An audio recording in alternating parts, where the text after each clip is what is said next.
Will be flight level 390 is our final level and 700 feet in Oslo. Finished refueling the aircraft.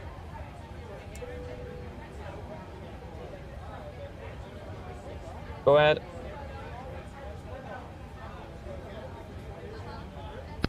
Hi Captain, just a quick update. Torsday let you know that we will start rolling. VLL send the final road share up once we are ready. Yes, thank you. And yeah, and it's 10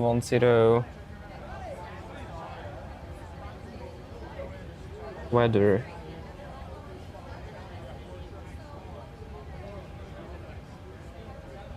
Consider 24. This is the 1550. Not correct.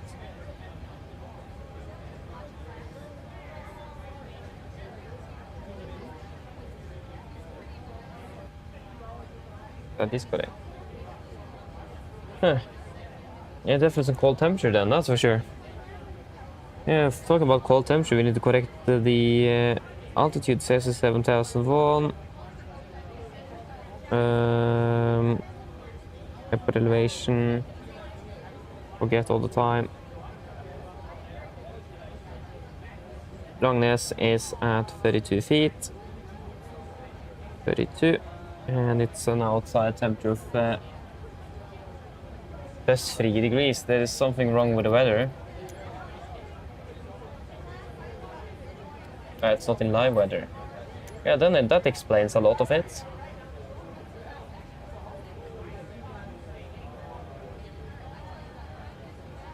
And that's why it's not supposed to rain either.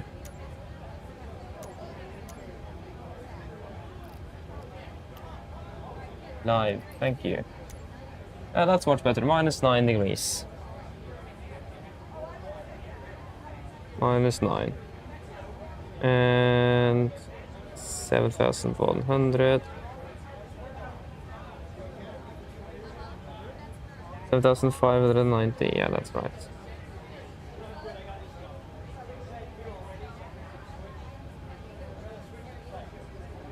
Yes. I think we're pretty much ready for the departure briefing as well.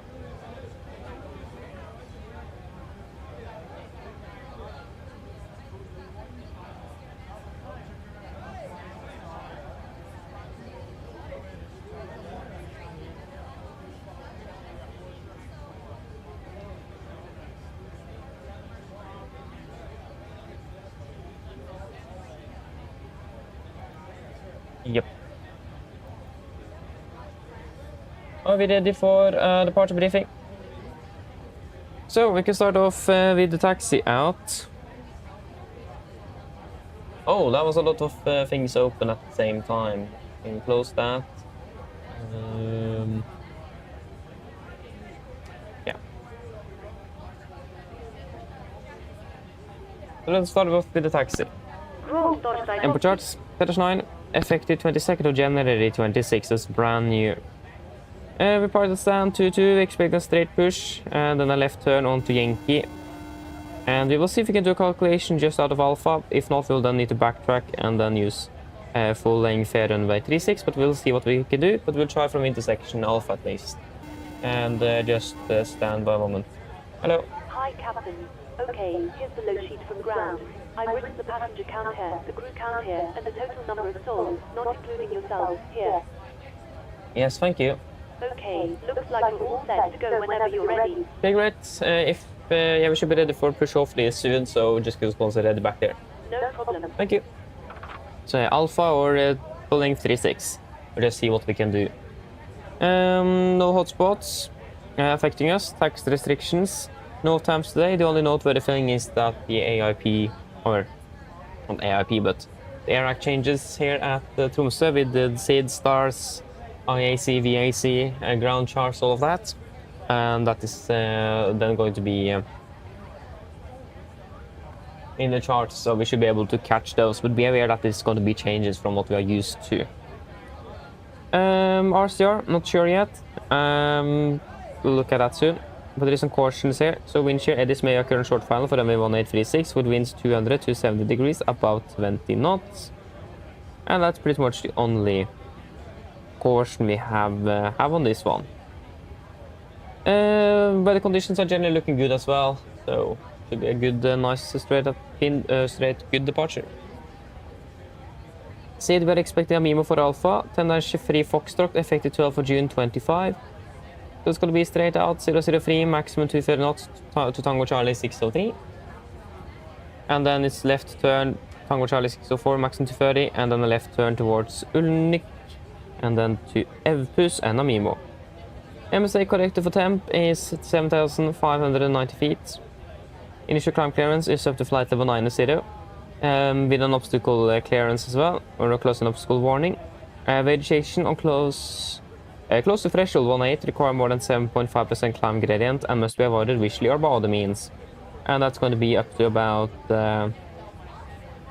4,300 feet. So that's going to be about between 1,600 and 2,000 feet a minute. So we should be able to do that without any significant problems. Other than that, nothing else special with the star at least. There's a lot of terrain to be aware of that. But then we come to the engine outside. This one is going to be a bit complicated, so just bear in mind with me. So, engine outside. We will be climbing straight ahead at radial 250 VRDME. So at the radial 250, that's going to be this one. So when we hit, when we hit radial 250, we will then then we take a right turn, banking 15 degrees towards the track called 045 degrees. The intercept radial 024, that's going to be this one from Tromsø. Outbound to 3.8 me, then a left turn 25 degrees on the bank to intercept or to Tango Charlie what is it, Tango Charlie 710, so that's this one, and then left turn banking 15 degrees, tracking 305 degrees to intercept radial 320 from Tromsø. That's no, that is radial 25. Sorry. So we'll start from the start again. So straight out until we're passing radial 250, then a right turn to heading of 024 on heading of 045 degrees, so track. At 3.8, left turn, 25 degrees on the bank to Tango Charlie 710. Then a Tango Charlie 710, it's going to be a left turn 25 degrees on the bank, tracking 305 degrees. And then to catch radial 320 from Tromsø. Outbound, maximum speed 170 knots for the first 3 turns, and then climbing up to 8,000 feet. Generally, weather conditions are looking good, and we should be departing below the maximum landing weight of the aircraft as well, so not any problems with returning back. And nothing out of the ordinary with the engine outside. On the be aware of that's very complex, very complicated, so just have that in mind. And it is also going to be a lot of terrain in the vicinity that's just only going to complicate things, so again, have that in mind. But that should be it for the engine outside, if there's any questions to that. And then threats wise today, first of all, terrain. Again, it's cold, it's terrain, it's high mountain peaks around, so definitely be aware of those and the presence of those. And we'll have terrain radar on both until we're passing the MSA. Before then I will switch over to the weather radar, so we are on the safe side. And the corrected MSA as well, so 7,600 feet. It's cold, so we have done some cold temperature corrections to the MSA. That's the only thing we need to correct. But still, the fact that it's cold temperatures and so on, be aware of that fact. That will definitely affect the performance on the aircraft will actually be very good. But on the altimeter that will not be that good, so be aware of that. Other than that, stress factor we should have departed about 5 minutes ago, but we'll just take it cool and hope to save up some time on the way down towards Oslo. But we should be fairly good. So yeah, are there any questions before we go to the route check?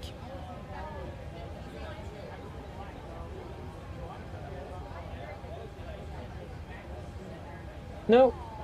Then we continue to the route check then. So for the route check, we expect the Amimo 4 Alpha out of 3.6. And then continue Amimo direct to Sonub. And then direct towards Abuno. And then direct towards Inrex, and then Inrex for Lima for guard 101 left. Ground distance 702 nautical miles, and we have 706, so that is close enough, landing with 2.4 tons. And it says we should be landing with 2.3. So we should be good. And we will also get the final fuel soon. So yeah, but that's all good.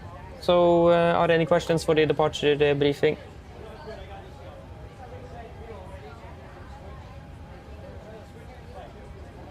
No, then our briefing is complete. Go ahead.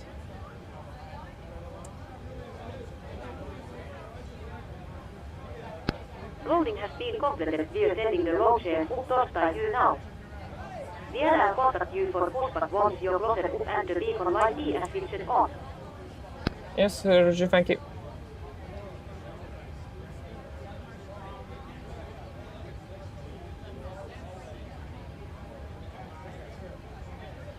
Actually, those should be only -9 degrees.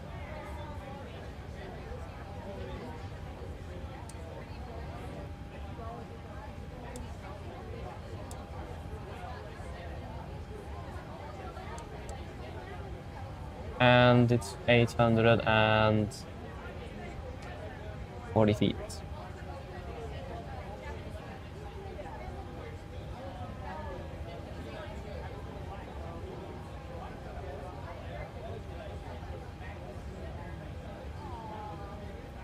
It's probably so much easier to do this when you can do it with your own hand and just look at it.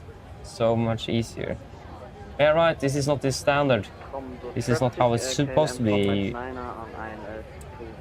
Yeah, right, I forgot that. Yes.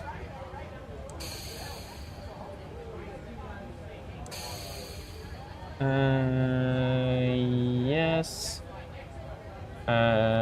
Yes.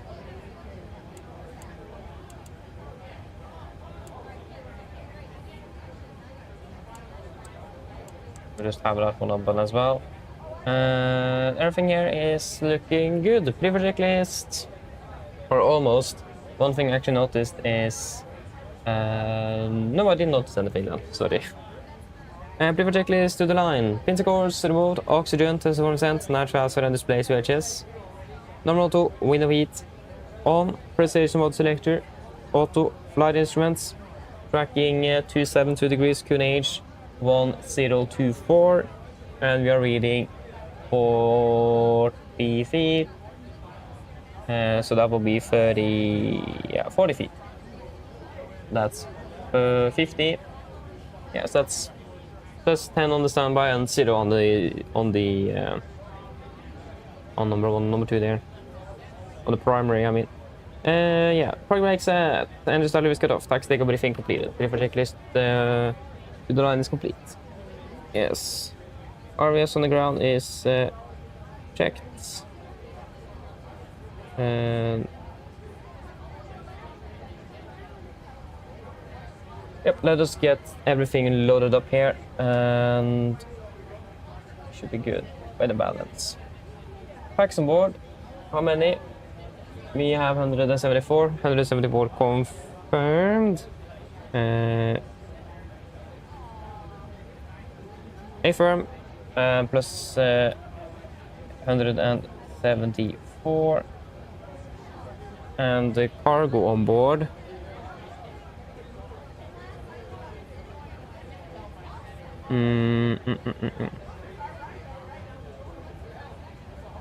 60.4, and it could be 60.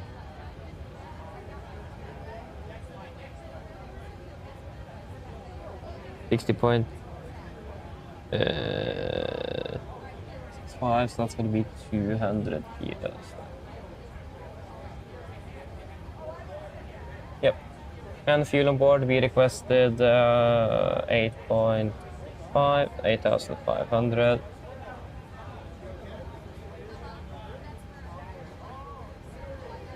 So it's 6.5, I can't read.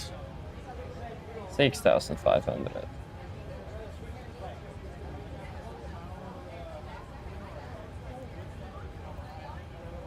Yes, 60.7 confirmed.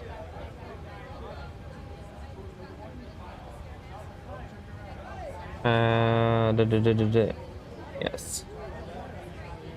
It is 60.7. And it's 67.1. And we are 174 plus 6. That will be 180 souls. And we have 6.5 tons of fuel. Fantastic.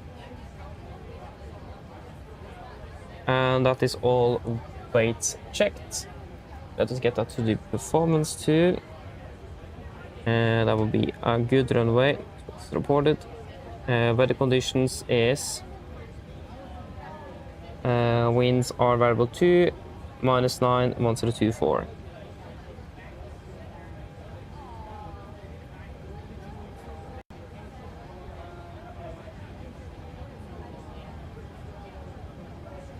Could be 67.6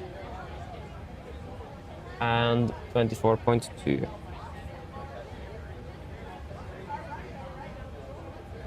And it's going to be 20.2. Yes, before we continue, shall we probably do the emergency briefing. So, below 80 knots, we'll stop the aircraft for any warnings. Above 80 knots, priority V1 will stop for fire warning, engine failure, predicted windshield warning, or airplane enabling safety fly. If we call stop or stop my controls, over cross the reverse levers, disengage over throttle, apply maximum braking over far to water brakes. Man reverse speed brake handle, apply max reverse thrust to stop the aircraft. If you can stop, I will refer first to closed, all throttle disengage, and max braking applied. I'll call speed brakes up, speed brakes not up, verify reversers, and call the reverser status. I'll call any incompleted items, 80 knots, 6 knots, auto brake disarm, and advise ATC of the reject. Then, once I got to complete stop, I will stall on the reversers, lower the speed brakes. We will then identify the problem, and I will command the necessary memo items that we may need to accomplish.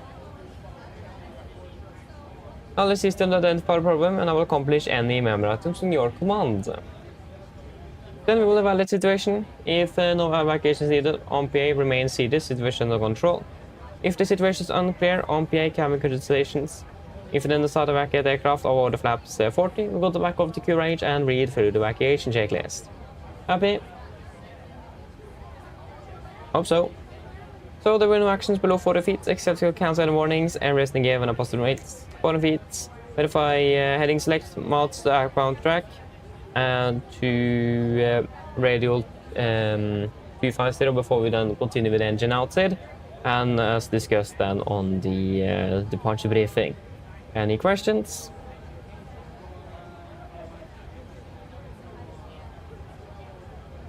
No. Then our briefing is complete. Let us do a quick PA. So it is going to be flight time of 1 hour and 50 minutes. Flight level 380, and nothing special expected. And the weather in Oslo is looking fairly good. It's currently snowing a little bit with -3 degrees and light winds from the northeast. Mine damer og herrer, god ettermiddag. Mitt navn er Fabian, jeg er kaptein i resten dag. På vegne av Norwegian og resten av besetningen ønsker vi dere hjertelig velkommen bord til denne flyvningen til Oslo lufthavn. Flytid til Oslo er beregnet på ca. rundt 1 time og 40 minutter. Vi er litt bak skjema, så vi beklager for meg for dette, men vi håper vi skal få tatt det så mye som mulig nedover mot Oslo. Vi forventer å dytte gaten straks om rundt 5 minutter, kanskje med litt mindre. Så hvis dere kan vennligst sette dere ned, ta på sikkerhetsfeltet, så vi kan beambesetningen gjennomføre en sikkerhetsdemonstrasjon, så han får følge med på oss egne andres sikkerhet ombord.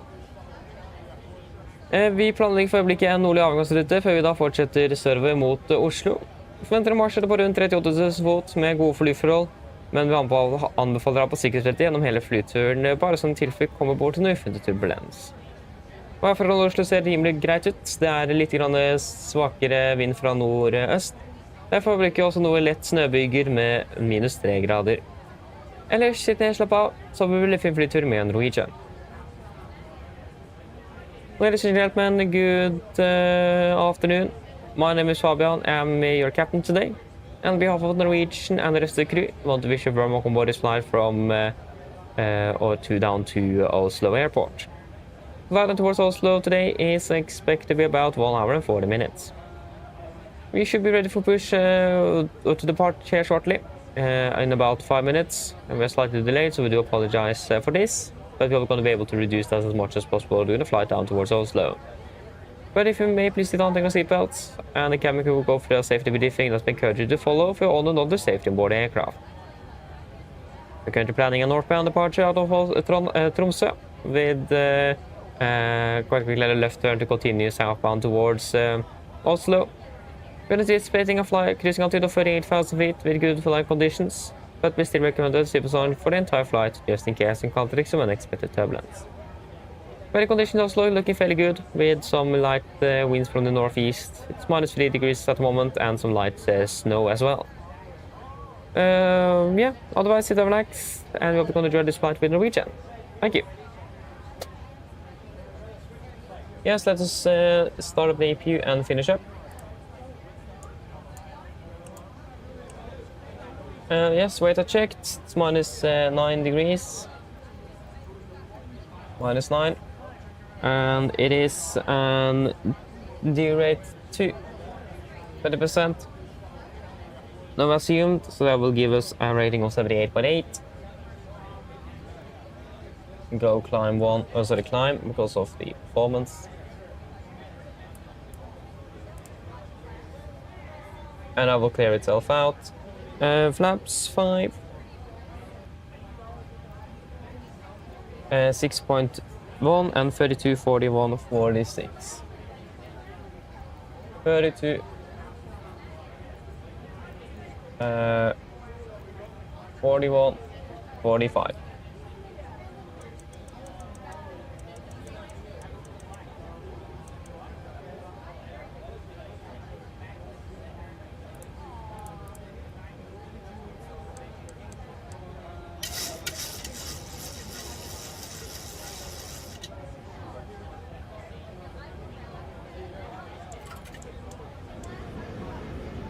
Yeah, so it's going to be 79.1. We have 78.8. That is not good enough at all. D rate 2.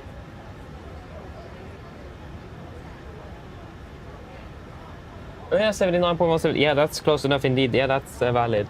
And yep, 5, 6.1, 32, 41, 45. Yes, performance is all checked and good. For checklist below the line. Fuel, we have 6,500 kilos aboard. Pumps on, press design set, auto brake, RTO, CD cars completed, takeoff speeds 132, VR 141, V2 145. MSP V2 145, heading 003 degrees altitude, flight level 90. Before correction pre-for checklist below the line is complete. Go ahead, cockpit grounds.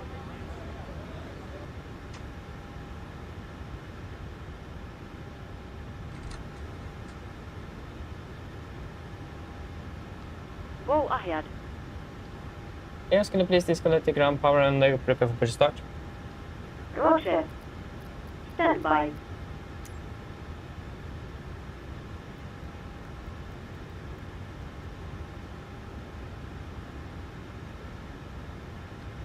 Ground power has been disconnected. Yes, thank you.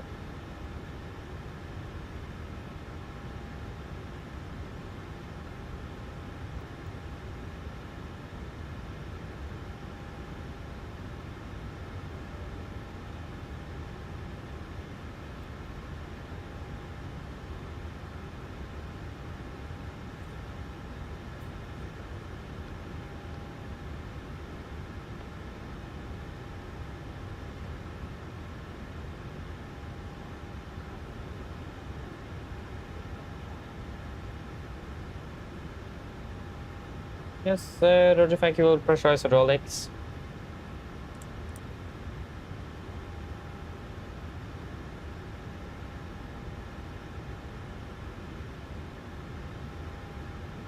Here we go. Okay, let's see if we can get this to work then. Departure check completed. Bypass pin inserted. It is working, fantastic.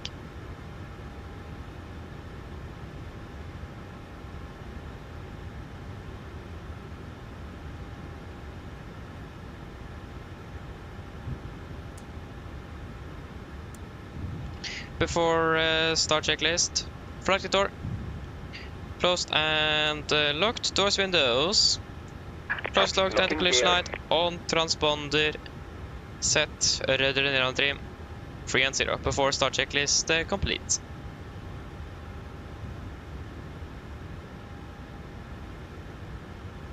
Langnes traffic, Nordic 383, push start out of stand 22 Langnes.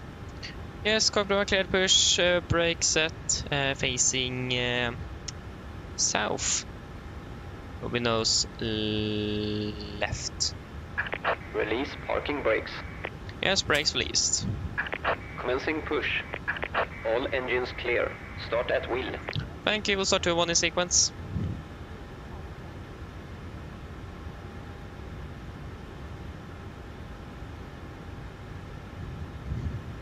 Yeah, we'll go full length 3.6, that's what we have calculated with, so we'll go full length.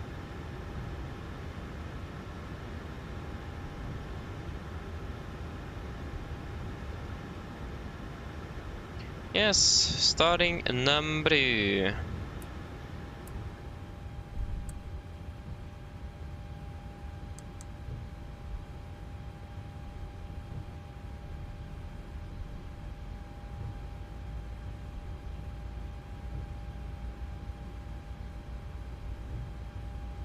Oh, we suddenly got ATC as well. Got Langnes approach online. Just appeared out of nowhere. I mean, that's nice though.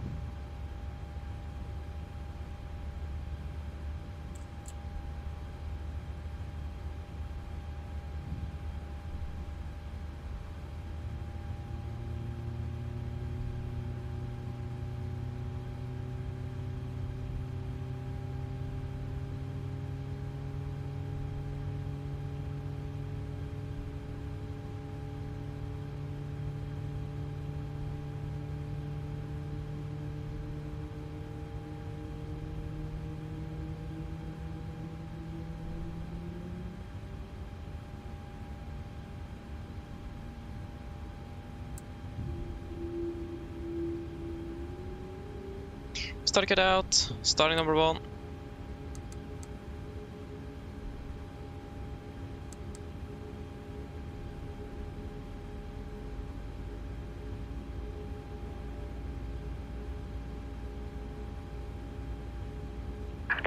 Set parking brakes. Park brake set.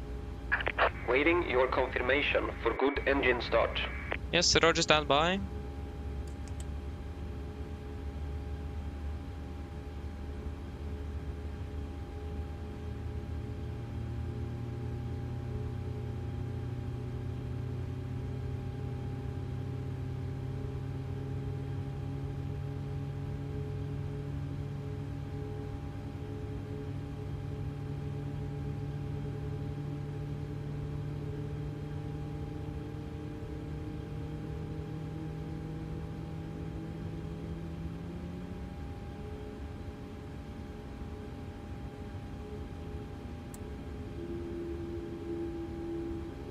Yeah, start it out. Cockpit on the 2 good start so you can disconnect.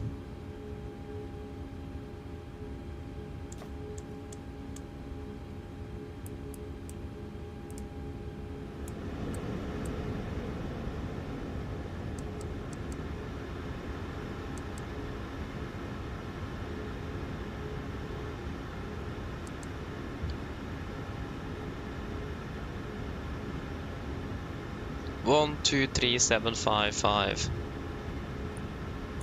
Unlocking gear.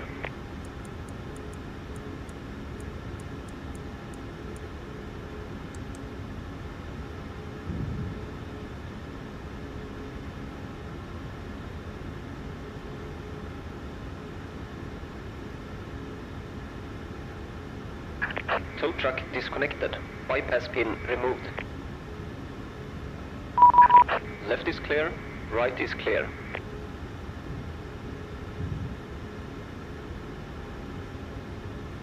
Yes, thank you for help. Look for the pin. Have a great day. See you later. Bye. So we'll just get the pin and then, yeah. Request clearance.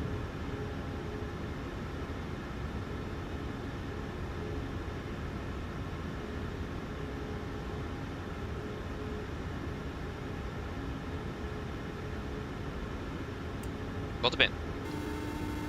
Hello. Hi, Captain. The cabin is secured for takeoff. Thank you. No problem. Longest approach, god kväll, Nordic 383, request the clearance to Gardermoen.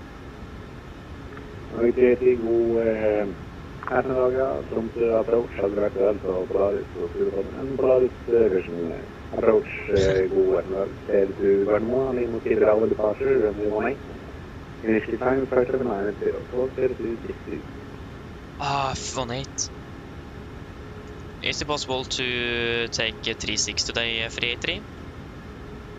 383, affirm, do you like a visual departure then? To shorten in? Preferably Amimo for Bravo here, 383. Nordic 383, Roger, reclear to Gardermoen, Amimo for Alpha departure. Initially time, flight 79, 02,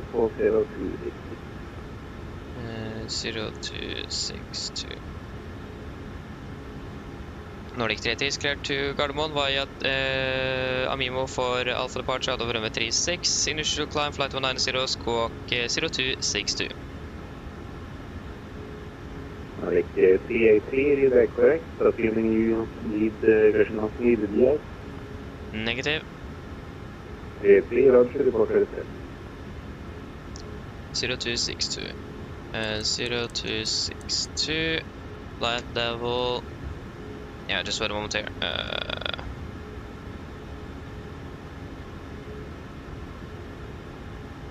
0262.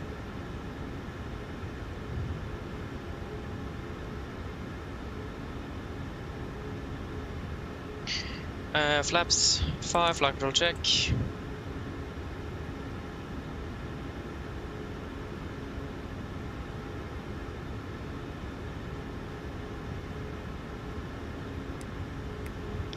Before taxi checklist. Generators on, probeat on, anti-ice off, aircon press, max auto, isolation valve auto, engine start with discontinuous, recall checked, engine start levers are attend, flight controls checked, ground equipment is all, it's all clear. Flaps 5 land, 5 green, stable correction APU off before taxi checklist complete. Just wait a moment there.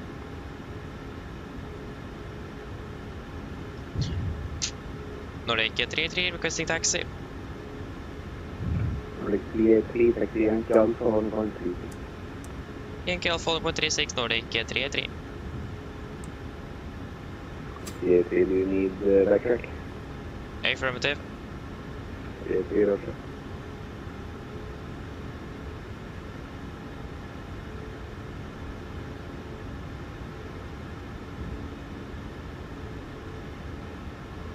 Okay, we're at least finally moving. That's a good start. So yeah, I really don't like these crew changes here, must admit.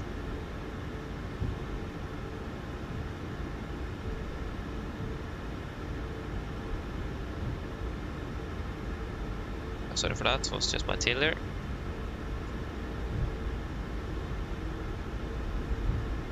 Yeah, so taxiing to Alpha, so it's gonna be the holding point furthest away.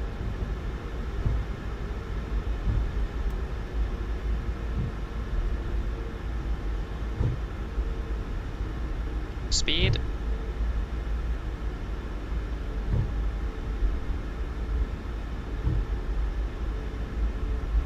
Nordic 383, og Alpha and then runway line up from 383. Alpha, could you please say again? Og Alpha and runway line up from 383. Thank you, Alpha runway, line up to 36 Nordic, 383. Just didn't hear what he said.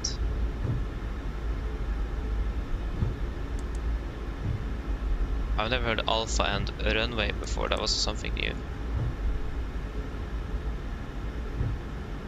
And left clear, right clear.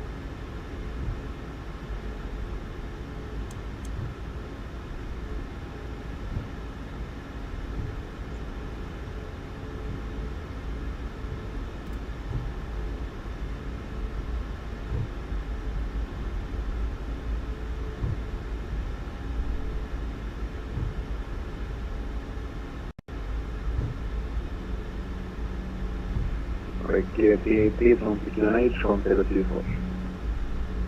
QNH 1024, thank you, Nordic 383. 1024 is it cross-checked. And city cabin before deco checklist. Deco checklist, laps, 5 plan, 5 green, stable trim, 6.1 units, cabin call given before deco checklist completes. Are you guys ready? Ja, vi må, jeg tror ikke vi må få Alfa for det var for Bravo.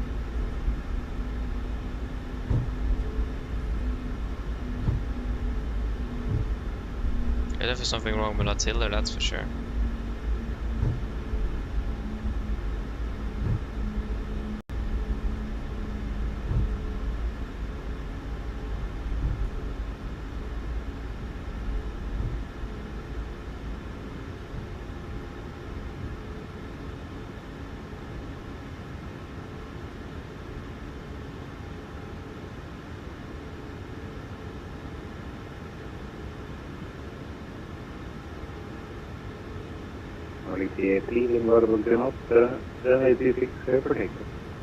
For takeoff 36, Nordic 383.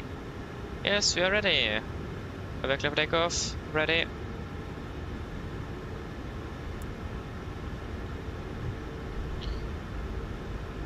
Yes.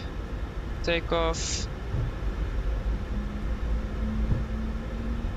Setting thrust.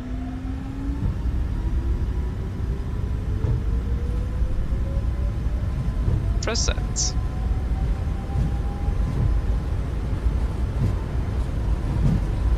Knots.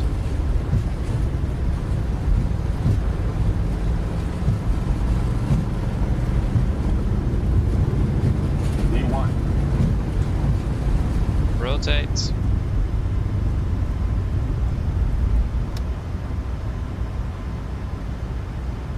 Faster rate. Gear up. Tromsø approach, good evening. Air France 264 with information Alpha. Request clearance for Marseille. France 264, the Tromsø approach, show clearance Marseille via Mimo 3 Bravo departure, winner 18. Initially climb the Sky 79 at 460 71.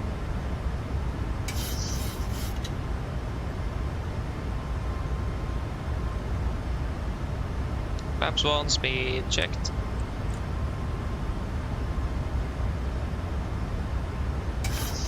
Departure via Animo 3 Bravo, squawk 6071. Could you repeat the initial time, please? Air France 264. Maps up, speed 264, checked. initially climb Sky 79 at 0. Initial climb, Cyberel 90, Air France 264. Air France 264 is Output correct. engage. Do you require the out? Negative, I need the ice. Air France 264. 264, rush. Break Nordic 380, Perhaps I'm not right. identify the climb Sky 7180, report passing. Climb 180, we're passing 4,400 feet, Nordic 383. Nordic 380, roger, thank you. When passing 5,000 feet, direct Ulrik. When passing 5,000 direct Ulnik, Nordic 383. 180 sets. Pass 5,000 direct Ulnik. Ulnik, confirm, execute. And we can go weather on my side. Set standard after take checklist.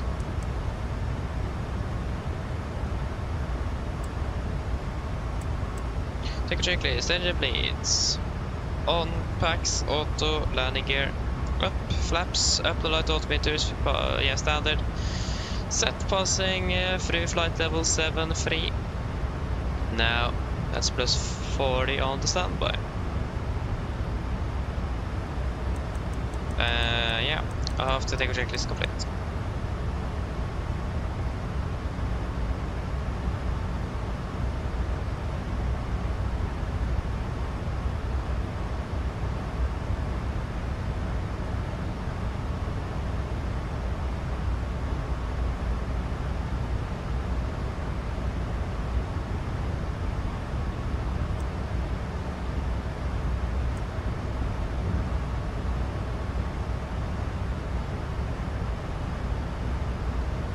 Yes, flight number 100.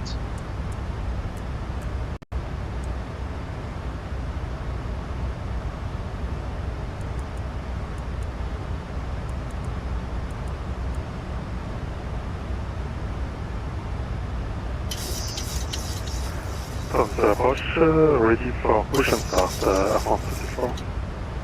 Yes. Air France 34, push and start altitude, QNH 1024. QNH 1024. And we can go Push to and next start 40. authorized, Air France 34. Execute.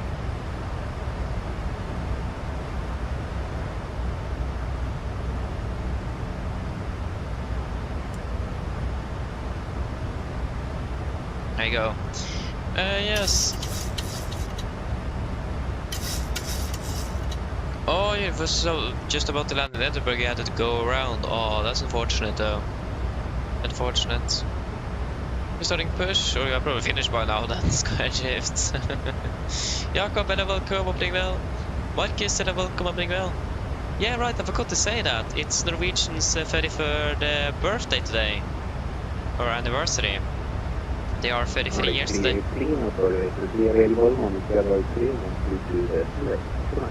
I forgot that. The 22nd of January, 1993. That was the start.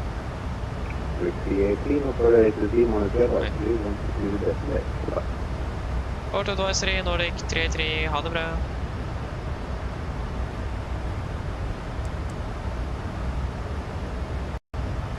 So yeah, I forgot to say that, but yeah, it's a birthday today. We have someone to celebrate. That's our company that we can't even manage to fly on time with. I need to find a way to get my turnarounds to be shorter because it's too long. Leander, I'm not sure when it is. The thing is, you get always your roster the 15th of the month before you're flying.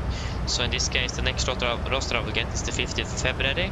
Then I will get my roster for March. So I have no clue.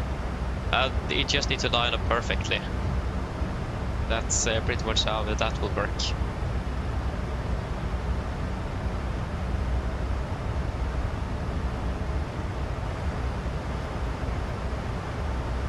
Oh, we're landing 20 minutes behind schedule.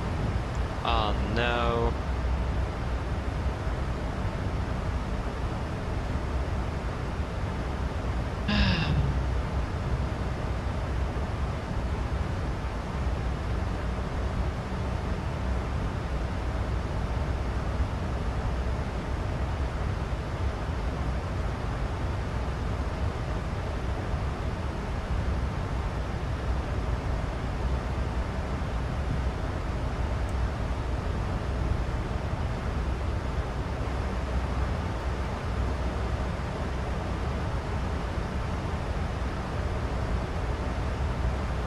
Yeah, this is quite bad indeed.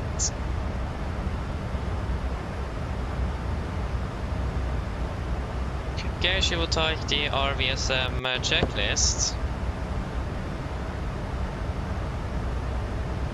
Just find it.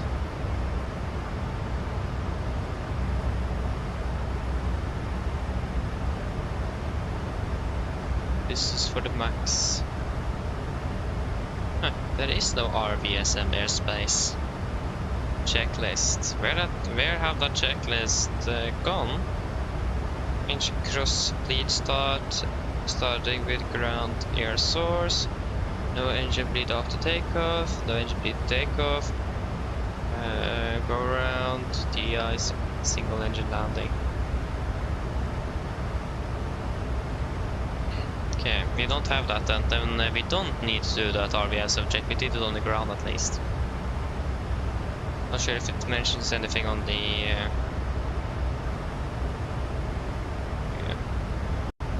oceanic clearance. Okay. No flying oceanic, so we don't need an oceanic clearance.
Continue direct towards Amimo.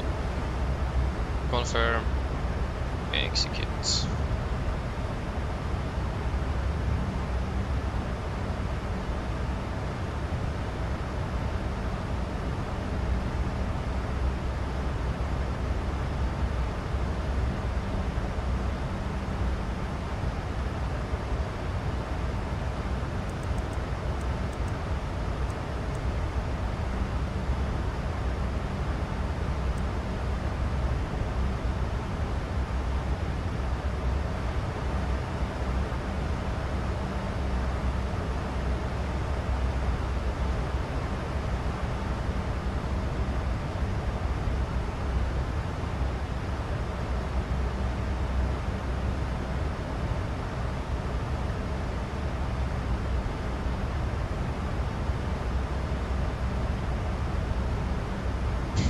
Yes. Yeah, at least we are in the air, so.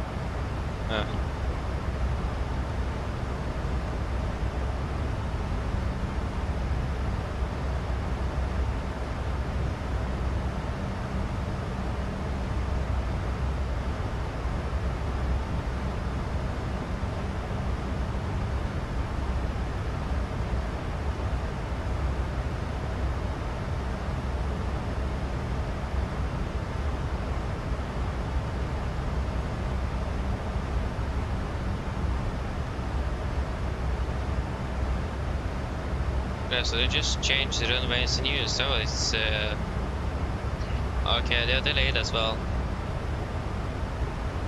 They're as delayed as we are, so I imagine it actually was a crew change at this stage in real life as well. It could be. Not bad. As long as we're doing the same as the real aircraft, I'm fairly happy. That means at least we are not as bad as they are. If you can say that. We departed Malaga, nice. Oh yeah, that's annoying, but yeah. At least you're in the air, so that is the most important thing.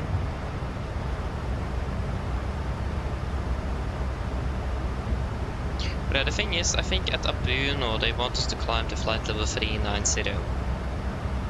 Yeah, so that's Sumu it is. And Sumu is the next waypoint after Amimo.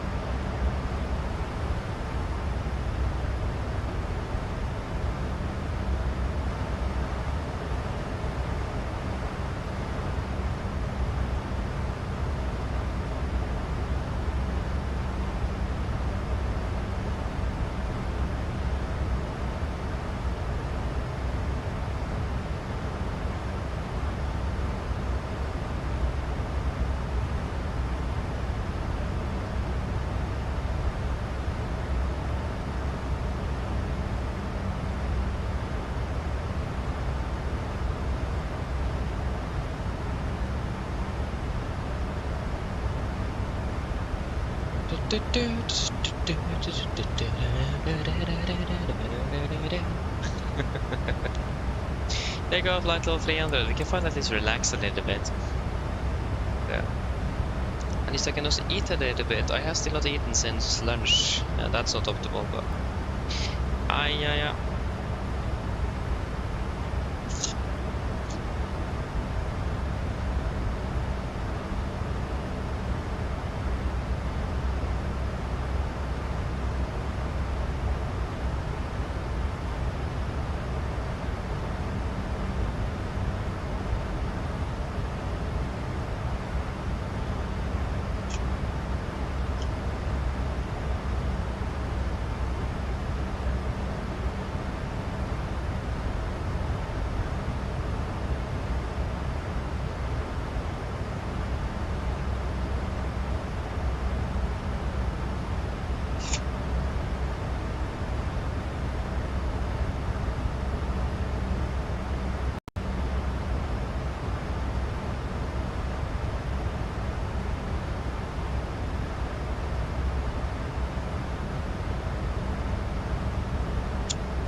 Yes, 1000.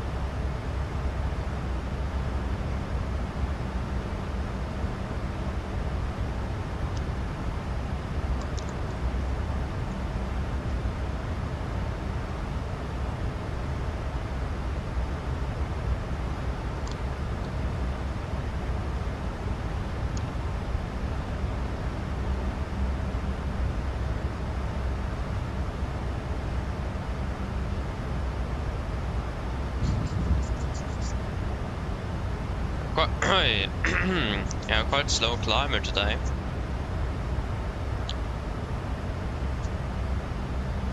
Yes, vi er på FSIPanel.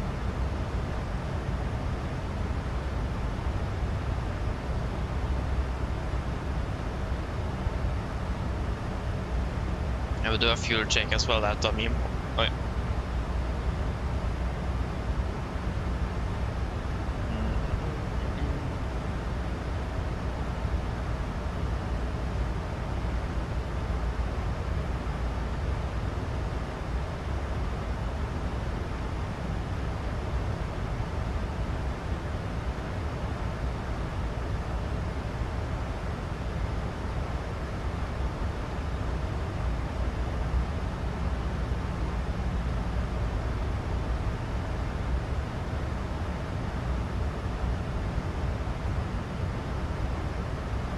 We have an incoming aircraft as well.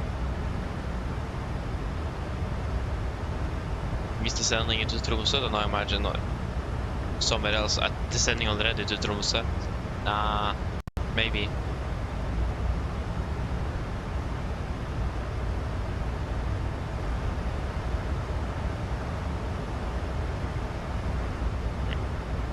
Where is this aircraft? Here it is. It's right to Evenes. It's a company as well, isn't it? Yeah, it is.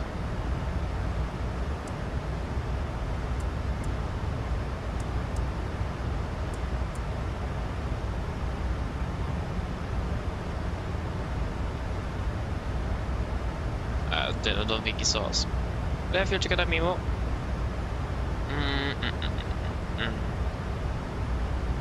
Yes. What we have burned is 1.4, 1.5.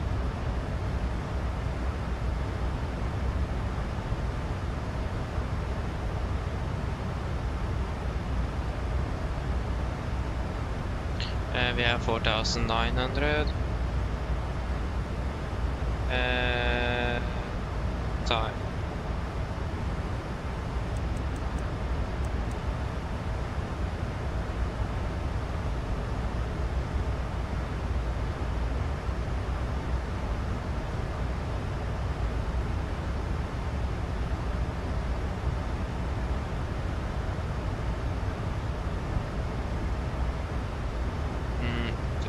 Done.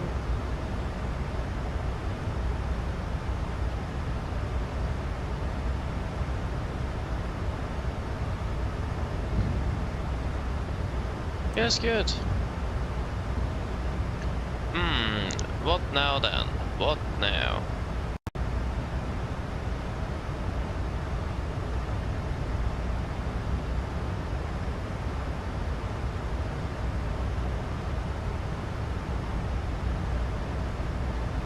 Like the Air France to Marseille is also in its way now.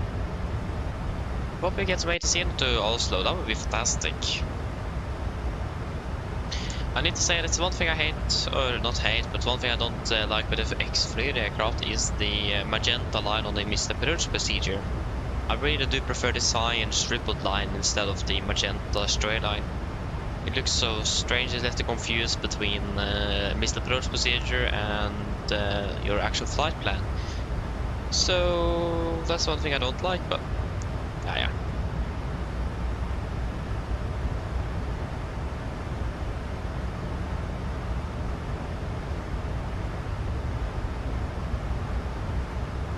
When are we descending to Gardermoen? In 500 miles. Oh, that's when we're landing, sorry, at 1815. Yeah, so 50 minutes. Yes, but welcome back again. Welcome back. You just ate dinner. Nice though.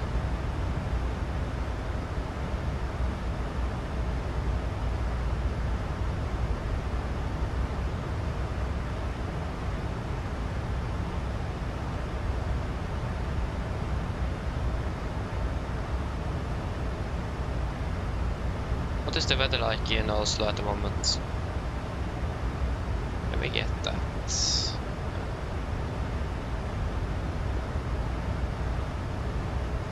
That's the 1650 meter, the clock is 1725. How about you also then? Kryssningar 4 I'm flying empty as well. Oh, interesting. Wait. Did you fly a charter flight or a scheduled flight or?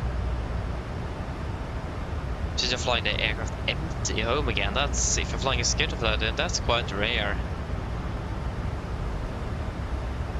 It's a ferry flight, so okay. So you'll be flying a charter flight or?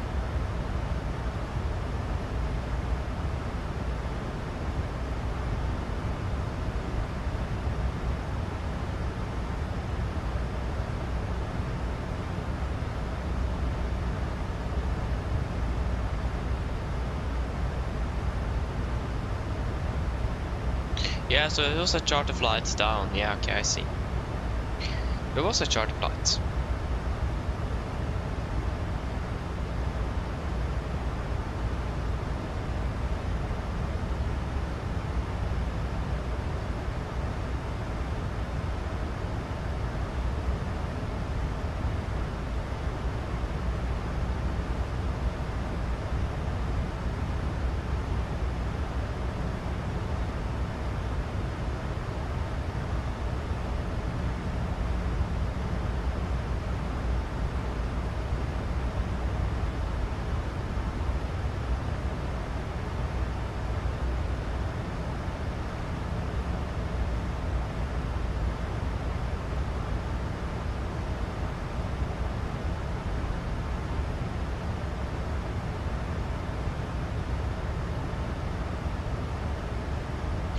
It says it's still light shower snow, but that's again the 50 meter. We want 20 meters. I hope that will come soon.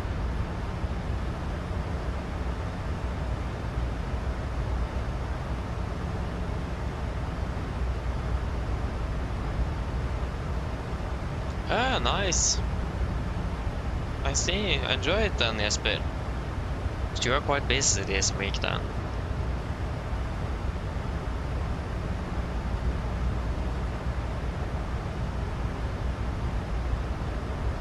Not bad, not bad.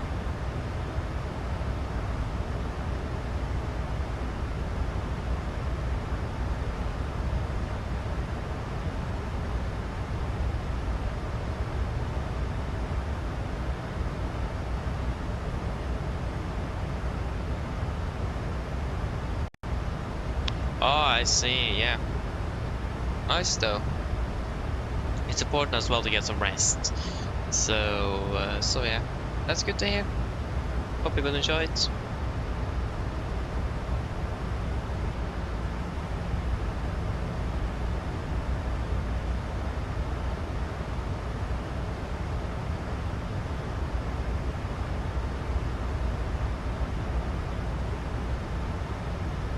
I got the math test. Oi. May I ask what subject you have about?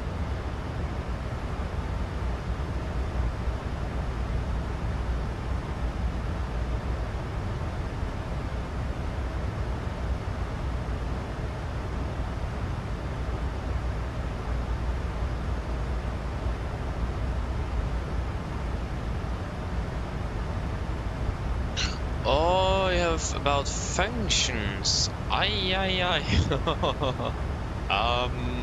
Good luck. Last time I had about that was 2 years ago in 10th grade. So I actually haven't had that for a long time, but I actually got a full score on that test. And to be honest, I actually didn't even practice. I think that was just pure luck. So I recommend you rather to not do what I did and not do anything, but yeah, lock in on that test indeed, because functions is quite complicated. So yeah, again, I don't understand how I got a full score on that test, and yeah, that was just pure luck. So, but yeah, good luck with the practicing then.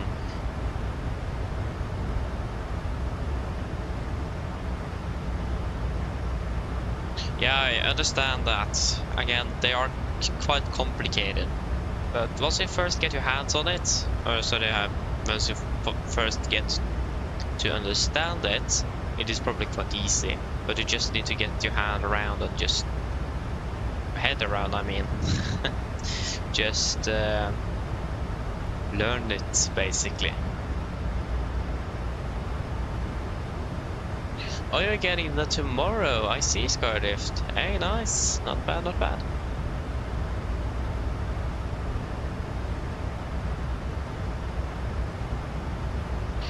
Oh, I see. You don't need to go with that mindset. You just need to think that I'm going to do my best as I can, and yeah. I mean, you will not fail math unless I don't think you can actually fail a subject in elementary. Actually, it's only at high school I think you can do that in Norway. So that's something you don't need to be too worried about. But yeah. Again, it is just that you need to practice and practice and practice. That's the only thing you can do to actually get good at math. It's continuous practicing. So yeah, I mean, it's better to practice a little bit every day than practicing a lot one day, because again, you will practice a little bit and then you will go to sleep and then your brain will start remembering it, and yeah, so it's better to practice a little bit and get a good amount of sleep and so on and so on, and not just practice a lot on 1 or 2 days before the test, but try to spread it a little bit instead. That could potentially help.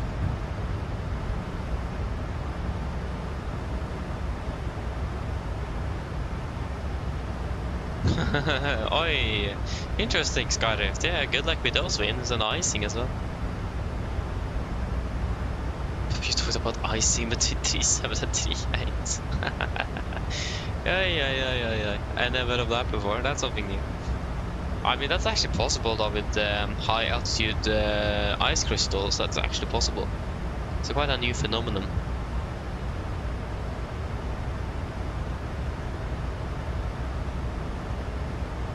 Alright, okay, that's a lot of wind. Make sure that you don't blow away then on your way to school then.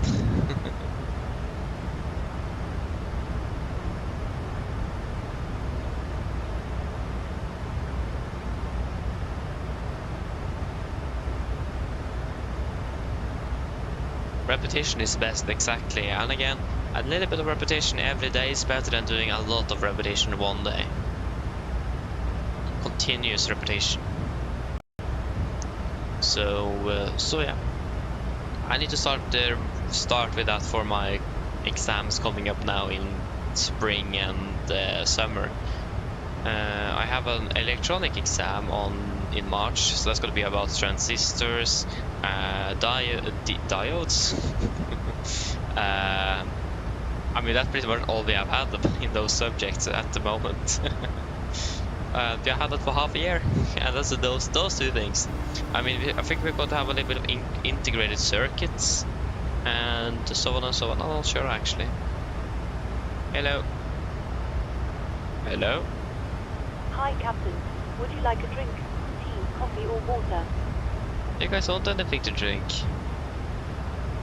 But at least the thing is, this subject, or module 4 as it's called, is a fairly heavy theoretical exam, and us that is in the avionics department, we have 40 questions I think on the exam, but those who's doing the mechanical stuff have just 20. So we have a twice as long exam as they have. So yeah, we have the more theoretical and and heavy stuff, if you can call it that. Yes, what Pepsi Max? Anything else?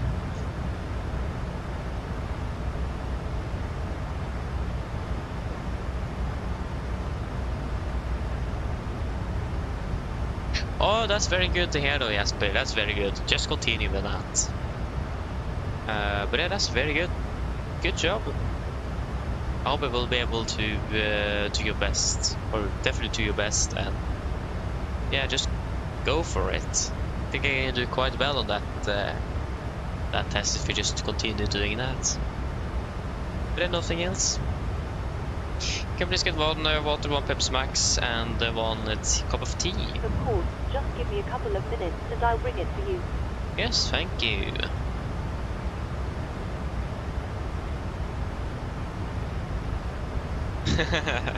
But yeah, I mean, that's the perfect time to practice as well if you're doing these longer flights where you have time in the air to practice.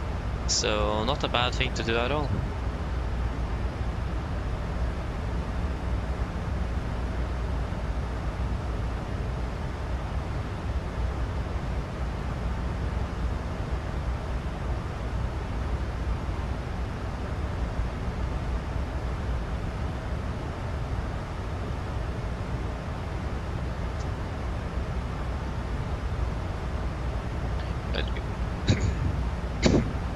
Sorry. Oh, so you have Spanish. Ah, nice though. I didn't actually have other foreign language at school. I just had English. So I just had about 2 hours worth of English during the week. So yeah. I mean, when I started at elementary in 8th grade, I definitely needed that. After 8th grade, I didn't really need that anymore. My learning curve, boom, right in the roof. So should I just listen to my English in 7th grade, and now it's completely different.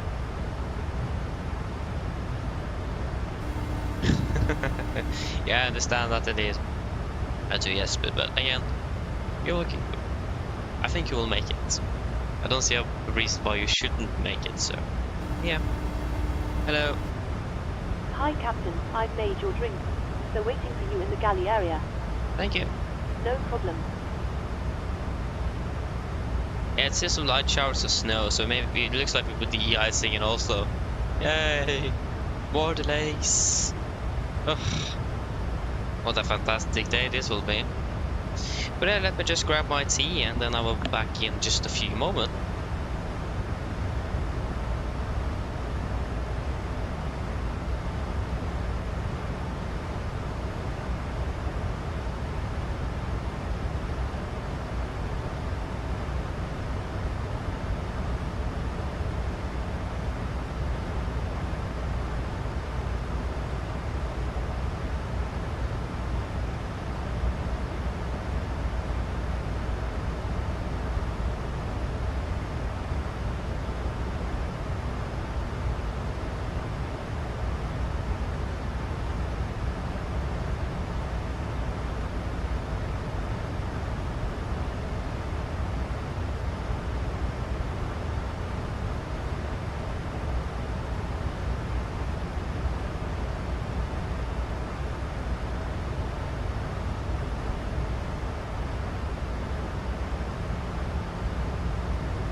Apologies for the delay or for the wait.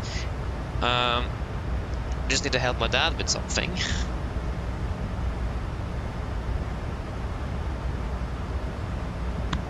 I think I accidentally managed to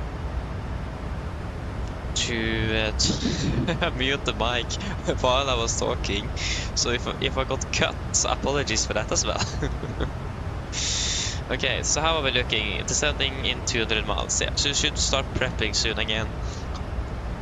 I would rather be ready, finish with the briefing and all of that before descending. Then or then doing the briefing while we start descending.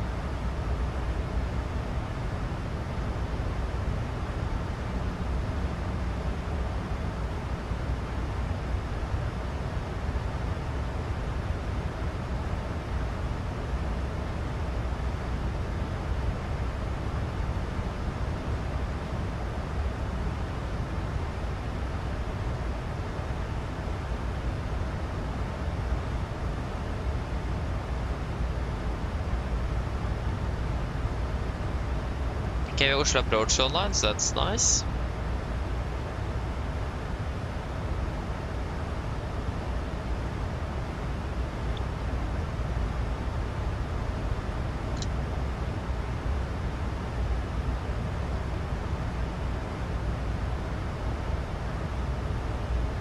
We're descending in 70 North miles already. Nice. You're still the horrible wings. Nice.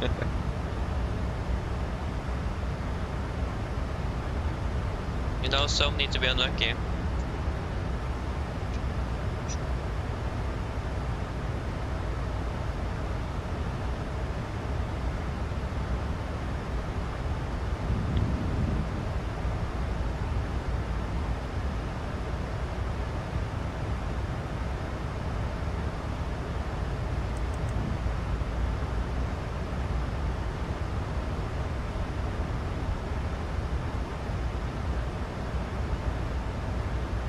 Okay, the 80s is not available yet, so just need to wait for that.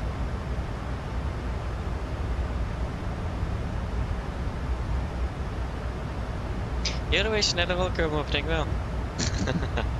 Nice. Your usual. It's what you deliver on, isn't it?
Yeah.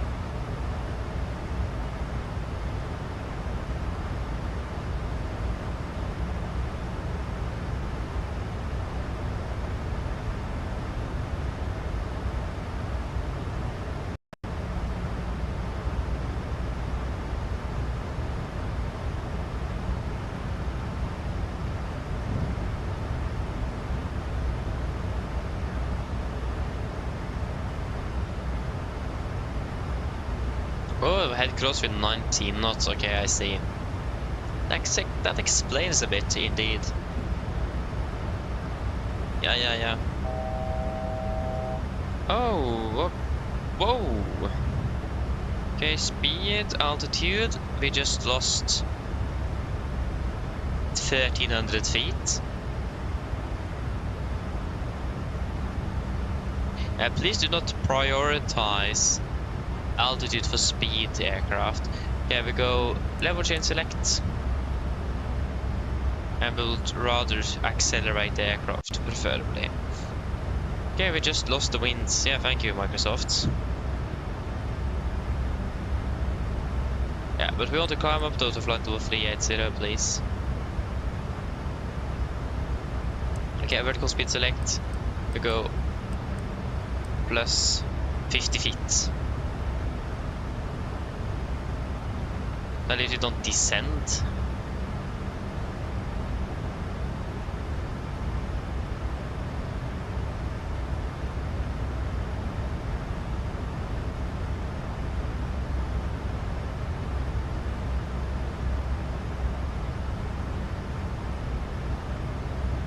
Oh.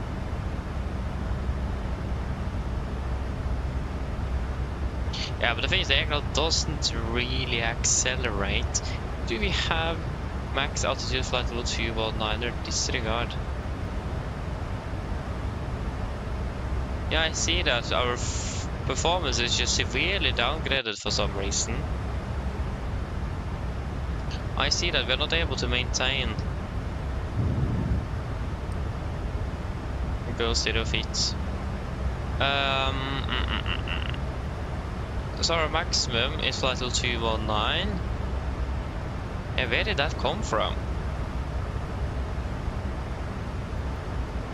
That was not the case not too long ago.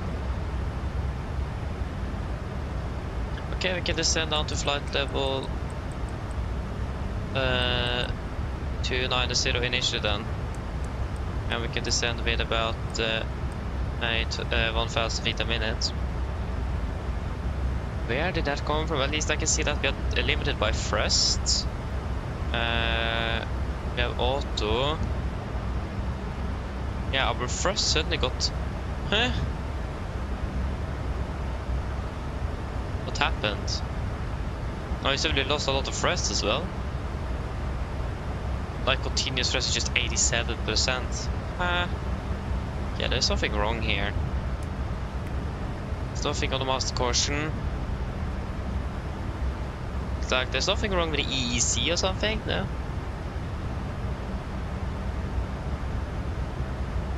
Strange.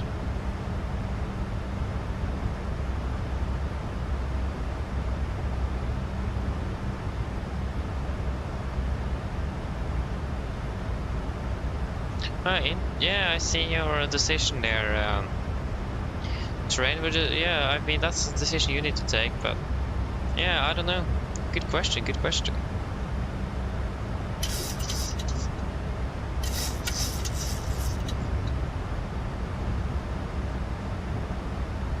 But what in the world happened with our aircraft there? Like, we hit something and then suddenly we can't even maintain flight level anything above 219. There is something wrong here, and I'm not sure what it is. We're going pretty much full thrust. I mean, our gross weight is 64 tons, so that is not a problem.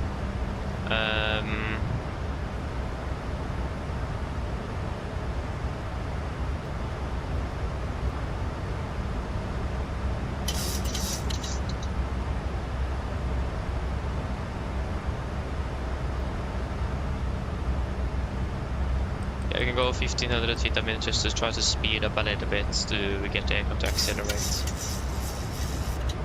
Again, do you understand what I mean with this aircraft being a bit strange sometimes?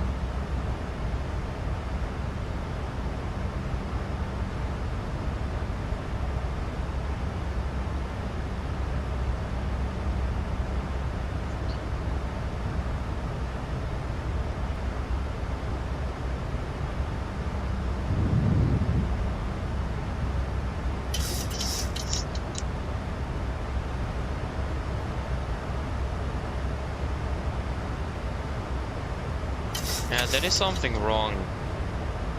There is no doubt about that.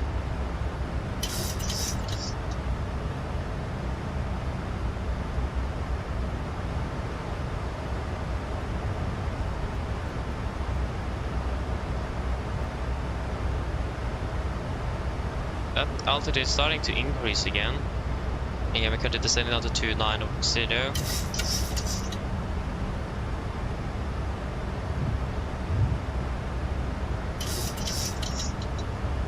Okay.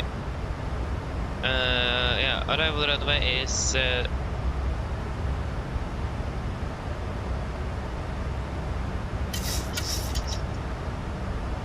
yes, 01 right in for landing then. Arrival 01 right, same, execute.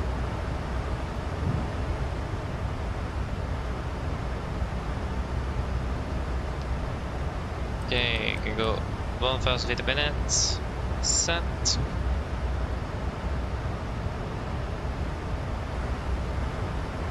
Max 250, okay. 253. Yeah, there is something wrong here, but I'm not sure what it is.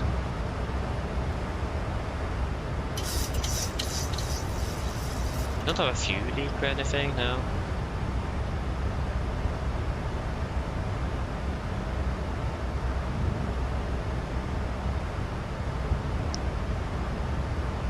Okay, RCR understood right, 665.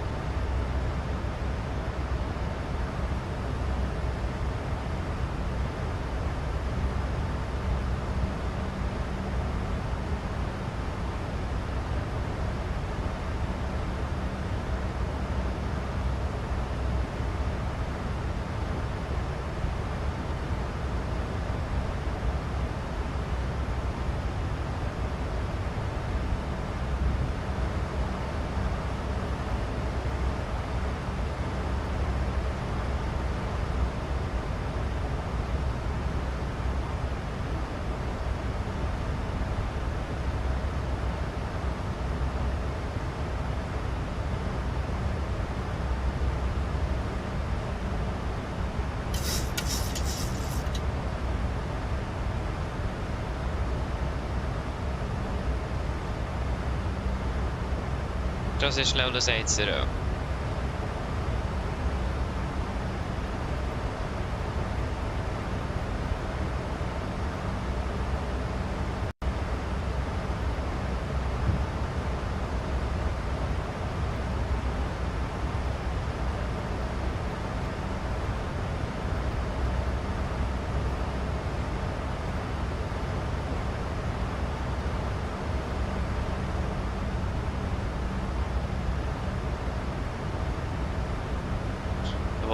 $1,000.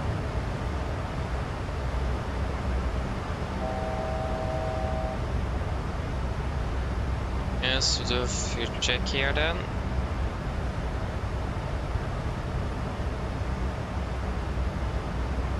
Let's zoom up. Fuel on board 3007 and burned 2.8.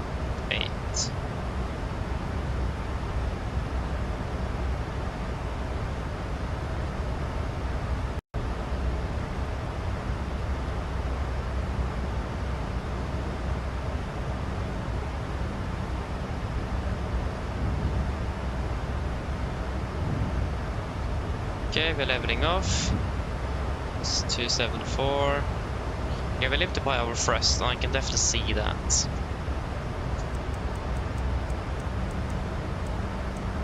Okay, have that in mind. Yeah, we're definitely losing here.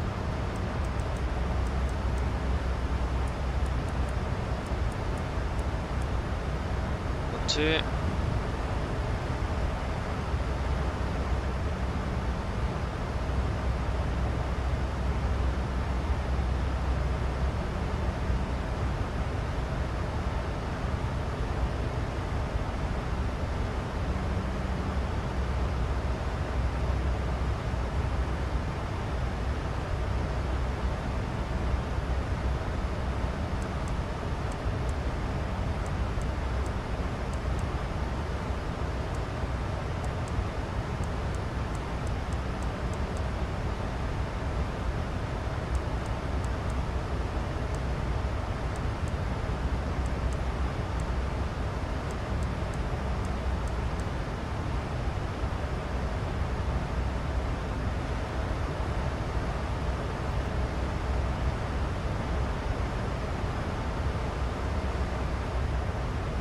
we'll descend down to flight level 270 then. 270 set, vertical speed, minus 500 feet a minute.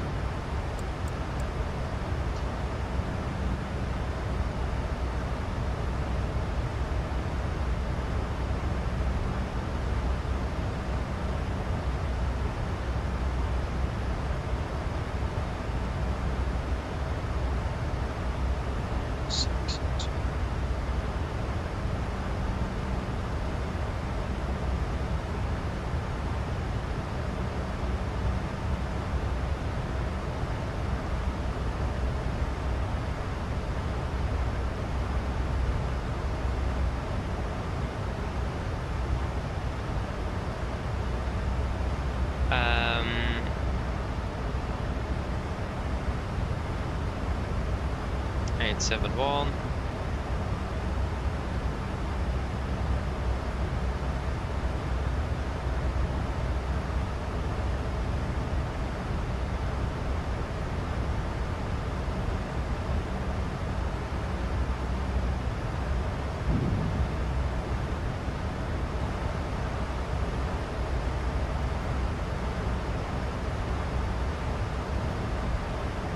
Execute.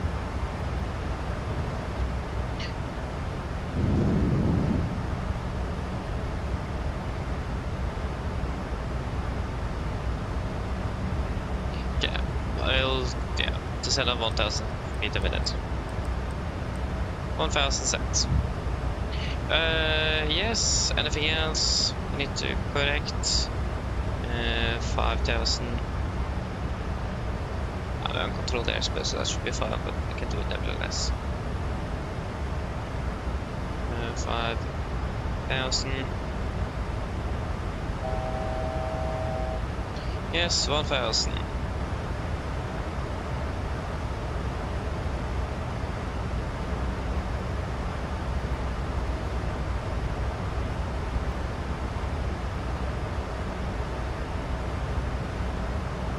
$5,990.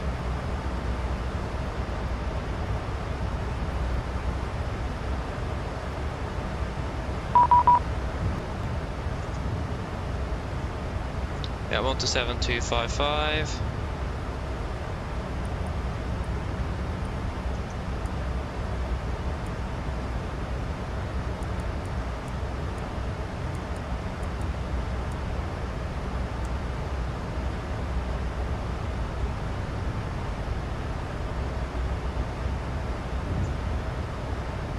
Flight control, god kveld, Nordic 313 at flight level 270. Nordic 383, Polar is god kveld, clear index for Lima and descend flight level 120. Index for Lima and confirm we should descend now to 120, Nordic 383. Nordic 383, when ready. Roger, when ready, Nordic 383. When ready, 120. 120 set, vNav select. Nordic 383, direct to SIP. Direct to SIP, Nordic 383. SIP, confirm, execute. Yes, 891.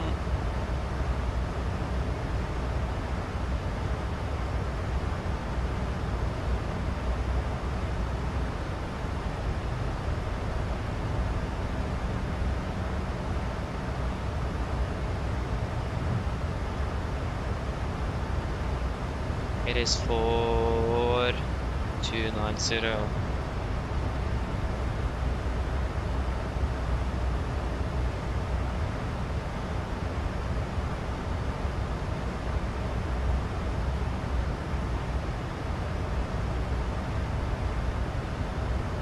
Zero on the right. It's good. Winds currently in Oslo is 5 at 7. Temperature of minus 3 degrees. QNH is 1019.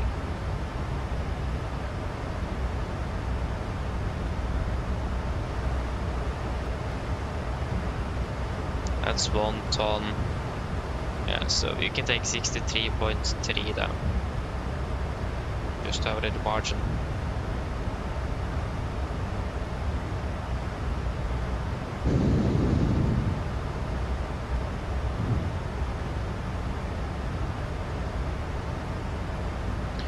Yes, but the reason why is because we suddenly hit something, and as you may see, we can't even maintain speed. The aircraft generally can't maintain speed at the moment, even though we go basically full available thrust.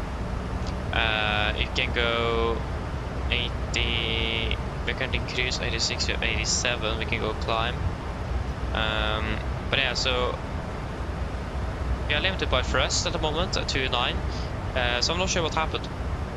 The aircraft just suddenly lost out of 1300 feet and a lot of speed.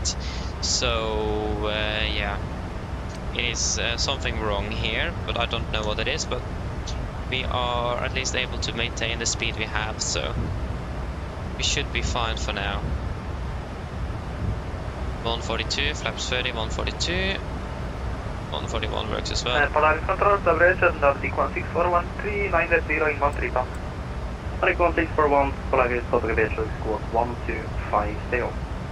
1250, D16441.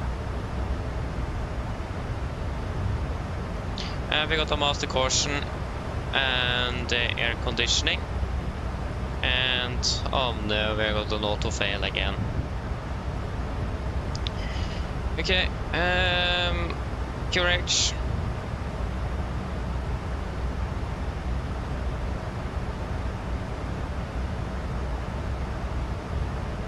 So QRH, that will be the auto fail memory, auto fail checklist. Auto fail or unscheduled pressurization change. Auto fail may or may not be illuminated. Condition: one or more of these occur. Automatic pressurization mode has failed, or the cabin altitude is not controllable. 1341 identified. Objective to maintain control of cabin altitude. Right. Increasing thrust may ensure sufficient air supply to control the cabin altitude. That is currently not possible. We are running on full thrust. But our cabin altitude is currently at extremely high. Oh, this is the same problem we had on the Amsterdam diversion. I think it is a bug with the aircraft actually, but yeah. So, number 1 is not achievable. Number 2, one at a time. Engine bleed and switches both verify on. Engine bleed number 1 confirm and number 2 confirm. Pack switches both verify auto one at a time. Allow the cabin rate to stabilize before placing second switch to auto. Yeah, so yeah, so one at a time. Allow cabin rate to stabilize before. 383 direct Golf Mike 454. Direct Golf Mike 451 Nordic 383.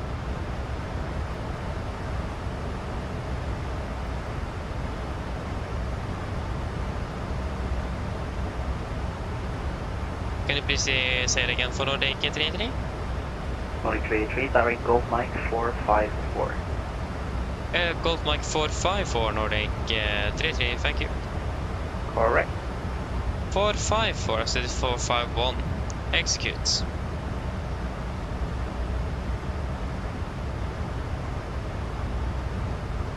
So, one at a time, allow cabin rate to verify on. It doesn't say switch on and off. Verify on.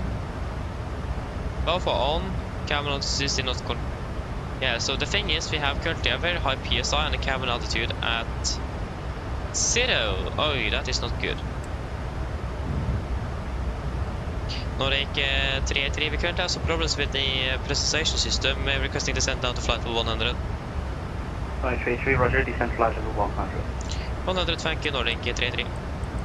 Nordic 383, if you are at flight level 100, in the next 7 miles you'll be within uncontrolled airspace, but it should be fine. Okay, thank you. Level change, select. And 383, confirm you would like some priority to Oslo? I can stand by for that, Nordic 383. Nordic 383, roger, let me coordinate, possibly that we can get you in on 19 if that's the case. Thank you. Okay, so yeah, so choose one. Auto fail light is extinguished, cabin altitude is controllable and negative. Auto fail is eliminated, or cabin altitude is not controllable. So we currently have a cabin altitude at 0 feet, and yeah, the auto fail is now extinguished. So auto fail is extinguished, yes, and cabin altitude is controllable. It is currently deep. Yeah, it's currently reducing. Hello. Hello. Hi, Captain. I just wanted to come by and ask if everything was going okay. Yeah, pretty much. We will have a little issue here, but we'll see if he gets anywhere. We'll brief you soon. If you need anything more, just give me a call. Yeah, thanks.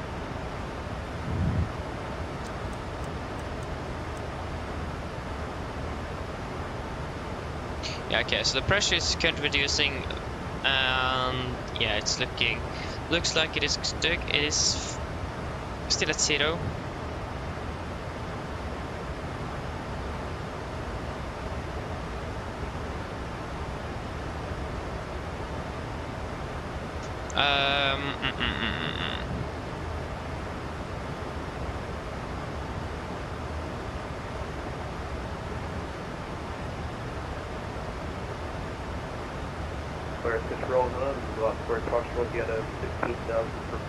I still don't understand what's the problem. Second time. Bolaget til Oakland, flight level 310 direct to, yeah, Oakland for now. Yeah, passing flight level 200. Morning 383, I coordinated 19 right if you would like to. Are you interested, 19 right? Are we interested? Yeah, just stand by a moment, 383. 383, roger. Are we interested in one-liner? It looks like the pressure is currently reducing here, and we are descending. We should be fine, but the fact that the okay. Let me just check something here.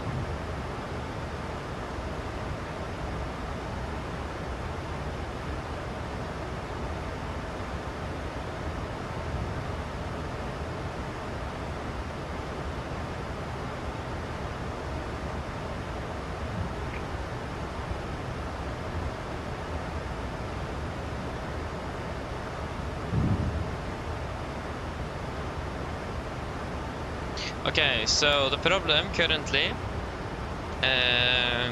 we have auto fail was eliminated, it's extinguished. We have a very high pressure in the cabin, but a lower cabin altitude. So we have then, because this is the difference, pressure is very high. Cabin altitude 0, but the pressure is still very high. We are descending down. I mean, shouldn't that cabin altitude warning have gone off a long time ago?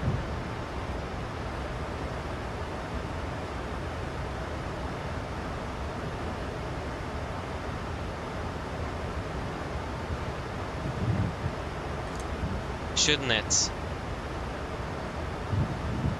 Yeah, again, we had an auto fail, we have a very high diff pressure, that means we are still above, yeah, so we have an uncontrollable, but the thing is, it is at 0 feet, so it is not what we yeah, okay, we need time nevertheless, so I think we could just go with 01, 01.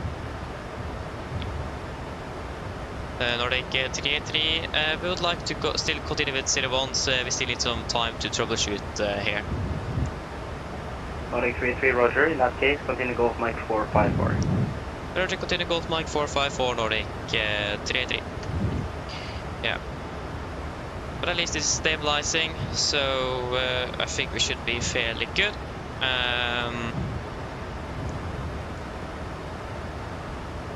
At least the passengers can breathe, so that is a positive. And as long as we can just stabilize at flight level 100, we should be fine. Okay.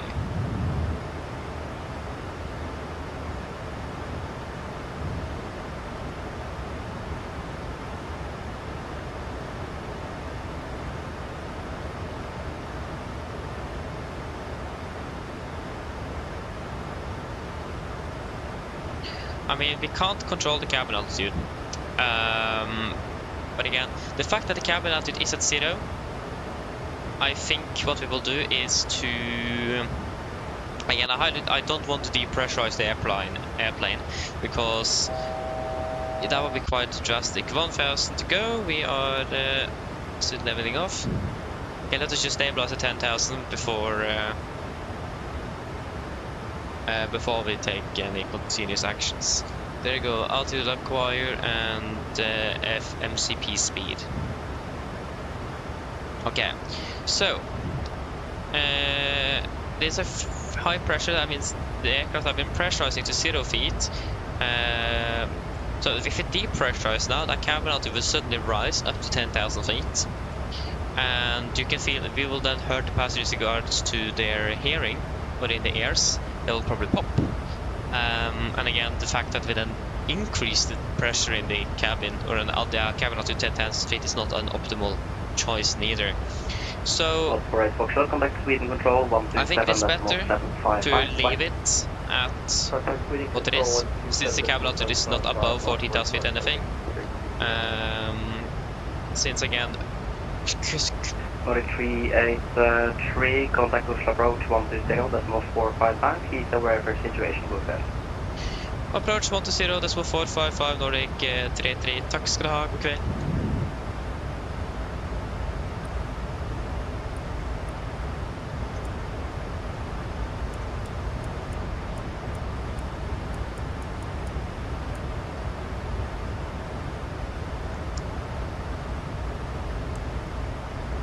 It is 1-2 as well. I just got 1-0, of course. Push approach, god kveld, Nordic 383, flight level 100.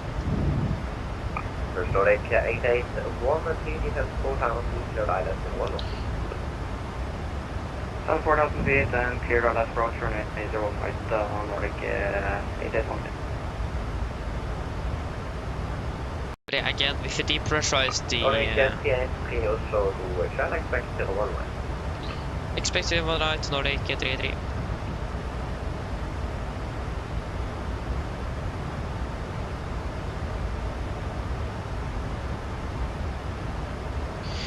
Yeah, so again, it says here that if autofail light is eliminated or the cabin altitude is not controllable. The fact that we can't control the cabin altitude is a part of the checklist. To go to step 4 and pressure go manual. But again, I don't like the fact that we need to do this, but it's probably the best option actually, to then just depressurize the cabin.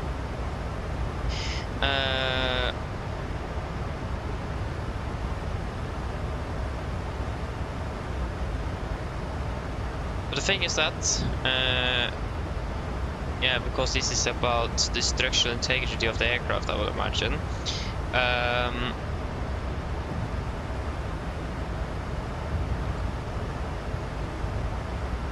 Nordic 881, please contact tower 118, please 05. The diff pressure is currently at about 430 psi something.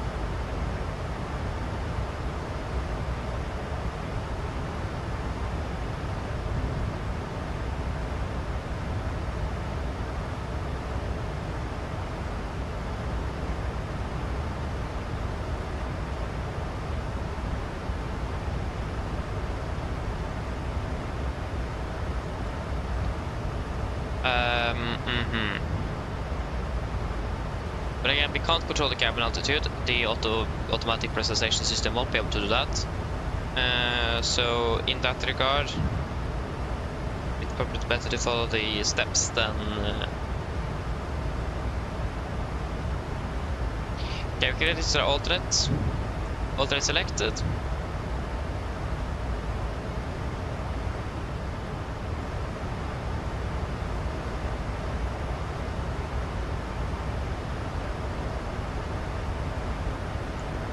Okay, we'll go manual. Yeah, select manual. And we will then open the outflow valve.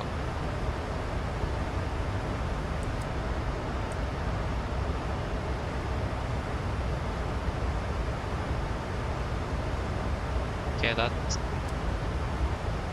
basically did not do much.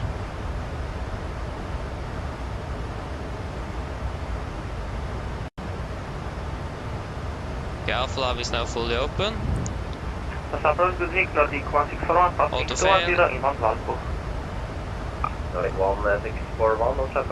Air conditioning must caution, auto fail, confirmed.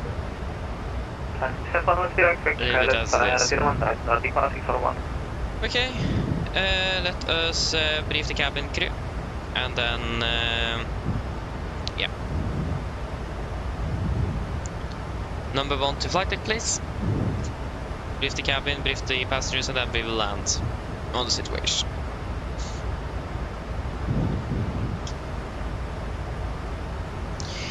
So at least we could then be expected to be landing in Oslo at 47. The clock is currently 24. Hello. Hi, Captain. I was wondering if you'd like anything to eat.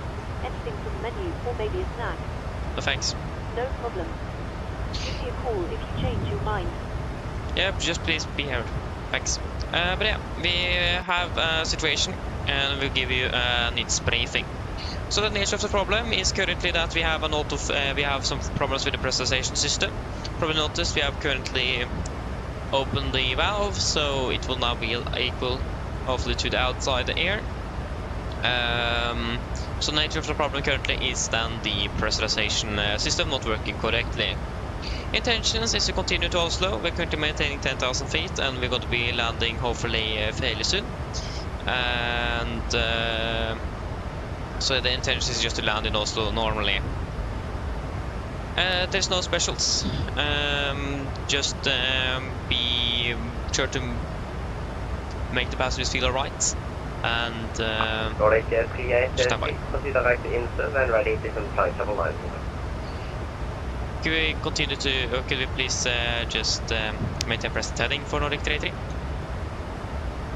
Nordic 38, 3, Roger, that is continue advanced current waypoint and descent when ready, flight level minus. Okay, thank you. Continue to got my 454 and when it is a 90 Nordic, correction 383. Flight level 90 set. Yeah, apologies. So no specials, just take care of the passengers, and time we should be landing in hopefully about 20 to 30 minutes. Sorry, about 15 to 20 minutes. So that's about what the time, but it should be a fairly normal, straightforward landing. Any, yeah, report back then.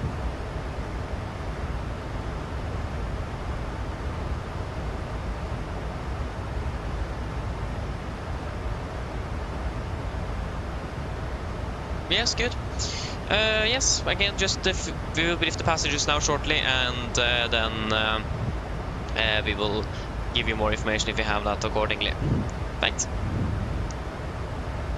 Shall we brief the passengers then? And then we will need to do the briefing, and yeah.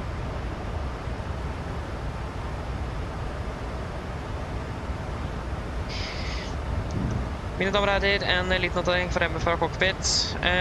For øyeblikket så har vi noe feil med trykkabinen. Som du kanskje har merket, så har det kanskje poppet litt i ørene og så videre. Det er fordi vi har fått åpnet den største ventilen som da regulerer dette trykket i kabinen, så nå skal det være ganske så likt som det som er rett utenfor flyet. Dette er ikke så alt for stort problem. Vi er på en høyde hvor det er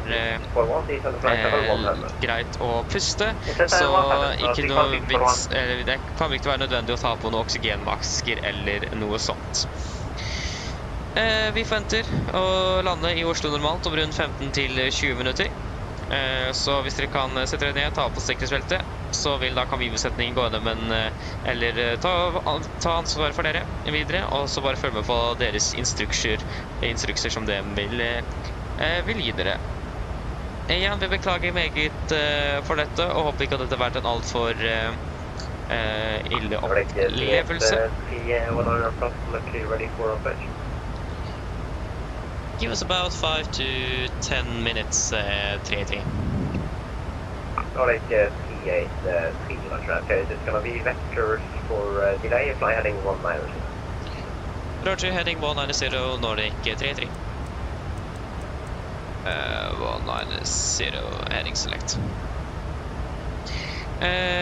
Så ja. Men igjen, det vil beklager.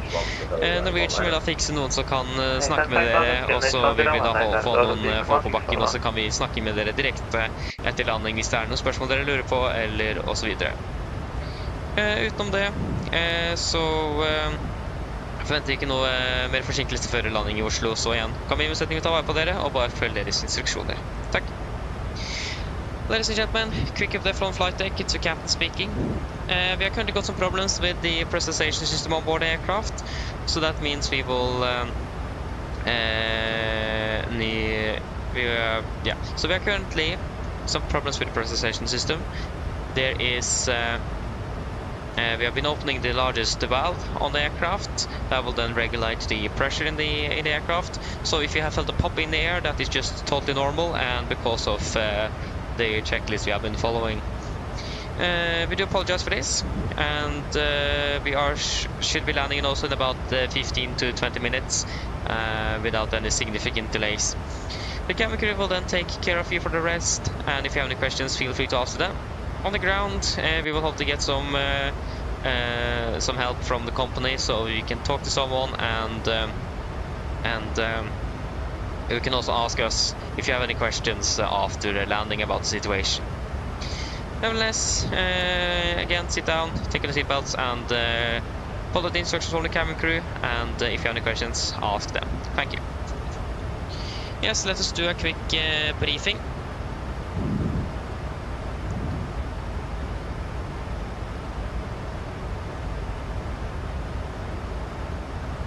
So yeah, briefing, approach briefing.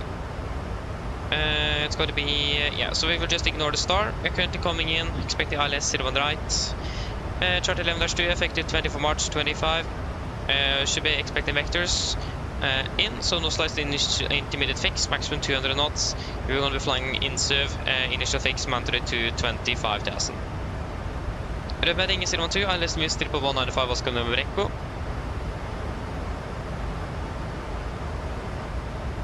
Set triple and triple 195 set triple with Gardermoen VR and set on standby on both nav radios. Minimums will be 891 corrected. I forgot to get that right here. 891 corrected. Glide 3 degrees as usual. Transition level 80 missed straight ahead 02 2.5 DME from the ILS Oscar November Echo. Right turn tracking 048 4000 and then expecting vectors. For the rest of the descent, we will try to descend slowly, and so descend slowly, maximum about 500 feet per minute to try to reduce the amount of issues with the airs of the passengers and so on. We also maintain a minimum 16.24 DME and landing with flaps 30 today, 141. Fin correction 5, 146 final with auto brake 2 and the second attempt reverse thrust. Correct, 38, 3 turn right, heading 2 final, and I will keep you in the down. Okay, roger, right, heading 290 Nordic 33. Nordic 1641, and that is Oslo. 290. Direct Oslo, acknowledge Quantic for 1. I confirm direct Oslo. Landing with 1 right, make it Bravo 6, Bravo 7, taxi to gate. As we got from the ATC. RCR 555 or 665, so it's going to be we'll calculate with a 5 good runway. Weather conditions looking fairly good, some light snow, so maybe some de-ice, anti-ice will be required for landing. But other than that, it is looking fairly good. But yeah, generally though, it's nothing special to say. Only notable note time is changes to some charts and so on and so on. But nothing on this chart at least. And again, generally else nothing special to be aware of. But yes, any questions?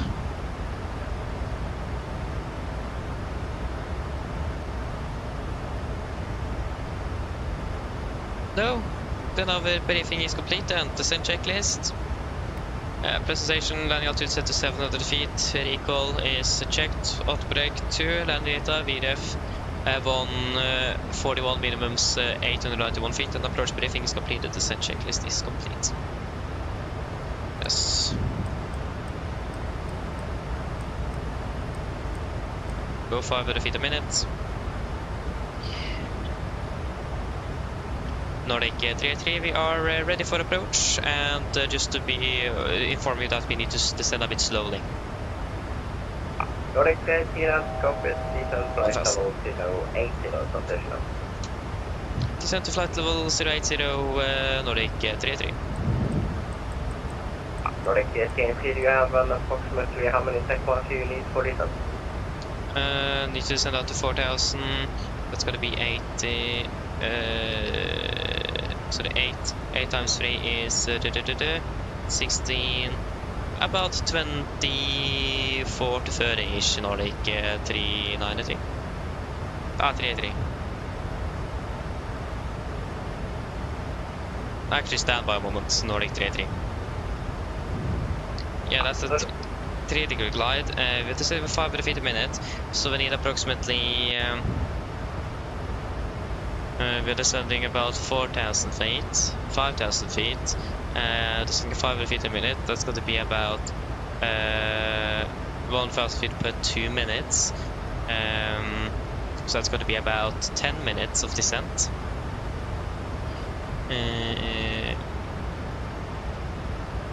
That's quite hard to give.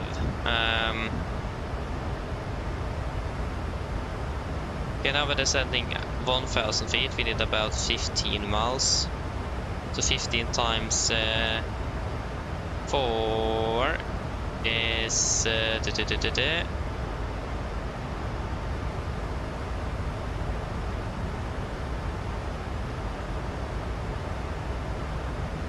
But we need to think about our fuel as well, so maybe we just need to disregard that.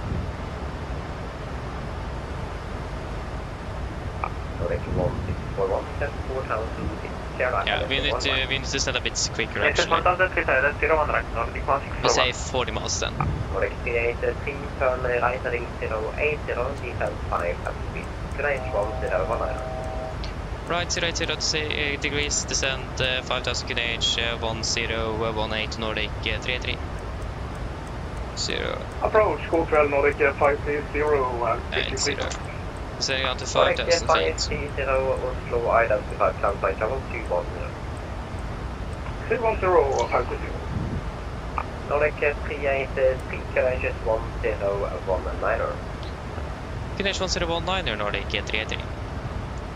Set to knh 1019 approach checklist. Yes, approach checklist, passing flight, altimeters, passing flight level 086.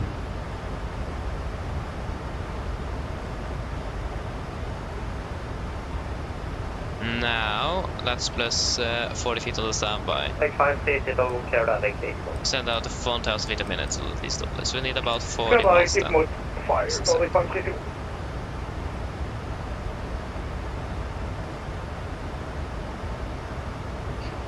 Nordic 383, we need approximately between 25 and 30 miles.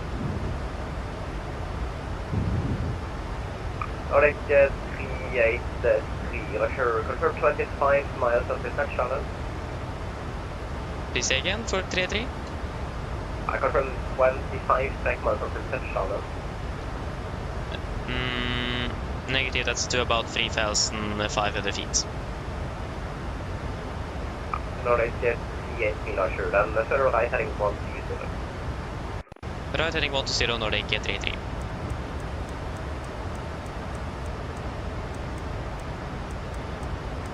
One, 2, 0, set. Los 25 Bravo passing 4,000 feet. We need to slow down though. Should be at 250 knots below flight 100. Starting to be a bit too much here. 250 set. 800. Why is it so much light in here? It's not because you know. But processation. Nordic 530 low contact Oscar Sierra 127 decimal 255, right? 127, 255, Nordic 530, go for it.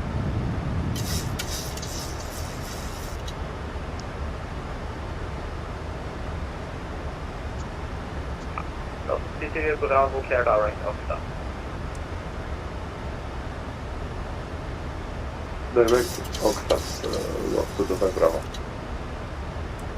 Nordic 1641 connect tower 118 decimal 305. 19305, Nordic 1641, bye bye. Nordic TD10 Hello. aggression Hi, 10 Captain. 5. The cabin is secured for landing. Send 5000 Nordic 33. Thank you. No problem. Yeah, but it's secure.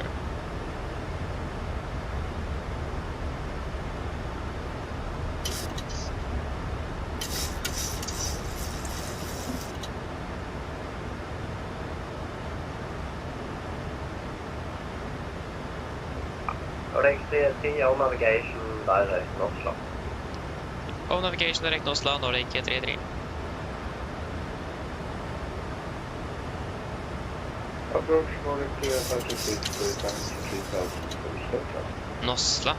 Nordic 536 Oslo identified Calpine 721 today. 210 for budget. Execute. And 1000. Okay, reduce down to 220 knots. And Oslo it's gonna be maximum 200. 200. Nordic 556 clear direct equal.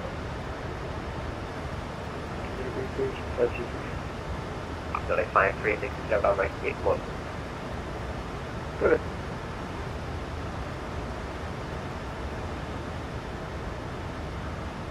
Up 225 Bravo contact Flowers control 127255, right?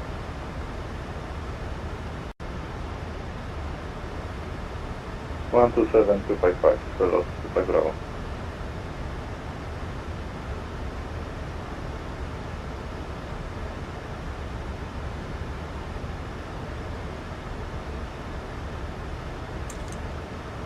Flaps 5, speed checked.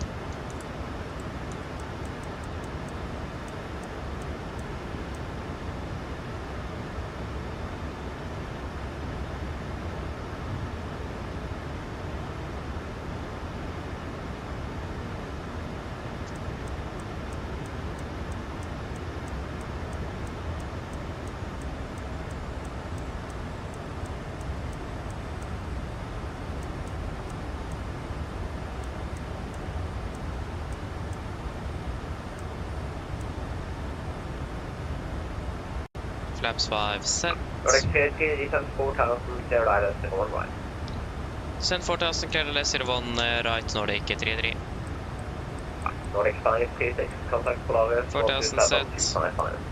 Vertical speed. 127 decimal 355, Nordic 352. 800 feet a minute.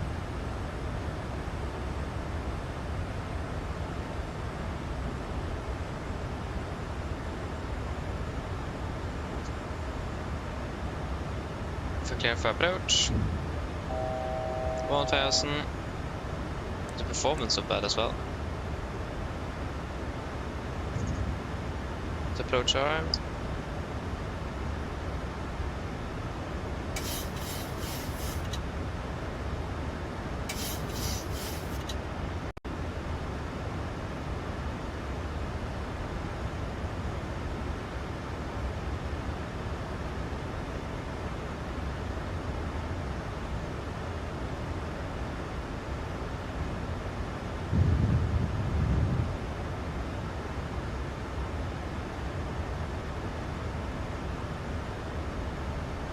Yes, swallow capture.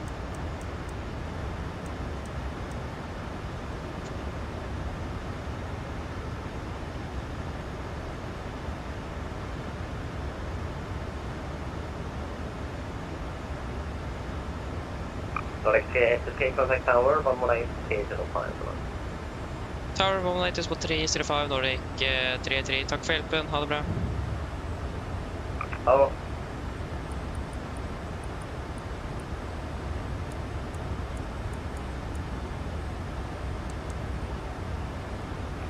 Gardermoen Tower, Scandinavian 4043. Classic capture, Mr. Brorsa, Og 043, takk call you. Taxi Golf November, DSPad Alpha South. Taxi Golf number to Alpha South, Scandinavian 4043. Nordic 1641, welcome to Oslo, Taxi Juliet and 48. Taxi Juliet and 48, Nordic 1641. Okay, that's 2 tons, yeah. Gardermoen, god kveld. 7 information golf. Request clearance to Flesland. Gardermoen, god kveld. Clear to Flesland, Atlas 5 Alpha, 0 left, climb 7000 feet, score 3357. 2500. Flesland, Atlas 5 Alpha, 0 left, Fire, like it, H1, 3357, Yeah, it's looking good. Torneg, god kveld, Nordic 33, correction on established on the LS01 right. Ah. Stations at 1, Scandinavian 27, say again. Scandinavian 27. Get down, flap 15, speed checked. 27 Roger, break, Nordic 38, steady, Gardermoen Tower House, 0 right, Cleveland, wind, 09 0 degrees, 8 knots. Cleveland 01 right, Nordic 33. Cabin crew sits for landing, please. Landing shift flux, chemical, given, engine start switches, continuous, speed brakes, arm.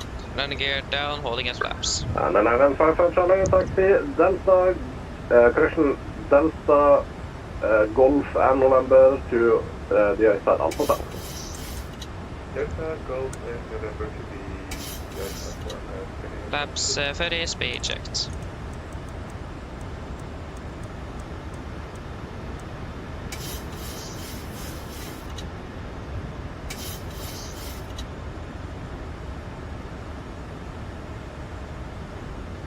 Complete land checklist, flaps. Very bland, very green, land checklist complete.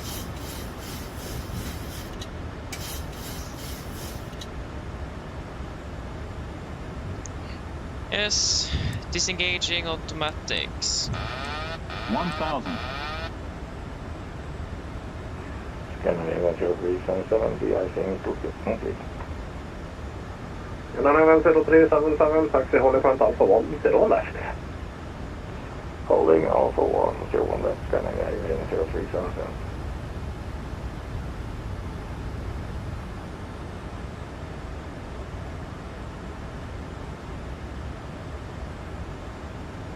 Senior 2 Papa Kilo requesting a push and start. Senior 2 Papa Kilo, push and start approved, QNH 1020. Push start approved, QNH 1020, Boris 2 Papa Kilo. 300. 200. Approaching minimum 100. Contact. 50. Scandinavian 287 request 30. push and start. 20. Scandinavian 277, push and start approved, QNH 1020. Push and start approved, QNH 1020, Scandinavian 287.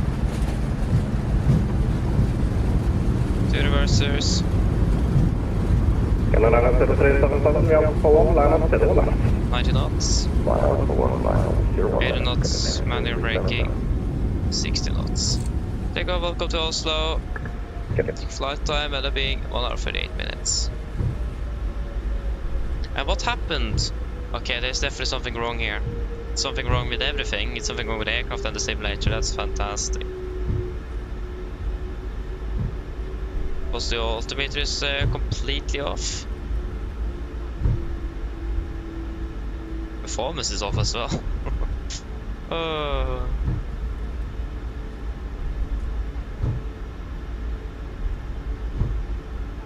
Scandinavian 0377, 01 left, clear takeoff, wind 09 degrees, 8 knots. 01 left, clear takeoff, Scandinavian 0377, sign up there. Nordic 380, Taxi Juliet, down 61. Juliet stand 61, Nordic 33. Can I have 4043, report ready to taxi after the Report one ready to leave the yacht, Scandinavian for 042.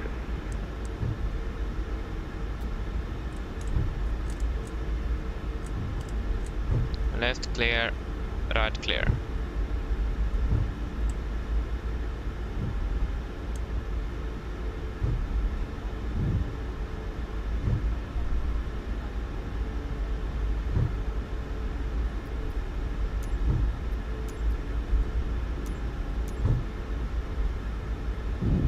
Speed. And you're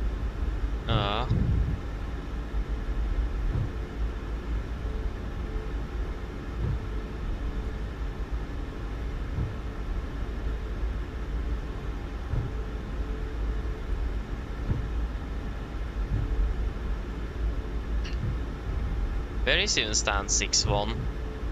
I think we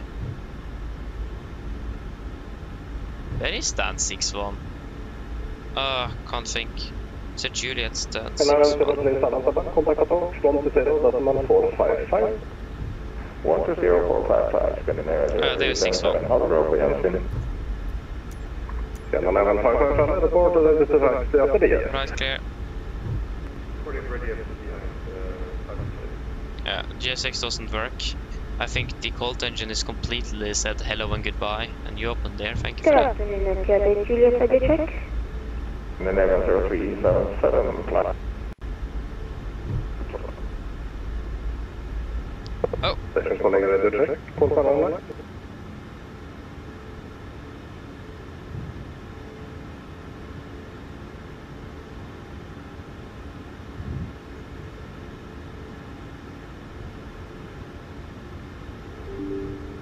Yeah, hopefully this will be working now. Requesting a taxi.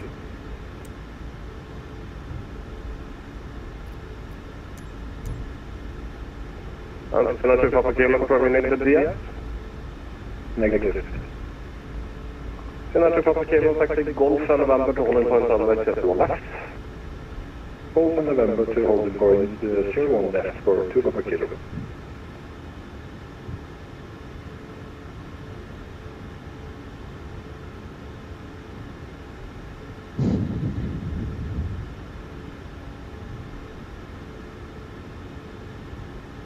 Guardamont Tower, Scandinavian 4043, done with the 8.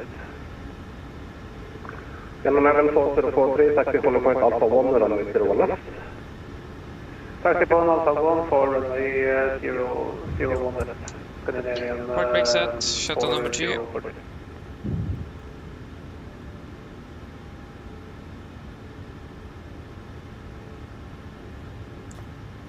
Shuttle number 1.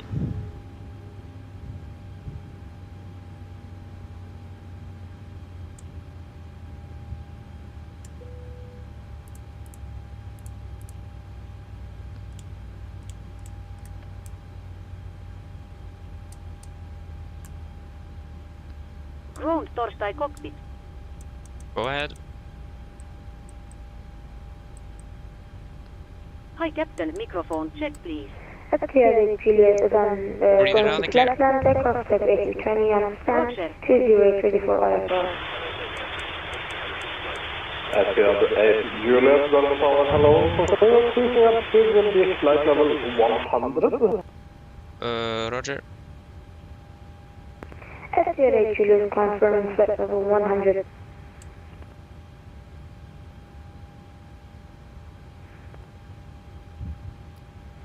Scandinavian 4043, holding short on runway, holding short on Alpha 1. Scandinavian 4043, we are for 1, clear for takeoff from left wind 090 degrees 8 knots. Cleared for takeoff on 01 left. Yes, run checklist to the line. 4043. Fuel pumps. Off, probate, off, throttle paddle set, flaps. Up on right park brake set, engine start lever scud off, weather radar off. Run checklist to the line is complete. 01 left. Climb 7,000 feet. squawk 217. I'm giving up on this aircraft. Not only did we get this very weird problem where we just suddenly lost 1300 feet and all of our thrust, and then we got autofail as well. 2172. Just a mess. I really hope that iFly will come up with an update. Until then, I think I'm never going to be flying with this aircraft again. I'm done with this aircraft. Etihad 8 Juliet confirmed. And what happened with the weather? Alpha departure. Alpha Tango Lima Alpha. Why does it turn off itself? Alpha departure. That was probably what caused the issue in the first place. Etihad Juliet Alpha 5 Alpha. Etihad 8 Juliet. Like, why does it turn off by itself? I don't understand that. Oh yeah, that's because of that. Are you serious with me? Correction, Scandinavian 287, taxi Kilo November to DS pad Alpha. That didn't even help anything. Taxi Kilo November DS pad Alpha. I'm giving up on this. Just problems everywhere. Oh. Two stations at 1 station calling for push call for only. So yeah, the question is that we have a flight that is departing in 5 minutes, and we don't have an aircraft to fly with it or fly it. As you may have noticed, we have a pressurization system that doesn't work, so we can't fly with this aircraft.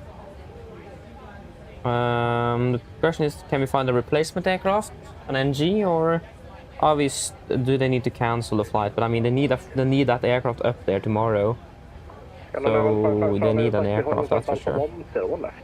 Do you have any aircraft that is available at the moment?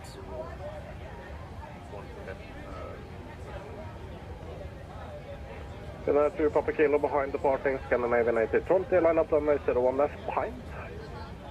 Right, A320 line up to runway 01 left behind, 2 Papa Kilo. Got him on tower, good evening, Volanta 3 Foxtrot Mike at Sun 69. We're A320 with information hotel, requesting clearance to the unit, please. Lufthansa 3 Papa, correction Lufthansa 3 Foxtrot Mike, Garmon Tower, hello, clear to Munich, Oxford 4 Alpha departure, runway 01 left. Clear to Kilo Volcom opening well. Yeah, it doesn't look like it is active, Sky. It looks like something wrong with the simulator itself. If I go to custom, now it isn't live, but it doesn't show up in here in the sim. So yeah, now it works. So it's something wrong with that. But again, we have a flight that is supposed to be departing in 5 minutes, and we are just stuck there. Etihad 8 Juliet, push and start approved, QNH 1020, face south on November. Yeah, but I mean, those aircraft are on maintenance though, since they are on the ground for like days by now. So imagine they are undergoing some maintenance. Scandinavian 4043, contact approach, frequency 120. But yeah, we still need to wait for the passengers to deboard. So what is the options we have? We have a lot of aircraft. 0455, go back. But we need to have those installed as well. 2 Papa Kilo, runway 01 left, clear takeoff, wind 09. Oh yeah, this is just a mess. 01 left, clear takeoff, 2 Papa Kilo. Scandinavian 55 Charlie behind the departing Finnair A320, line up runway 01 left behind.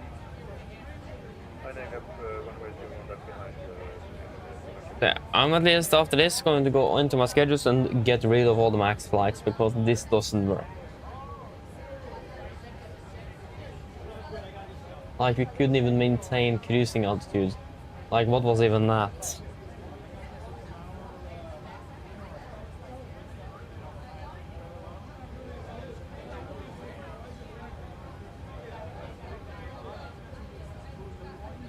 Delta Yankee Mike though is available. That doesn't have any upcoming flights, so we can take that. And I know I have that aircraft ready to go. So yeah. I think that will be our best option. The only question is where in the world, what stands is even available to use What stand is even this aircraft parked at? Lufthansa 2 Victoria, bus stand 68, requesting pushback and first. Lufthansa 2 Victor Alpha, push and start approach, QNH 1020. Pushback approved, QNH 1010, Lufthansa 2 Victoria Alpha. Lufthansa 2 Victor Alpha, QNH 1020. 101, correction, 1020, thank you, Lufthansa 2 Victoria Alpha. QNH 2 Papa Kilo, contact approach, frequency 120.455. Hello. Hi. 120, Everyone's offloaded. thank you for ATC, bye. Brilliant landing, by the way. We barely felt anything. Yes, thank you. Just Can thinking I about have if you need anything. Of course. The thing is that I imagine the gate that we were supposed to use is not available because, yeah, we are supposed to be there. So that's down to 6. Can I have 55 Charlie, 01 left, clear takeoff, wind 090 degrees, 8 knots. Yeah, what of the ones? So 178, is that stand available? Canadian 48 request taxi for the ice. Scandinavian 488 taxi, Romeo Papa. 178 is available, Mike to 177 is not available, Alpha South. 176 Romeo Papa Mike to the ice. not available, Scandinavian 48. 175 and 4, 175, no, 4, no, 3, yes, 173 is also available. You take 173 then. Okay, we should probably then leave the aircraft and get our replacement.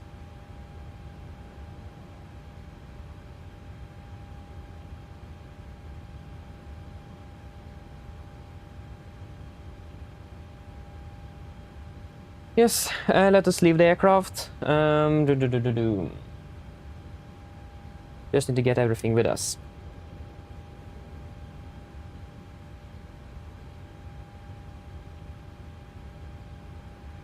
Scandinavian 55 Charlie, contact approach, frequency 120.455. Yeah, we're gonna be flying with Delta Yankee Mike.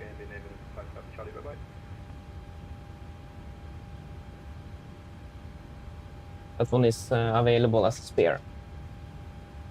So just be a slight delay while we're waiting for that to be ready. But yeah, we need to finish up a few things here before we can go out. Flight time on November and it's ready for taxi. 2 hours. Sorry, yeah, 2 hours and 10 minutes. Etihad 8 Juliet, taxi November to holding point Alpha 1, runway 01 left.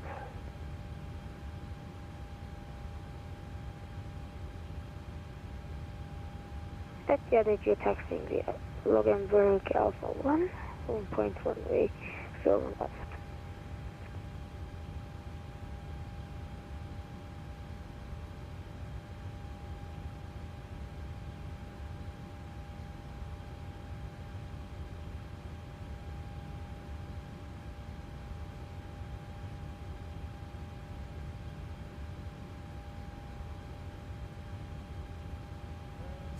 Tim, hello, welcome, og bring vel. Yeah, I have. Really exciting. Really excited. So, looking forward for that indeed. So that's very cool. It's very cool. But hey, is it possible to go back and edit and change aircraft? Because we need to change the aircraft for our return trip. So, yeah. Okay, we'll just leave... oh, yeah. We'll just... wait, we are not finished. Get that. I still have some paperwork to finish up here. Yeah, anything you guys want to add in the technical log? That's probably not a big surprise what that will be.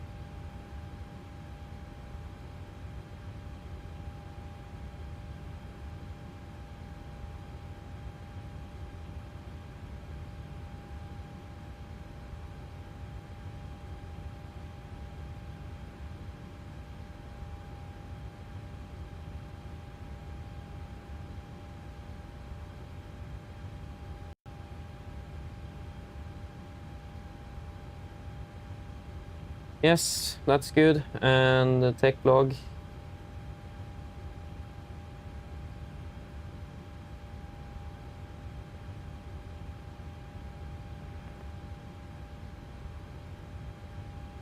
Yeah, at least it's going to be that we got sudden loss of thrust, and aircraft couldn't maintain altitude for whatever reason, even though we just maintained that altitude just a few seconds ago. And the auto fail and the subsequent over to manual mode. Yeah. If you guys don't have anything, we can go shutdown checklist below the lines. Take look complete. If we complete, shutdown checklist complete. Let us then leave the aircraft and run to our replacement bird. Wait. That was very quick actually. We don't need to run that fast. Let me just get off the network here. So I mean, are we now connected to the aircraft?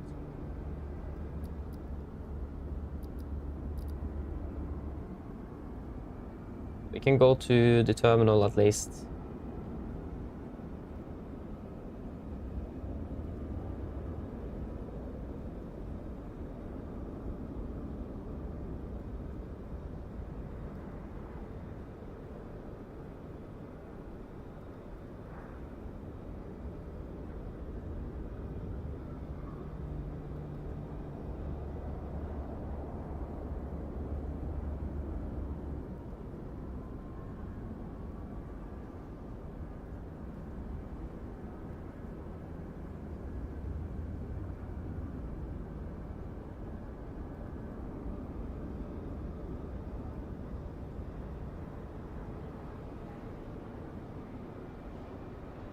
Yes, then we can leave you. Yeah, just let me fix a few things. I still have that. Oh yeah. Oh, that was the wrong. Oh no. I don't have that. Oh yeah, I have it here perhaps. Oh, I don't have it because yeah, I forgot. If we can add an image. Where in the world is that file? Pictures. Here we go.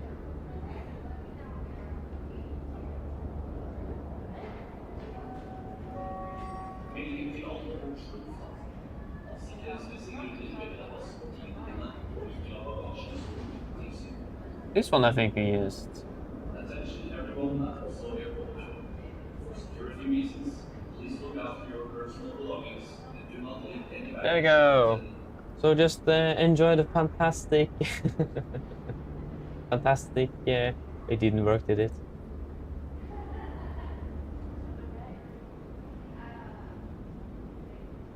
No, it didn't even work. Oh no. Of course it doesn't work. I need to do it on the older computer.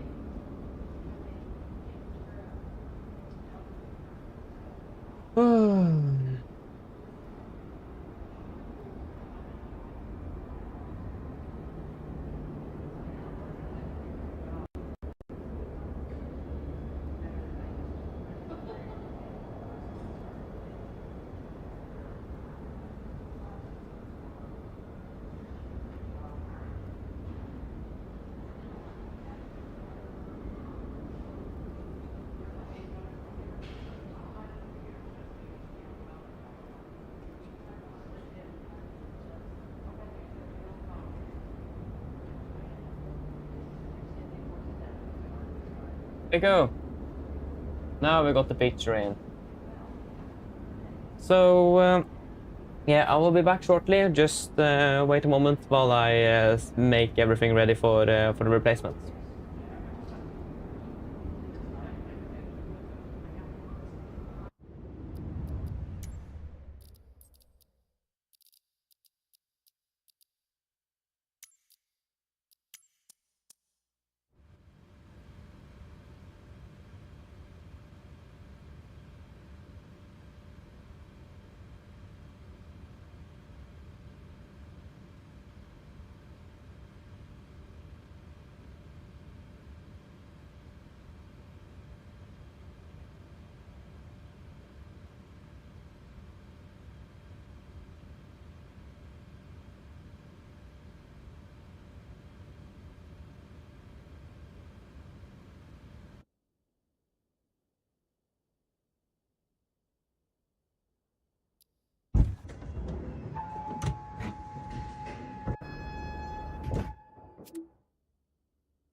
Via Alpha 3, line up runway 01 left, Nordic 276.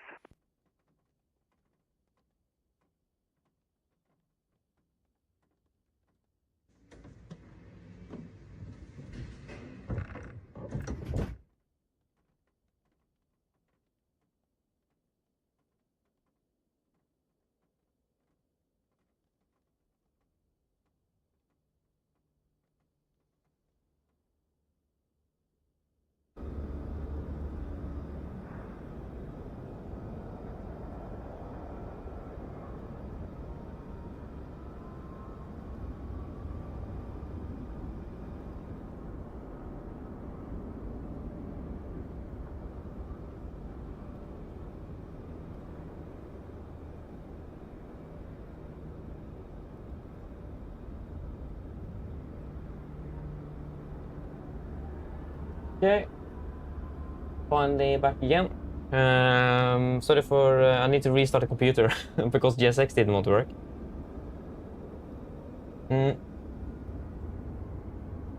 Walking down, and the aircraft should be pretty much right around here.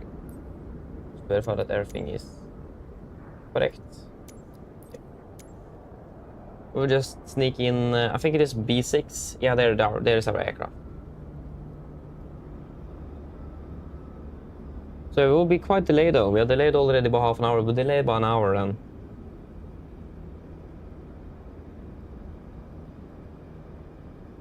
It's quite silent here indeed.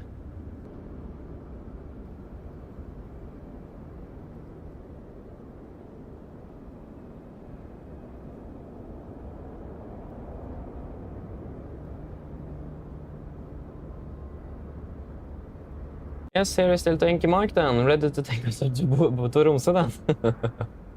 Yeah. An aircraft change is not often we're doing that, and why in the world are you floating? That's another question. Yes, we can open the door. Very silent very quickly. And why in the world are you armed? Should be armed. Yes. Let us, there we go. So it's gonna be called a dark flight deck as well, since I haven't been flying for a few days. Actually, I think it last time flew today, actually. So yeah, but we need to do everything from the beginning again. Oi. The DFB. And this is a short field, I think. Yeah. Good. Let us take a seat. And then let us power up the aircraft.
Yes. Fantastic.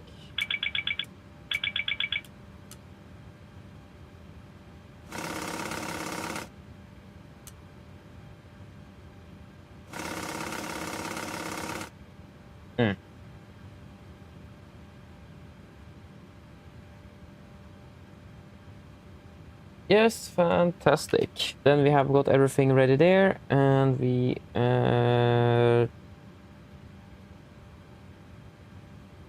good.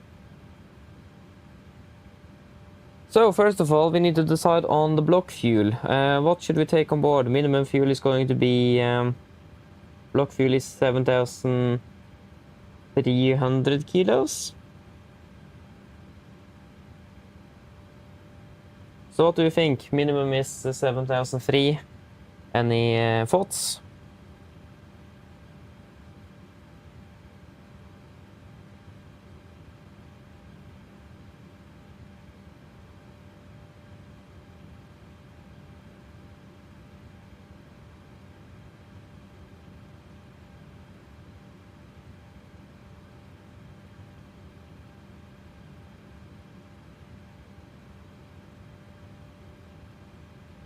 Weather conditions, Tromsø, it's looking good. It's KVK conditions -10, QNH 1024. So yeah, it's very good weather actually, so weather is not a concern at all. So I'm quite happy with that. Weather conditions in Gardermoen, it's going to be some light snow reported. So we may need to de-ice as well.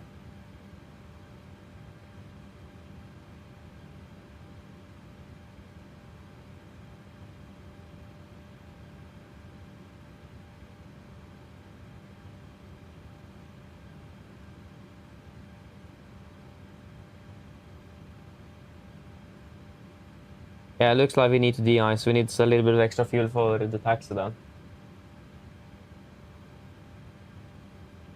Yeah, we can take at least 100 kilos extra, so we can go with 7.4, then we have at least 100 kilos extra for... Yeah, because we rounded up to the nearest 100, so that's going to be 7.4. Yeah, so it's actually 7.5. Take 7.6 then. Then we have a little bit extra. And then we also then have a taxi fuel of 3327. 3327. So 100 kilos extra on the taxi. I think that should be plenty, so I think we'll go with that. This is the first time I can remember that I've got a clean value from SimBrief. Never really receiving that. But yeah, then we need to change something because the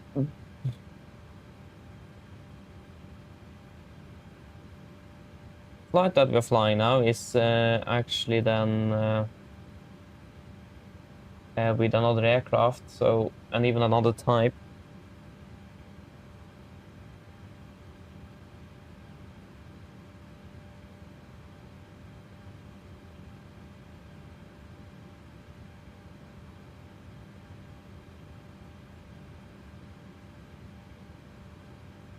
But yeah, we can't.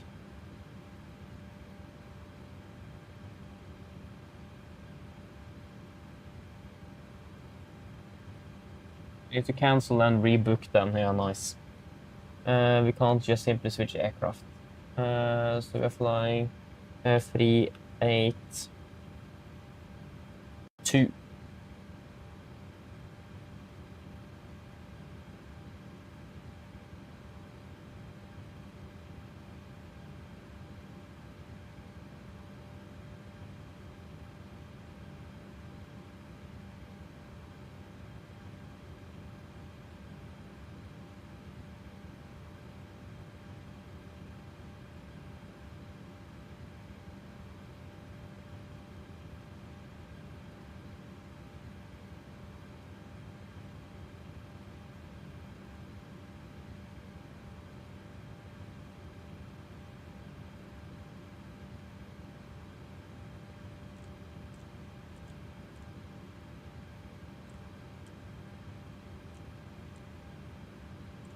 Expecting 188 passengers.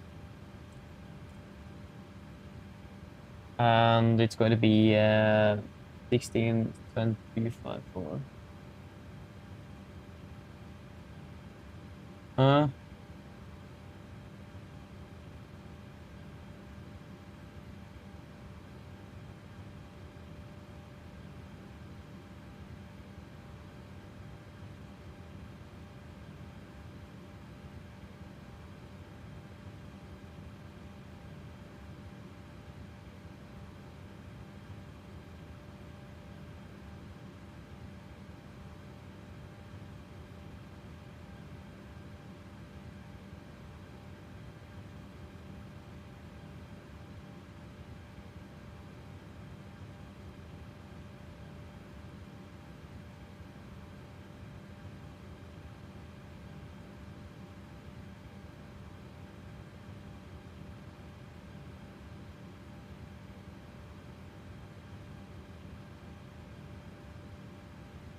There we go, now I fixed that at least.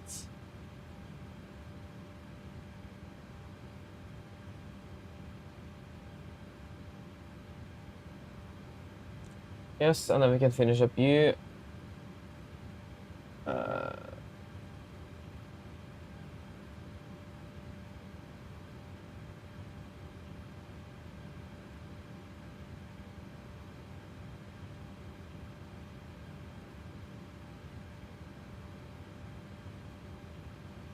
Okay, we'll be departing at 1945.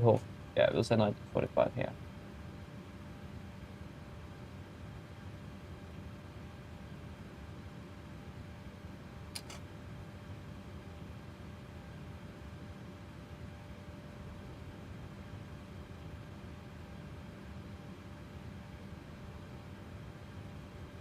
Yeah, we need to de-ice as well, so there'll be some slight delays because of that.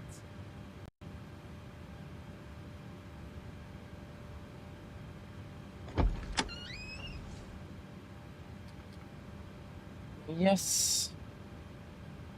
And yes. Fantastic. Let us, I think the air rack is probably not updated on this aircraft, so let's get that updated. Hello. Hi. Okay, I've spoken to security, and I'm told they'll be ready to send the passengers down to us in a few minutes. Okay, thank you. No problem. All stations prepare to start boarding.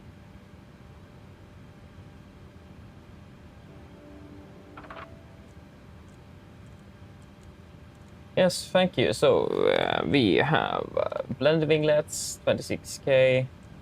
Let us check the performance. Short field. A-firm. So we have a 78 blended winglets, 26K, short field performance, carbon brakes, select aircraft. Short field 26K, carbon brakes, winglets. Yep, that is us. And the air rack is up to date. Electric operation program.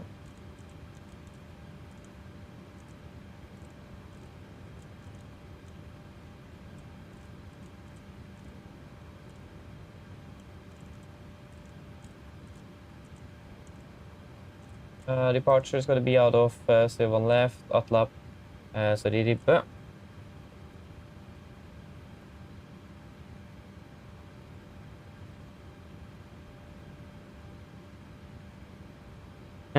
Ribbon Alpha, Ribbe, direct to Gigni, disregard.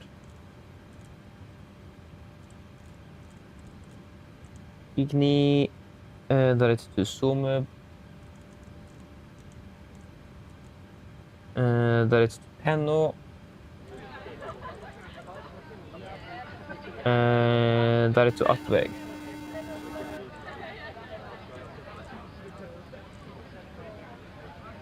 Hello. Hi, Captain. Just to let you know that the passengers have started boarding. Thank you. Expecting runway 36. ILS Zulu 36 via the Attveg to Lima, and it's going to be via nothing. Is it?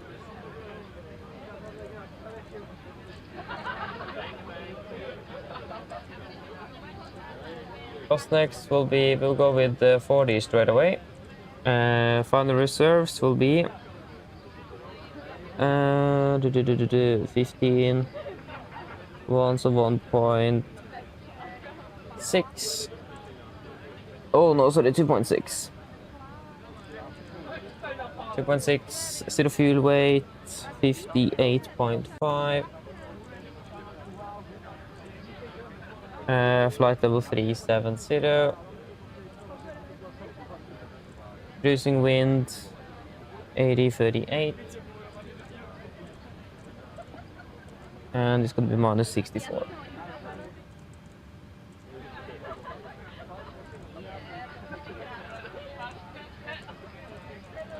Cardamom, 8 miles.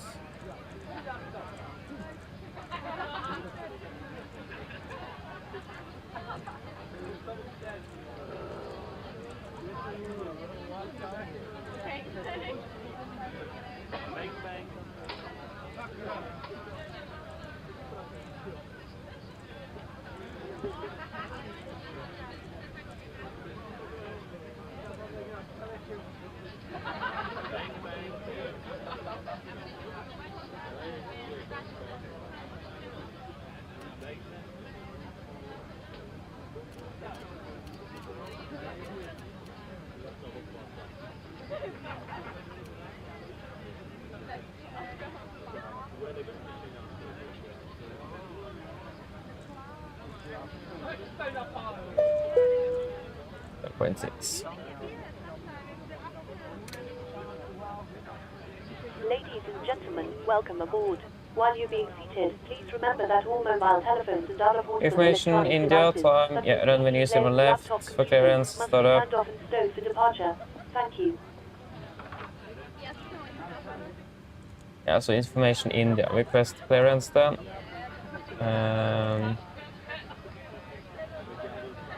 Information India, stand 173.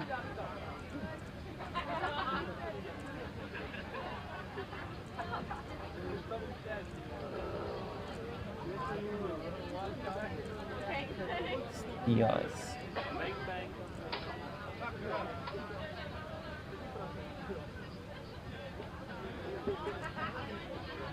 Yes, and it's going to be. Hello. Hi, Captain. All passengers are now on board. Oh, yeah, thank you. No problem. I'll bring it to you as soon as they send it up. Okay, thank you. Go ahead. I forgot to change from insane to very dense. Hi Captain, just a quick update. Torstai let you know that we have started loading. We have sent the final load set once we are ready. Yes, Roger.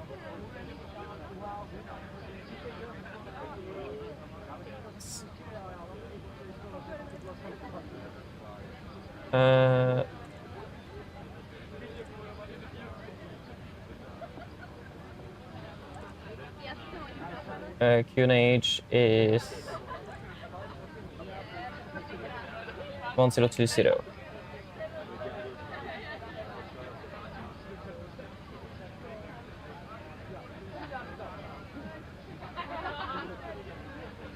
Okay.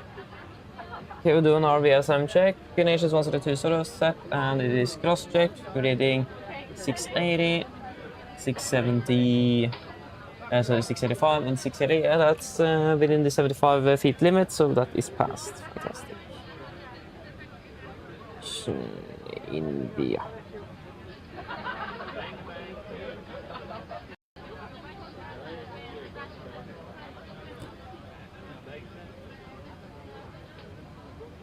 Yes. Be 1480.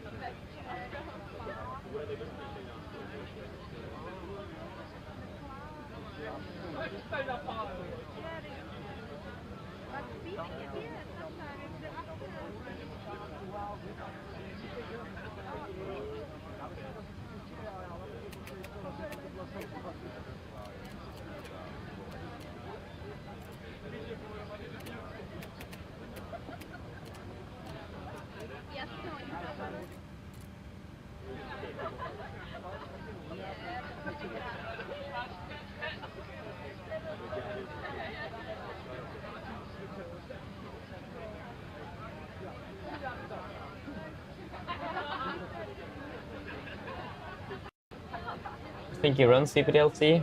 I haven't got an answer at least, so.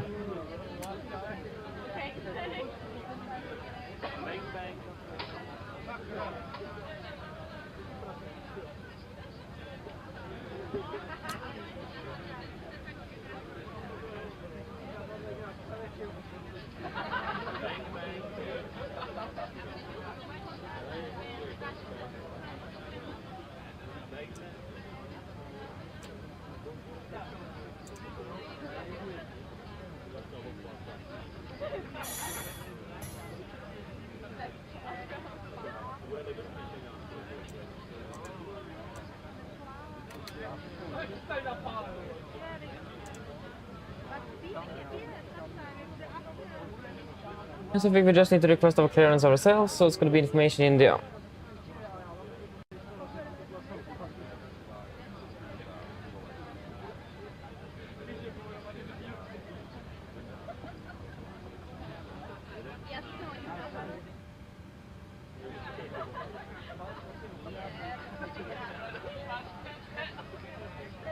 Tower, hi, Nordic to Juliet at stand 173 with Aviation India, requesting clearance to Tromsø.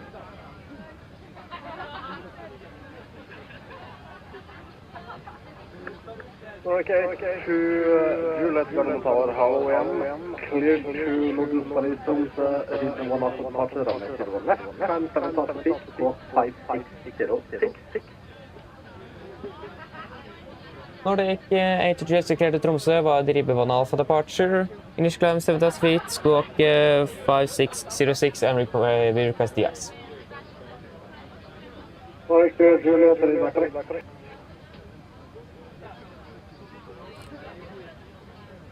Yes, 5606. 5606. General Tower, good evening, 106, keep on wireless, Yep, ready for briefing. And departure briefing. Actually, we need to do some cold temperature corrections first.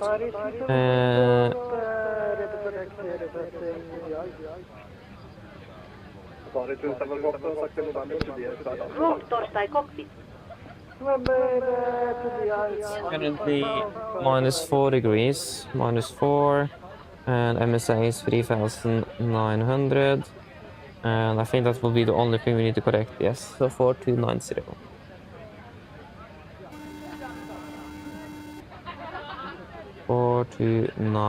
Ready back here. No problem. Thank you. Go ahead. Oslo Tower, looking to 12 Foxtrot, 83, turning around 172. Loading has been completed. We are sending the load share up Torstai you now. DLL contact you for pushback once you're closer up and the beacon light D as switched on. Yes, okay, Roger, thank you. Yes, ready for a briefing. Alright, going on to the second Tango, pop off, Delta, Tango, pop off, Caroline 176, 01 left, straight line, 08, Land on the back 6.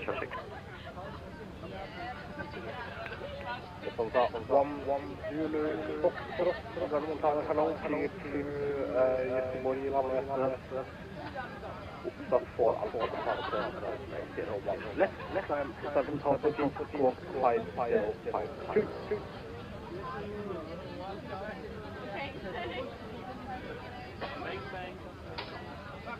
Clear to Gothenburg via Oslo 4 Alpha, runway 01 left. Climb 7,000 feet, squawk 5052. RCR is going to be 555, go Alpha 1.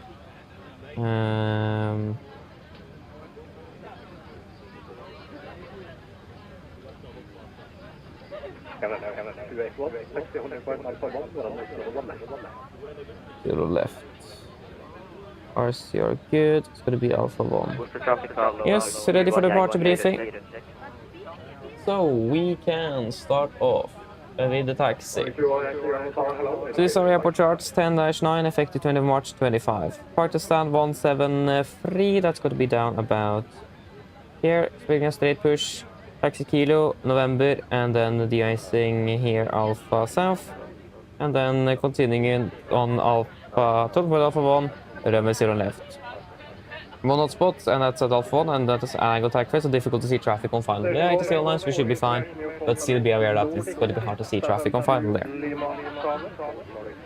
And other than that, no other hotspots, taxi restrictions. On a notable note time with some changes to some charts and procedures in Oslo with the latest air act, but that is all covered on the individual charts and we'll be able to notice that. And at least from what I've seen, there is nothing noteworthy here on the ground charts at least, and that haven't been changed. RCR is reported B355, good, weather conditions looking fairly good. Most likely needed to have anti-ice on for departure as well, but we'll wait and see on that. For the SID, we are expecting the correction we are cleared by the Ribbevann Alpha, chart 10-3 Delta, effective 20 of March 25. Departing straight ahead 012 degrees to Golf 9436, maximum to 30, left turn to 437, then continue to 438, and then up towards PMS Nuvse, Nuvsa and Ribbe. MSA corrected is going to be 4,290 feet, with an initial climb of 7,000 feet, maximum 250 knots below flight 100, unless otherwise instructed. Yeah, we're going to be using noise abatement number 2, so that means we're going to be climbing on a V2 plus 20, passing 18 feet AGL, speed 820, Pegger 220, return flap schedule, passing 3,000, self-tunage, counter speed in 20, and continue accelerating the aircraft. Engine outside is going to be straight ahead 8 miles from the VOR, Gardermoen, right turn tracking 110, climbing up to 5,000 feet. Final conditions are looking fairly good, even though it's reported to be some light showers of light snow. I still can't really see much. Active sky is not even turned on. Let us turn on that. Apologies. Oida. Yes. Apologies for that. But yeah, generally though, it's looking fairly good on the weather, so returning back head block doesn't look like it's going to be a significant issue. So we don't need to worry too much about that. We should also be, I think actually maybe departing straight right above the maximum landing weight, so be aware of that. But again, generally it's looking fairly good. Any questions before we go to the route check?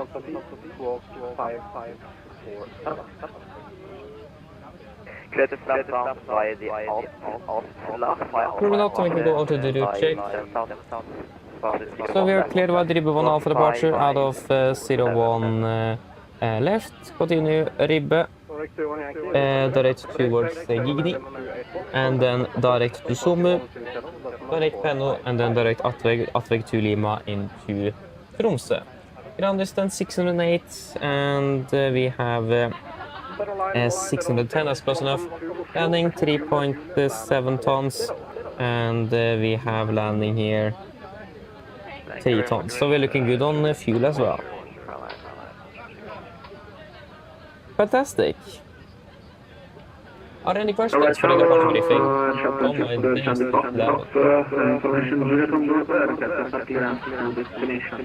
no questions?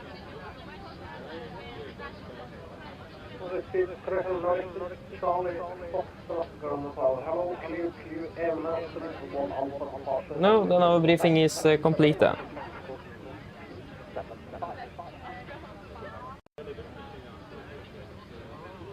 Back to destination, we are reaching 1 outside, initially 7,000, spoken 3375 out of travel, 01 left, yeah, what happened with the weather now though?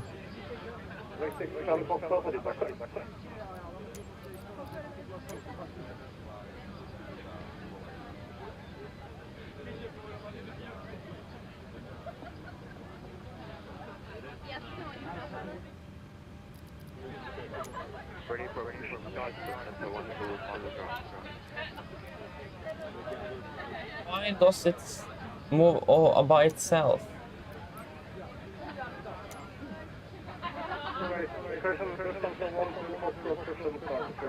Oh my days, it's just problems today. Oh, it's active sky. Oh, come on, stop doing this.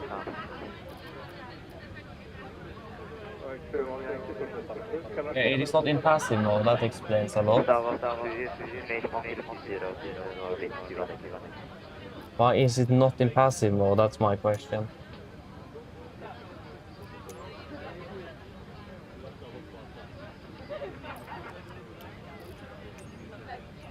Live weather, live. River checklist to the line. Change the course, remove the oxygen test 4%, natural and the display switches. Normal auto, window heat, on presentation mode selector. Auto, flight instruments. Tracking 191 QNH 1020, reading 680. And 685. That's plus 5 with the standby. Park brake set, engine start reverse cut off, and tax take briefing completed. Brief checklist to the line is complete. Oida.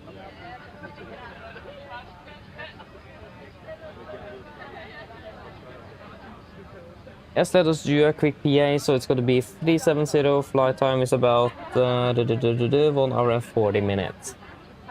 And it's good weather in Tromsø. Yeah, KVK -10 and some light winds, variable winds from the east. Mine damer og herrer, god kveld. Mitt navn er Fabian, jeg er kaptein deres i dag. På AMD Norwegian og resten av besetningen så ønsker vi deg hjertelig om bord denne flyvningen til Tromsø-Langnes. Flytid er beregnet på rundt ca. 1 time og 40 minutter. Som dere kanskje har merket til, så har vi omtrent en time bak skjema for øyeblikket. Vi beklaget meget for denne forsinkelsen, men vi har hatt noen tekniske problemer med det originale flyet vi fløy med i dag, så vi måtte bytte fly. Vi forventer å dytte av gaten veldig straks, om rundt 5 til 10 minutter. Så hvis dere kan være snill, sette dere ned og ta på sikkerhetsfeltet. Vi kan kabinbesetningen for en sikkerhetsbriefing som anfører å følge på for deres egen andre sikkerhet ombord. Vi planlegger for øyeblikket en nordlig avgangsrute, og så får jeg fortsette nordover mot Tromsø.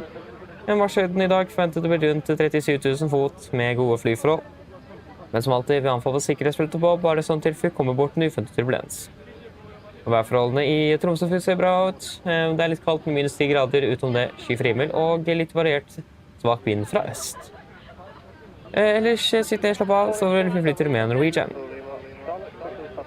Ladies and gentlemen, good evening. My name is Fabian. I'm your captain today, and we offer Norwegian and the rest of the crew. We want to wish you a warm welcome aboard this flight from, up to Tromsø Langnes. Flight time towards Tromsø today is expected to be about 1 hour and 40 minutes. As you may notice, we are about an hour behind schedule, and we do apologize for this delay, but we had some technical issues with the original aircraft we were flying today. We need to swap aircraft. We should now be ready for departure. And so if you then can please sit out in your seatbelts. The cabin crew go for a safety briefing that we encourage you to follow for your own and other safety aboard the aircraft. We're currently planning a northerly departure routing today. Climbing northbound, continue north up towards Tromsø. Anticipating 37,000 feet as our cruising altitude today. And good flying conditions are anticipated, but we still recommend a stable zone just in case we encounter some unexpected turbulence. And the weather in Tromsø is looking fairly good with just some light variable winds from the east. It's about a bit speed cold, -10 degrees, and clear skies expected. Otherwise, safe and relax, and we will enjoy this flight with Norwegian. Thank you.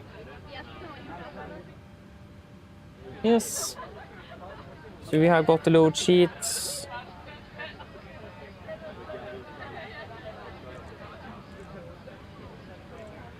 I don't think that's right. 58.5.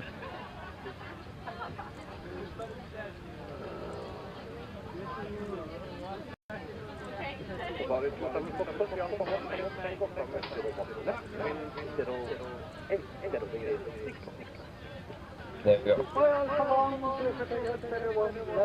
There you go, 58.5, 58.5, 66.5. 65.5, 66.1. Yeah, that looks fairly right with the estimated fuel as well. Yeah, we can accept that. And it's going to be 7.6 there. And the 7.6 there compared to 7.3. Yeah, that's looking all good, and performance is correction weight are checked and confirmed the passengers. 188 plus 6 crew is 100 and yeah, 194 souls aboard.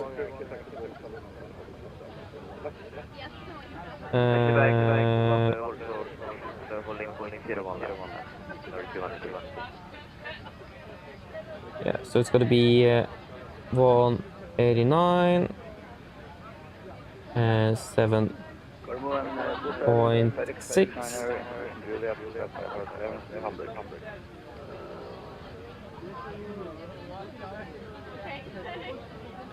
Yes, 7.6.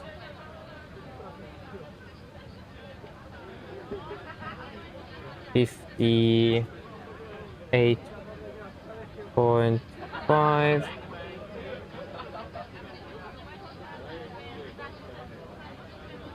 and the 66.1.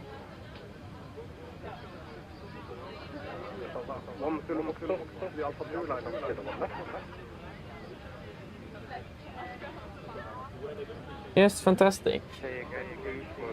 And we can execute.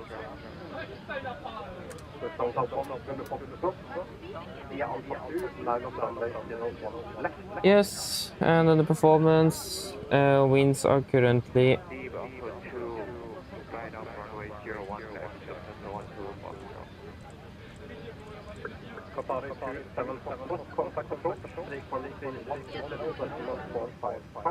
yeah, it's gonna be 20.9.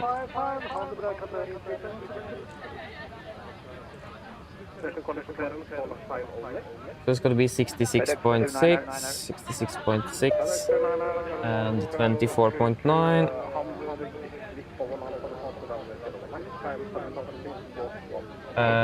There we go.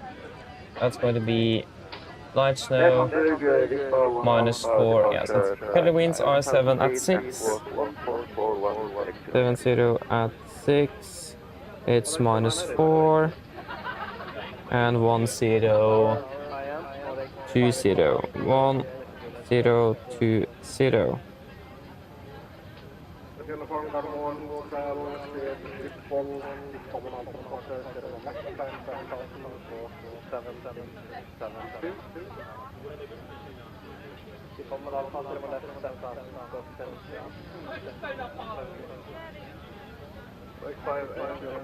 Yes, that's going to be 22K, no assumed. 88.9, 88.9, fantastic, and -4 and -4 confirmed. Flaps today will be 1 frame 5.2 and then 38, 46, 52. 38, 46, 47, 52.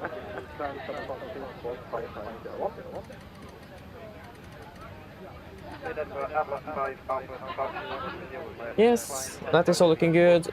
And 22K, 22K, 89, correction, 88, 88, fantastic. Flaps 1, trim 5.2, and then 38, 46, 52, 38, 47, 52. Performance is checked. We're all good. Yep.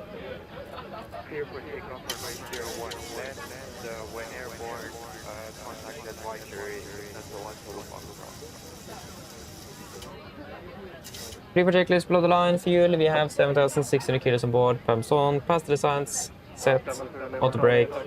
RTO. Silver necklace. Completed. Take speeds. V1 138. VR1 47. V2 152. Pump speed V2 152. Heading 012 degrees. Altitude 7,000 feet. Pre-for checklist complete. Park with the ground. Park with the ground.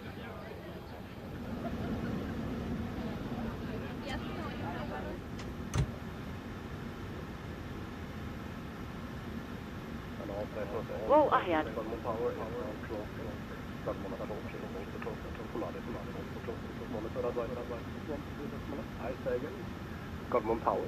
You can please disconnect from the push. Roger. Oh, what's happening? Stand by. All right. Oh, I forgot that I need to turn off you. Power has been disconnected. Yes. Right. Yes, thank you. And we can get rid of you.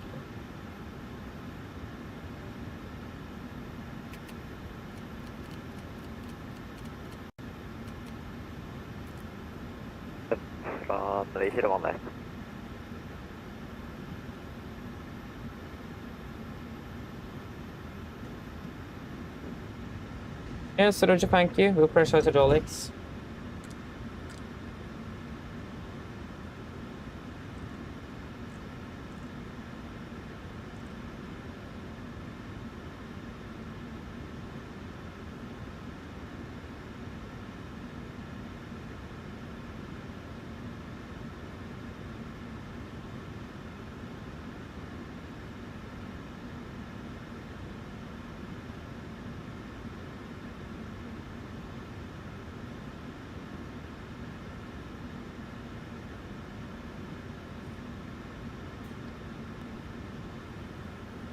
Oslo traffic, Nordic to 1 Yankee, take off from a 01 left.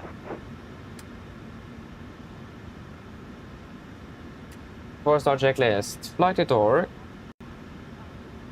Close the locked, doors windows. Close the locked, anti-collision light on, transponder set, rudder trim, 3 and 0 before start checklist complete. Is it all clear behind?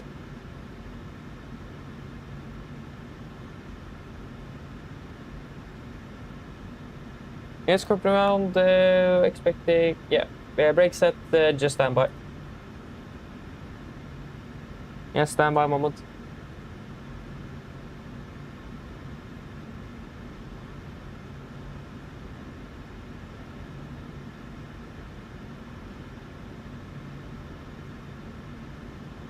Cardinal traffic, Nordic, A2 Juliet, pushes out of the stand, 173, Cardinal.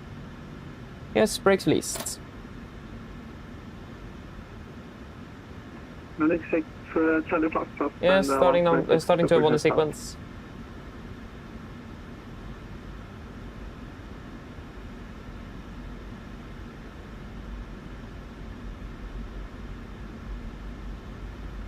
Yes, starting up number 2.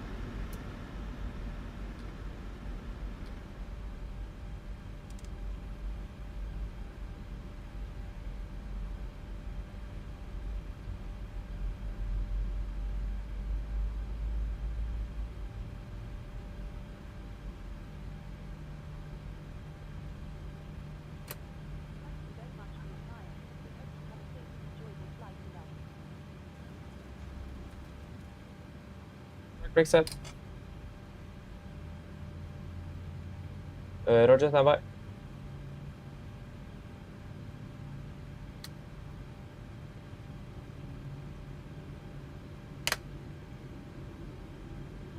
And start it out. Starting number 1.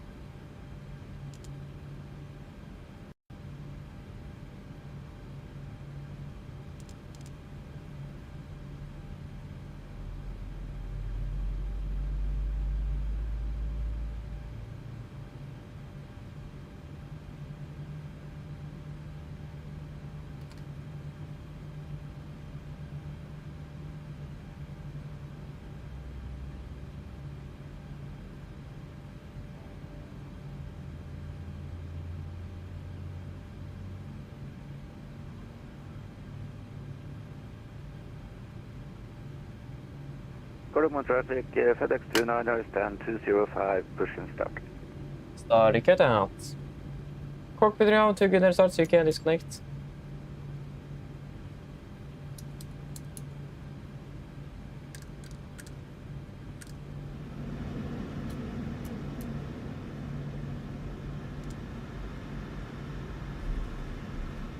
Oh, come on.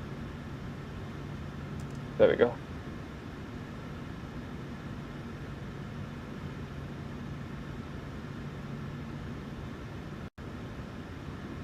Remember not to check the flight controls or the extend the flaps.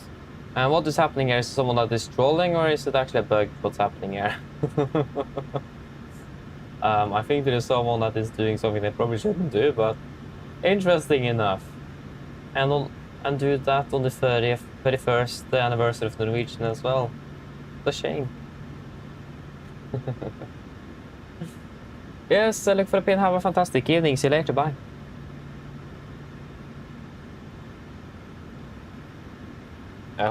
I hope that's more a bug and that no one is actually doing that by free will. Again, Norwegian is 33 years today, so I'll do that then.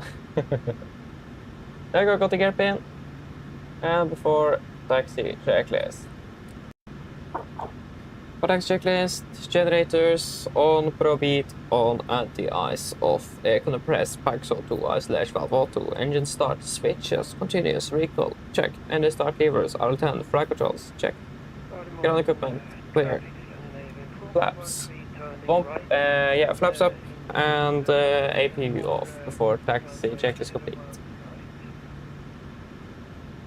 Oh my days, there's definitely someone that's trolling. Current traffic, Nordic 8 to Juliet, taxiing via Kilo November to de-icing Alpha South, Gardermoen. Left clear, right clear.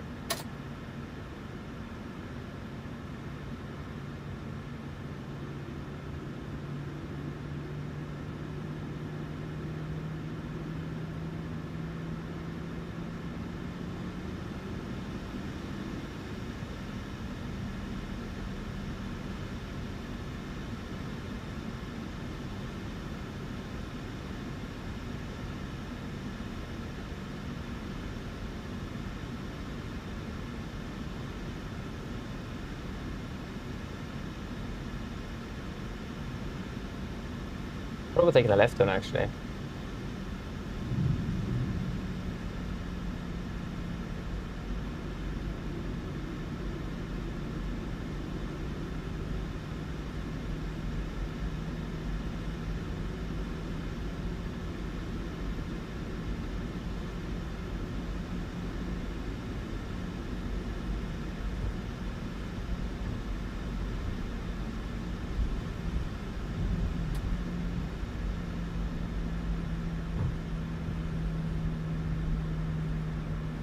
Right clear.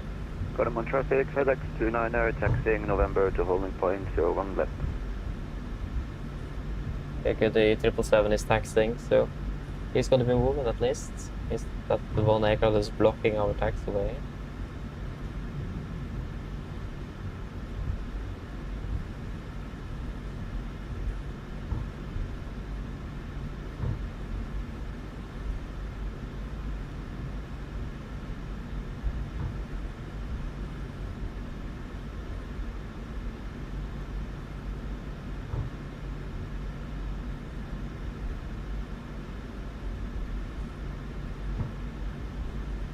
Yeah, apologies, I forgot to change over to the mic a bit late. And I forgot to turn on the sound for GS6, so again, apologies for that as well. I've not really been the best day, have it? No.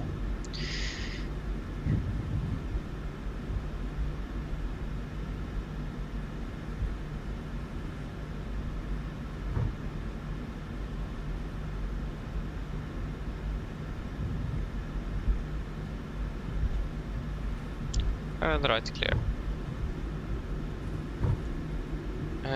What de-icing pads are available?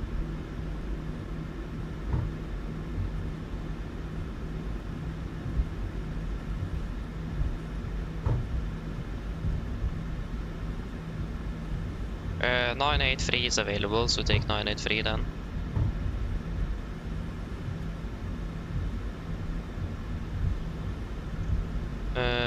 No, we'll take 986. Left clear.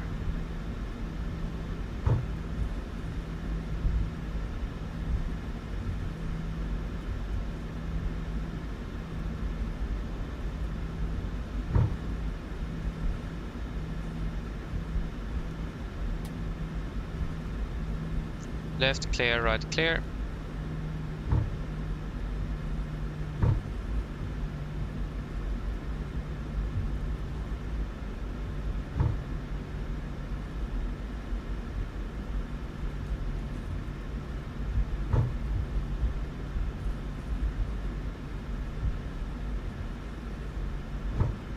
Left clear, right clear.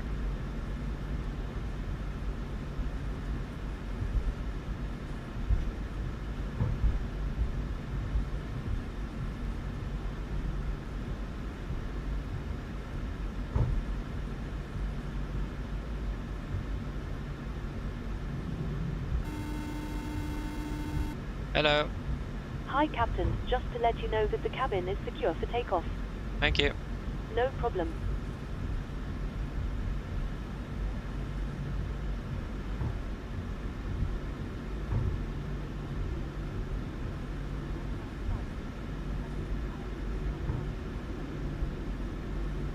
Gardermoen traffic, FedEx 290 lining up 01 left.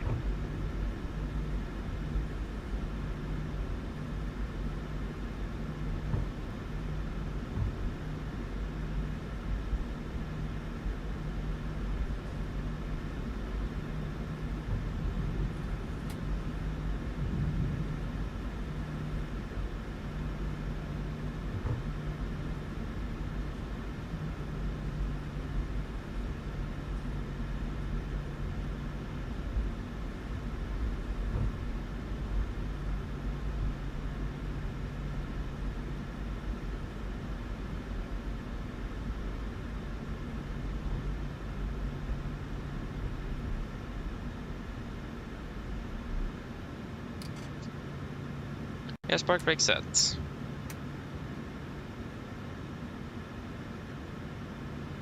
Okay, before the icing checklist. So, before the icing checklist, APU off, flaps up, stabilizer trim 5.2 units, engine bleed air switches off, APU bleed air switch off, log light off, row 44 not installed. Before the icing checklist is complete. Godamon traffic, FedEx 29er, taking off, 01 left, Godamon traffic. Now I can remember to turn that on at least.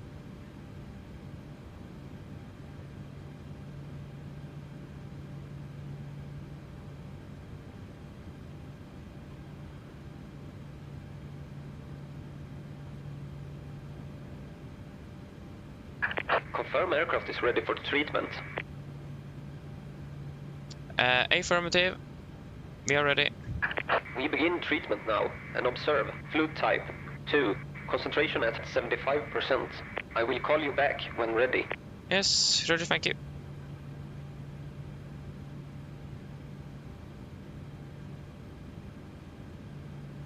Yes, there we go. It's gonna be fluid type 2.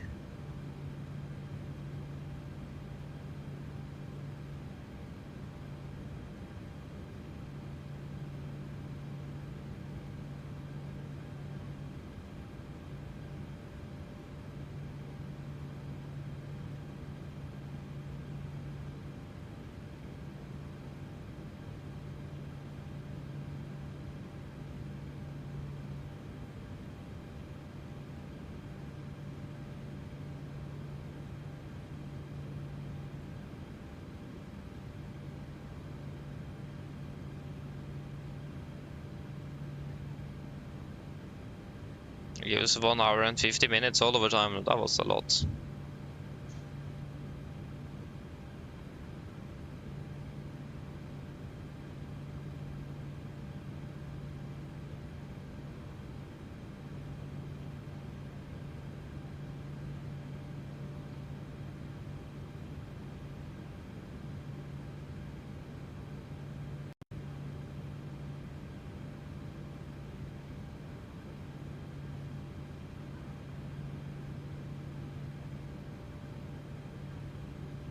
One hour 50 minutes. The icing and anti-icing completed. Anti-icing code is fluid type 2, concentration at 75%. I am disconnecting. Good day. Yes, thanks for the help. Have a good day. Bye.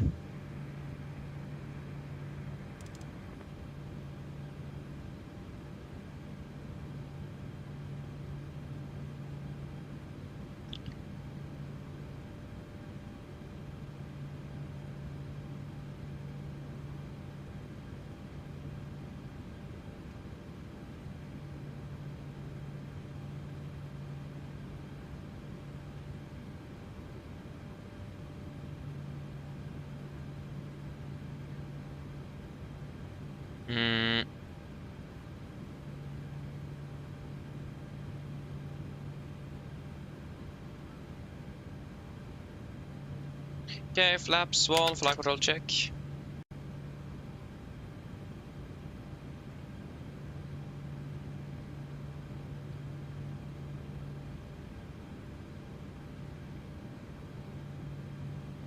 After the icing checklist. APU off, row 44 not installed.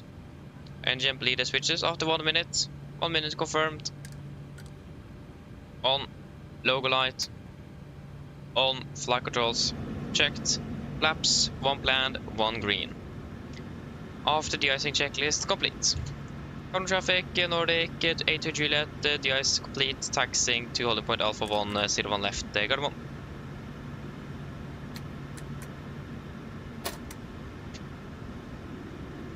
Yes, let's clear right, clear.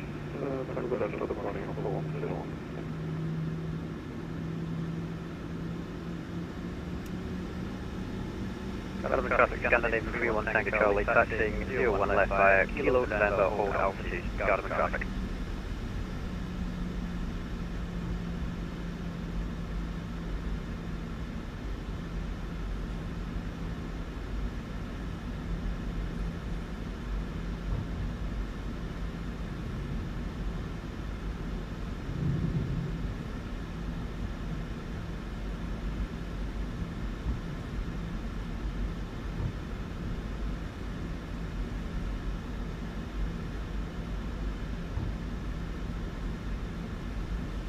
City cabin before deco checklist.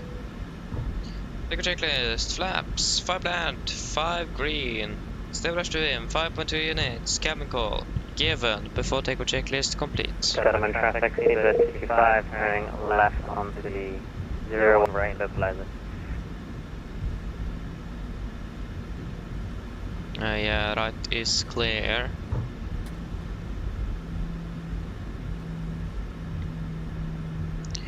Cardinal traffic, Nordic 8 to Juliet after the departing company, landing up behind the 0 left Cardinal.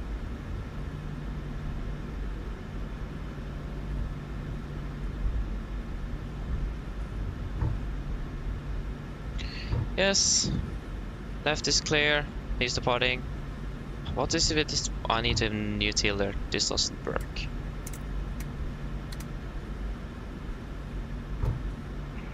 Hotel 4, Nordic 76, Nordic 6 Charlie Foxtrot, taxi building, land to 0 left.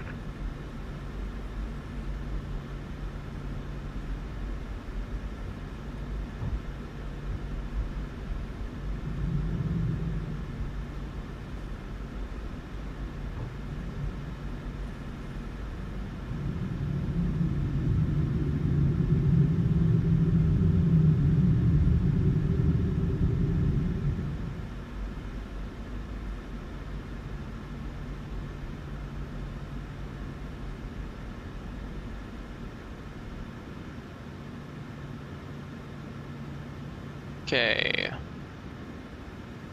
Godman traffic, speed at 55, 10 mile final, runway 01, right. Cardinal traffic, Nordic 8 to Juliet departing runway 01 left Carbon. Yes, ready. Take off.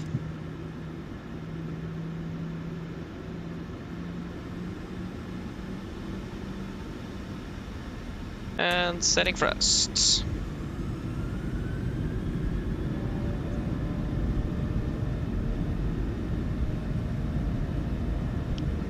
And thrust set. Nordic 6 Charlie Fox, Nordic 6 Charlie Foxtrot, sorry.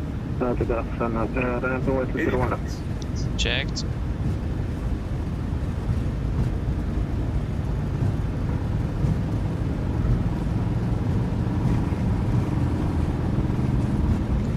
V1. Rookie.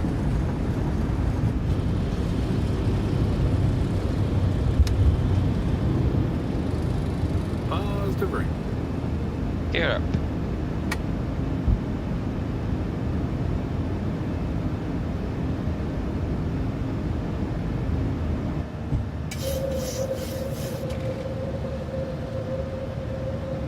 Speed into vent to 20 knots. 220 sets.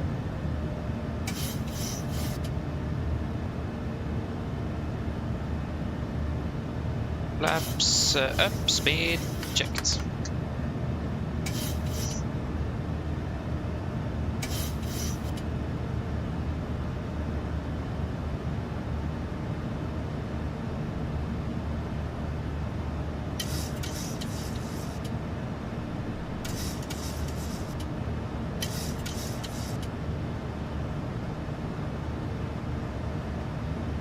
Nordic 6 Charlie Foxtrot, the customer 01 left.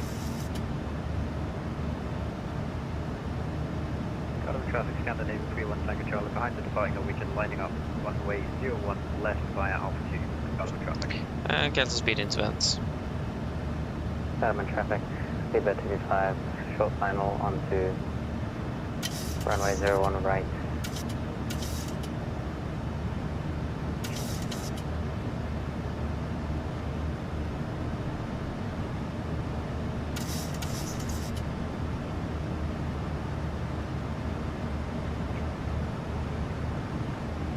And autopilot engage. Can proceed direct to Ribbe. Ribbe, confirm, execute. Continue climbing up to flight level 370. Oslo, Godman traffic, Scandinavian 1488, stand at the first start.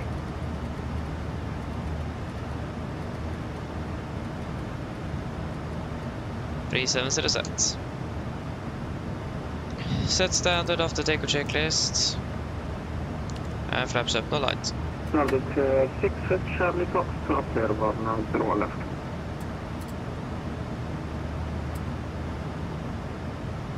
After takeoff checklist. Engine bleeds, on, packs, auto, landing gear, up and off, flaps, up to not altimeters, passing through flight level 7, 8. Now, plus minus 0 after takeoff checklist complete. Engine ideas off, there we go.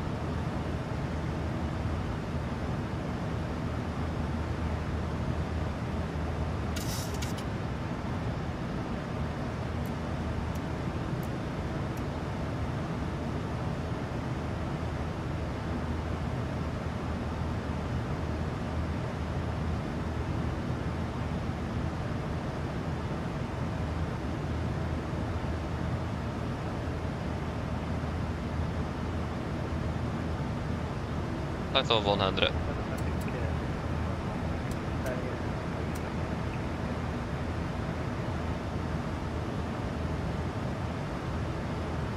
Shuttle traffic scanned in 31 Tango Charlie Airport.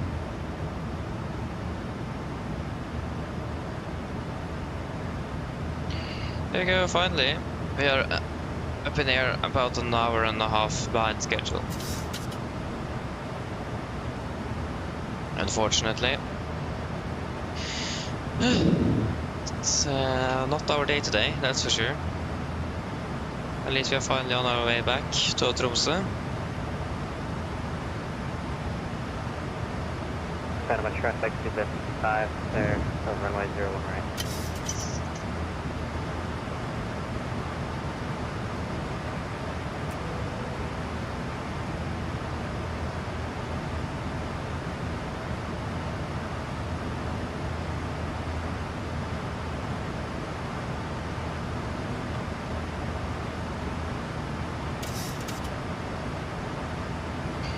Yes.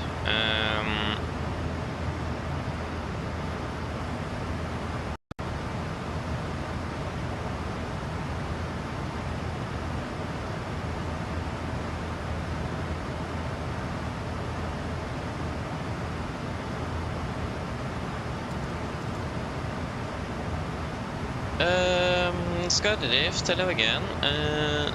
You landed in Manchester and you're done for your day. Hey, fantastic. Hey, that's good. Yes, but hello again, hello again. Yeah, aircraft change. If you noticed, we got the auto fail on the MX, and yeah, we just got problems with that aircraft, so need to swap aircraft then. So far, thankfully, Norwegian did have a spare NG standing by, so or not standing by, but at least we had a spare NG we could just use. So yeah. Is there anything I have missed then just write it again. Main focus now just been able to get out of Oslo. And I mean, we are out of Oslo, but we should have landed in half an hour.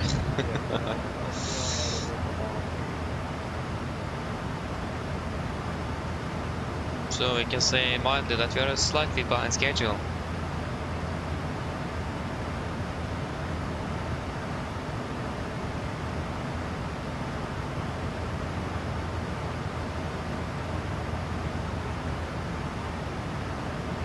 So yeah, at least from now on, we will not be flying with the MAX until iFly will release that update, because the aircraft just simply doesn't do what it's supposed to do, and we have all of these issues with it, so no.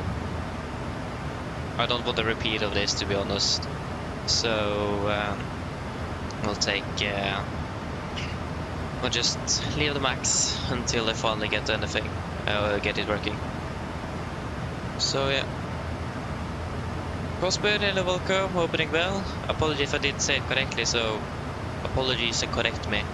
But yeah, what I prefer? I clearly prefer PMDG.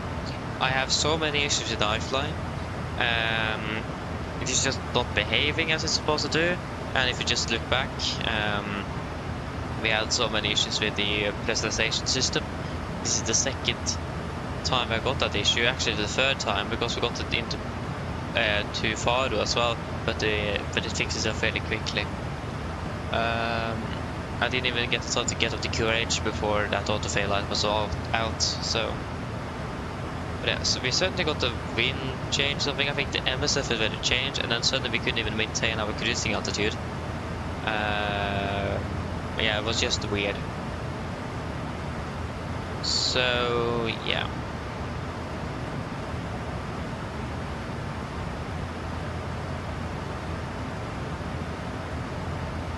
So I'll get rid of all of the max aircraft. Oh, that is one of those as well, though.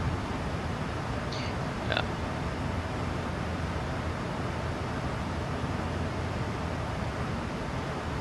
So yeah, but at least the max for now is going to be on the counter for now. It's not going to be actively used until we either get a new one that's better, or iFly actually steps up the game and fixes all of these system lacks of systems and system things that doesn't work correctly. It does look like that is their priority though, so that's a bit unfortunate. Oh yeah, and if I can welcome back again, welcome back. Oh, I see. Hope we managed to fix it though.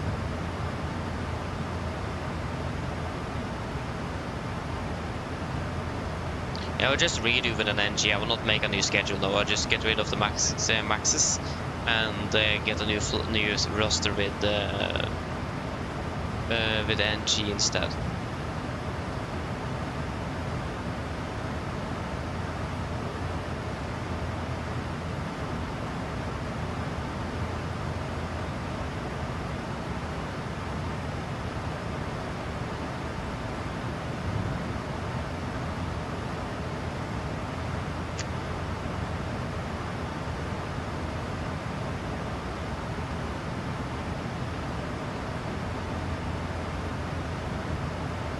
I think the entire next week we are just flying on the NG, so that's fine.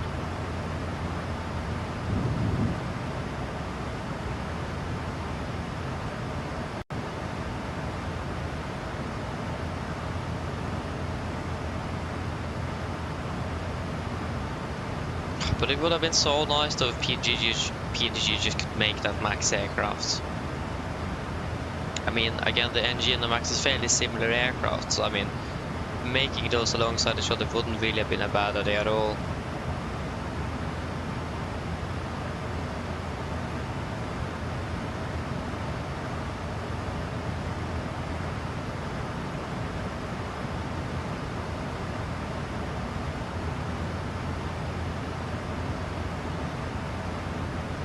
I agree, but at least as long as that aircraft arrives after the 747, as long as I don't push that further back, then I'm happy, because that aircraft is desperately needed by now.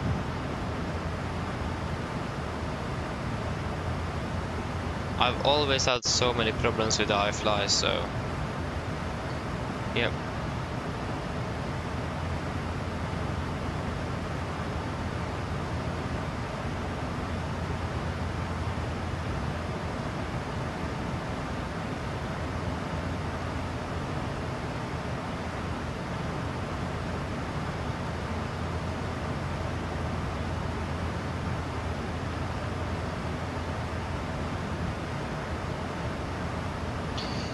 So yeah, but we will just wait and see if it will come in the near future or not. It does look like it. In the regard that the rest of the NG family is still not released, and the 747 in development, and the fact that the NG family is not released at all also is a bit worrying in regards again to the 747 development, because then that is not going to be ready for a while.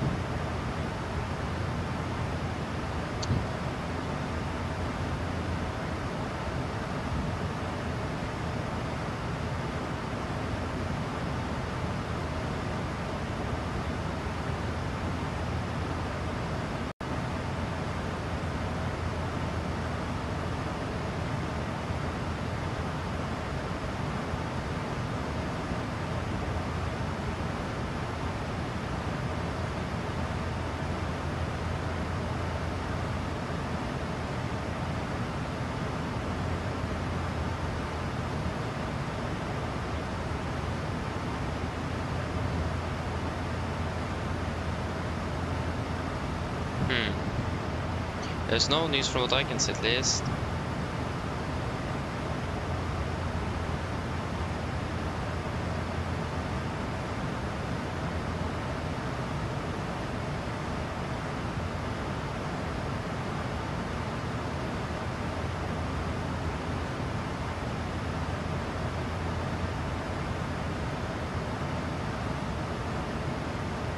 So yeah, no news from them at least, so yeah.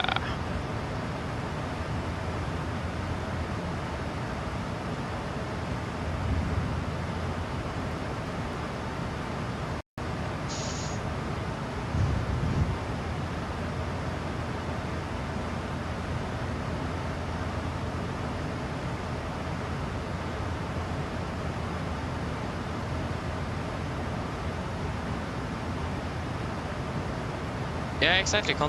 We still can't request any wind updates or anything, and yeah, again, it's quite annoying. It is, especially for the price of the aircraft. Like, it's basically the same price as PMDG priced their aircraft, and I still don't understand why everyone is so critical to PMDG when iFly have own aircraft similarly priced, but that performs quite worse than PMDG. I just don't understand that. Why the PMDG need to get all the blame. Just a thought that I don't see to understand. Just doesn't make sense.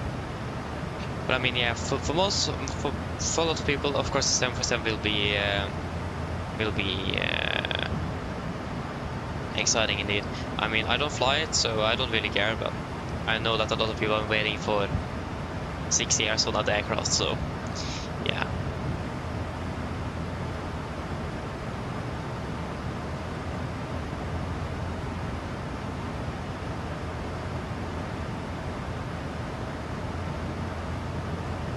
Yeah, the Lockheed 1011. Yeah, that's gotta be something cool though. The 1011 TriStar.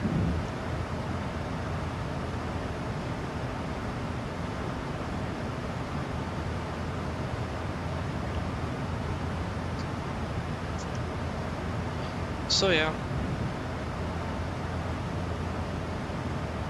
So yeah, it's gonna be a lot of exciting aircraft, but unfortunately not the PMDG Max, but hopefully in 2027 then.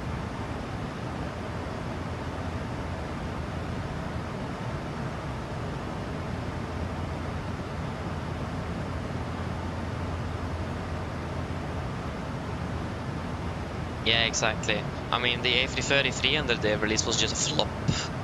It was quite bad. I'm so happy that I'm not flying the A330 and bought it, because that would have been a waste of money. But I hope that they will up their game. I think they should be updating that aircraft with the A330 Neo release.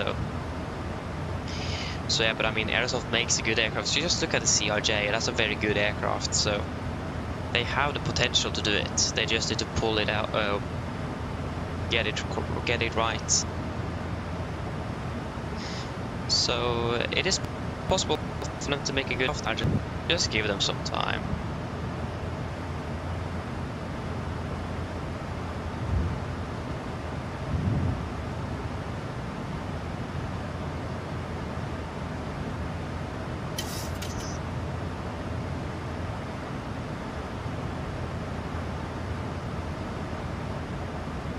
We're landing exactly an hour behind schedule. Oh yeah. As long as runway 36 is in use, though, I hope they haven't changed runways in there or up there. But to be honest, I think it is so sad that the Max aircraft doesn't perform better. It is really sad. Because again, I really want to fly with that aircraft, so it's very unfortunate. Yeah, 36 is in use.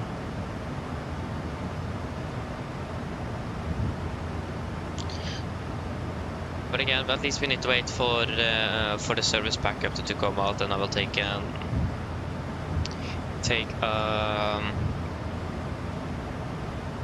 evaluation after that.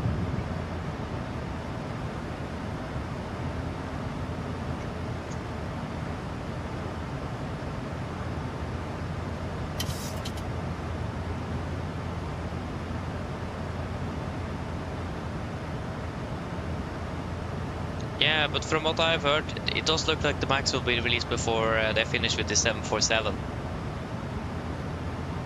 So you can't always trust AI, unfortunately. It's actually AI is fairly dumb. so yeah.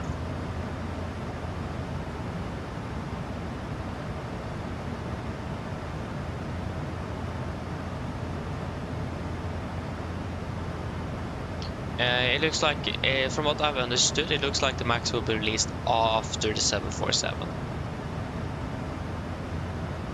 Because it's like you said, before they were working on multiple projects at the same time, but now they're going to be focusing to work on one project at a time. So 747, Max, and so on and so on. So now the NG, then the 747, and then the Max. 1000, from what I've understood. I hope they will release the Max after the NG before the 747. That would be fantastic, but probably not.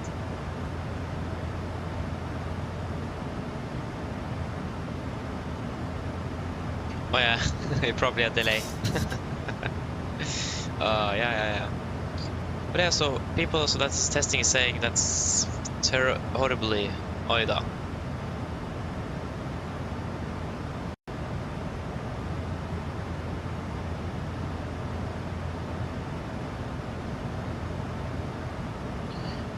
Oh, but again, hopefully, I mean, it is still not finished though, so maybe it will be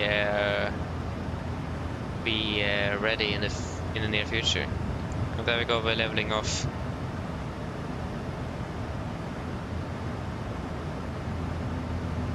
Yeah, I also hope that the Max will be released at least this year, or that the iFly suddenly takes a 180 and just delivers an extremely good Max aircraft. And again, I see the potential in the Max from iFly, and I really hope they will actually do something to get it to make it good. I really hope they will, but they are only focusing, what I've understood, on most of the texturing and modeling of the aircraft, and it's like that's not really what's needed to be done here. It's many other things that needs improvements.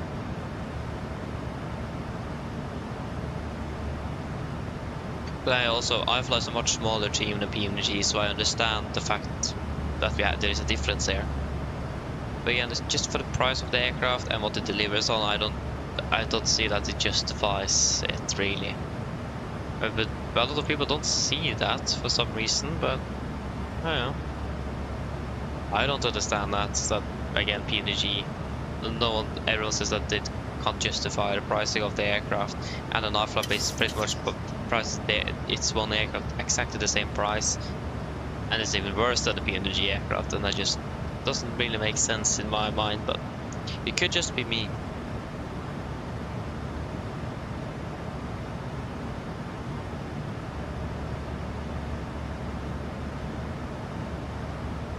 Hey, nice car drift, nice. I hope I can turn off my insanely fast deboarding and boarding here, because it is insanely fast. Very dense is probably better. It's actually insanely fast.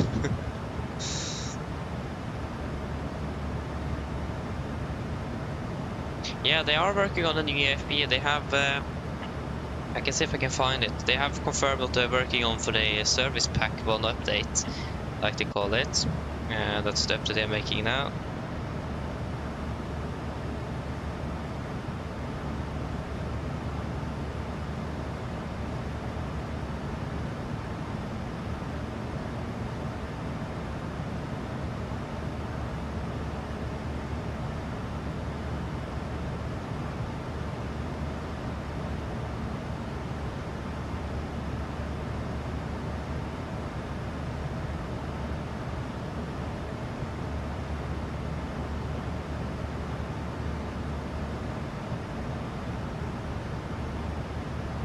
Just need to remember, there you go, there's the...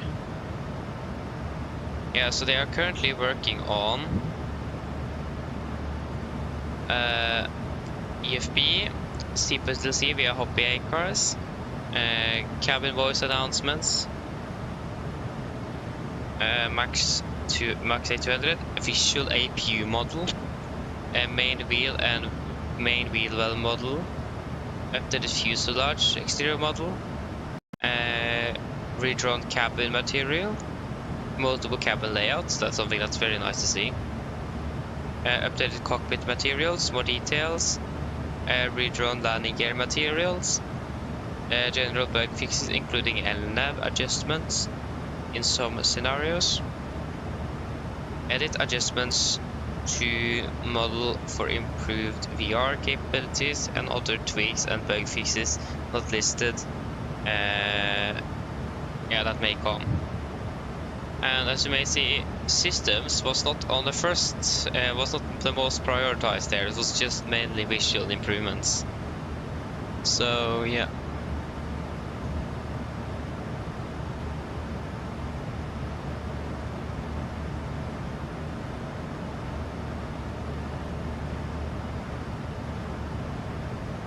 Yeah, exactly.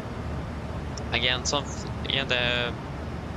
why use tens of hours modeling that toilet and how it flushes? Like, there's no point in doing that. Like, what do you need it for in a flight simulator?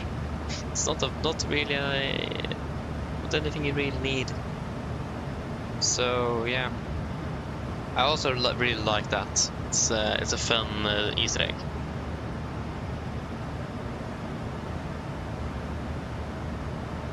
Yes, so they're making 189 and 197, or 186 and 197, and the Norwegian operates only 189, so that's a bit unfortunate. I think it maybe was 189, I don't remember.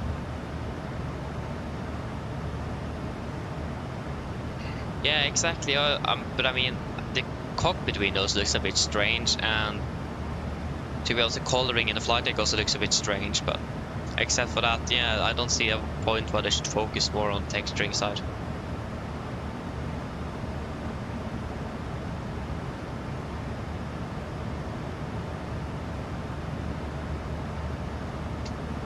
Doesn't really make sense. But again, I hope that update will be releasing as soon as possible, and that it will actually make some significant improvements to how the aircraft hand flies, how the AFDS system works, how the FMC works, and generally fixes the bugs, especially that auto-fail light. It's so annoying.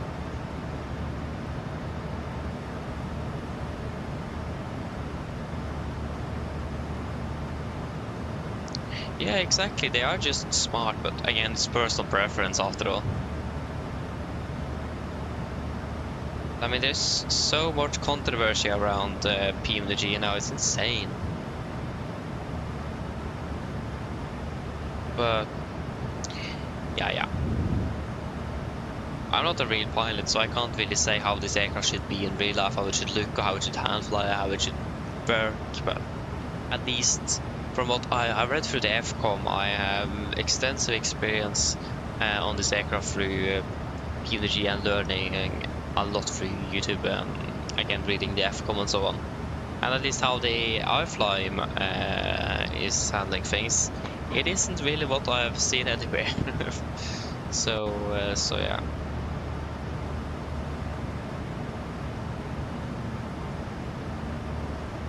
I mean, some pilots say that this aircraft is really, really good. Some pilots say that it's horrible. Like, I mean, both PMDG and iFly, it's just so strange. Like, if you're a pilot on the 737, if an aircraft is good or not, everyone should know it, shouldn't they? Like, someone shouldn't say that, oh no, it's horrible, and someone should say, oh no, it's very good actually.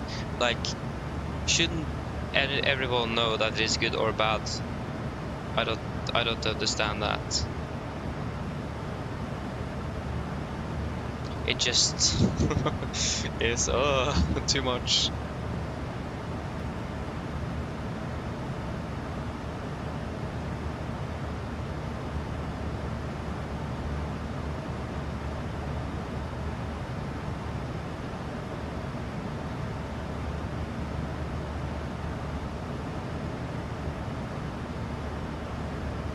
Yeah, I agree. I can agree with that. They are referring to the iFly, but yeah, it looks like that A330 driver also really likes that aircraft really, and says that he sees that they need some improvements on it. He has said that, but that yeah, it's generally working quite well. And I mean, again, the aircraft works quite well. it's not a bad aircraft, but it is those few things that is not working that is the problem, because they're quite important, and otherwise I have bugs that just I can't get rid of. If I uninstall it and install it again, I'll get a new bug, but I will get rid of another. It just doesn't make sense. So yeah. Fuel aboard 5,400. Fuel burned.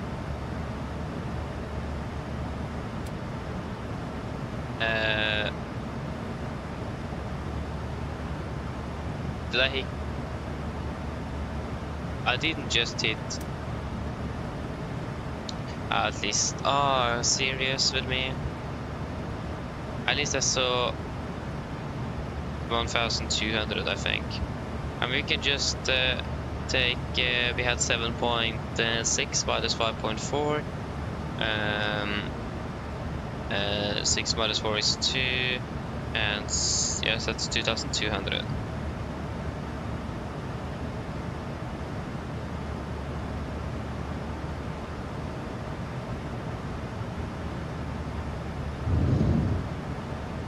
Yeah, but it's just about 1 hour and 1 minute behind schedule. Exactly 1 hour, 1 minute. Yeah, exactly. Now at this point you need to become a real pilot to actually know. Again, I really hope that I will be able to work as a mechanic on 737 and get a type rating on it as well as a technician or an engineer. That would be absolutely fantastic. Then I can say, then I have at least some knowledge about the systems of the aircraft.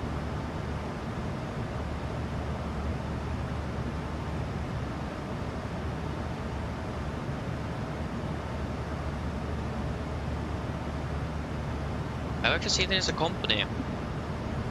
I'm not sure if that's a Canadian company that makes full aircraft cockpits for commercial and private use, but I saw there was a company that made smaller FMCs and MCTUs that both pilots and mechanics can use to train on the aircraft.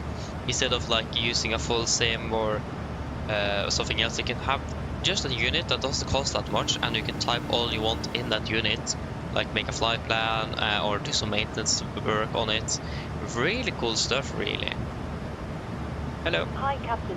Would you like a drink? Tea, coffee, or water? You guys want anything to drink?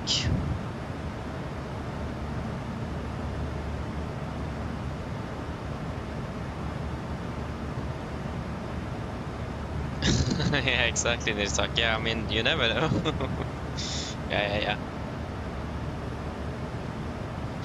Pepsi Max, anything else?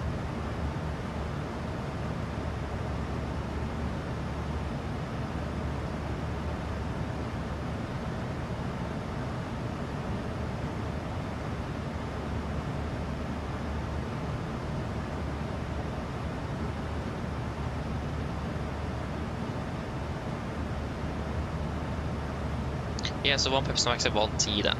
Can I please get 1 tea and 1 Pepsi Max? Of course. Just give me a couple of minutes and I'll bring it for you. Yes, thank you. But yeah, it's very interesting indeed. And I mean, just innovations like that, like you can think that way. Again, that can also reduce the cost of pilot training. And also like the serial trainer from Boeing in a collab with PMDG as well. And also that has to say something when PMDG and Boeing is working together in a flight sim. That needs to say something that PMDG's aircraft is actually very good. And I mean, the worst thing is that when non-pilots say that the aircraft is bad. Again, I'm always saying that I don't have anything to say on this because I don't fly this aircraft in real life. But at least there is a big distinction between PMDG and iFly, that's for sure. No, there is no doubt about that. But yeah.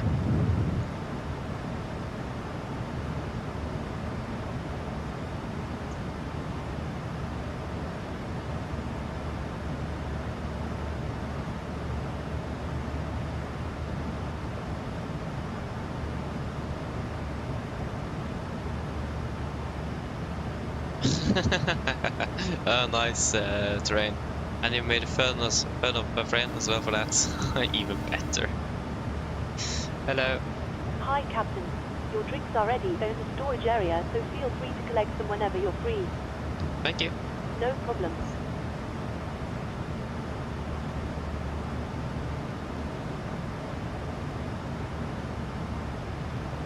Yeah, exactly. But I mean, Boeing is using 2020 though, and the max there is in 2020, not 2024. That's a problem, I think.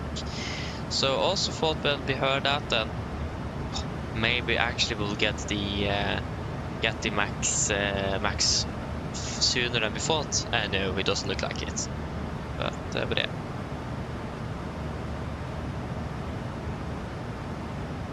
You think it will be out by summer? I mean, we hope so, but from what I've heard and read through the forum, it looks like they will be released after the jumbo jet. Yeah, we'll just need to go for a few moments. I'll be back soon.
Okay, I'm back again.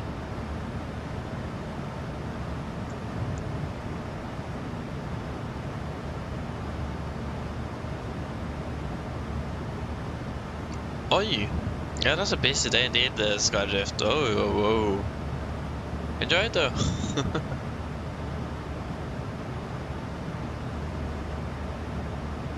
Yeah, exactly. That's also what I thought.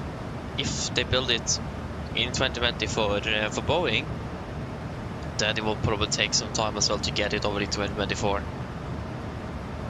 But also, the NG was already a 3-year-old product, so I imagine they could make the Max in a way in 2020 that will make it easier to port it over to 2024. Or something like that. I mean, that could probably have been possible since, again, they could probably make changes to the 2020 platform aircraft that will make it more compatible with 2024 for sure. Since there are a lot of changes, been a lot of changes both platforms.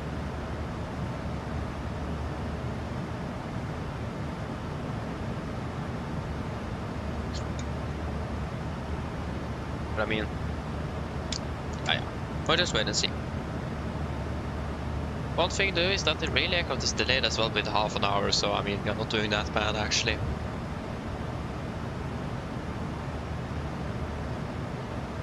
I just got some problems with my computer.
Yeah.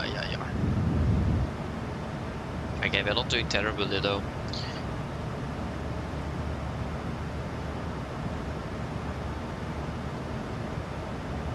I hope that the parallel 42 will be able to... let us see here if we can just get the parallel 42 here.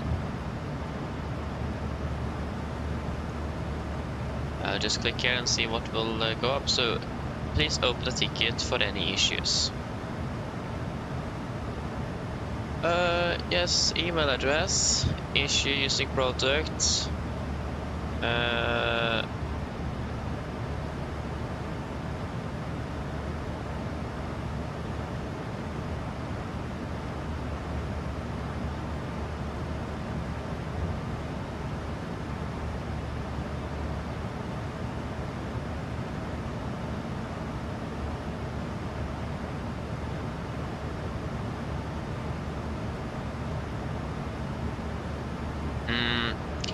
it here says that chase plane in brackets 2020 experimental request. Is that what I'm supposed to use?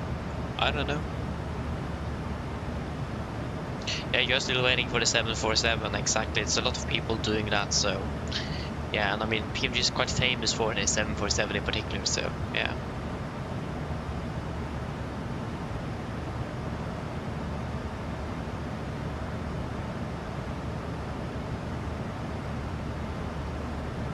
Yeah, exactly. I mean, that's just a good thing, to be honest, Nearstock. That means at least we get a good product. iFly, that got the Max there, got released in early access, and I had so many bugs. That was actually impossible to fly.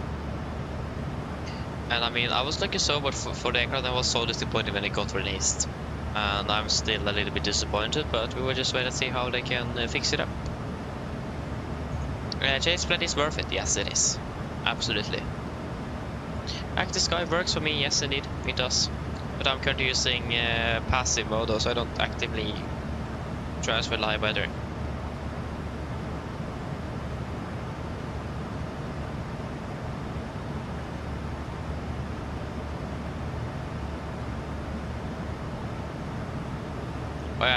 I'm not requesting to use the experimental version of it's 2020. Chase plane.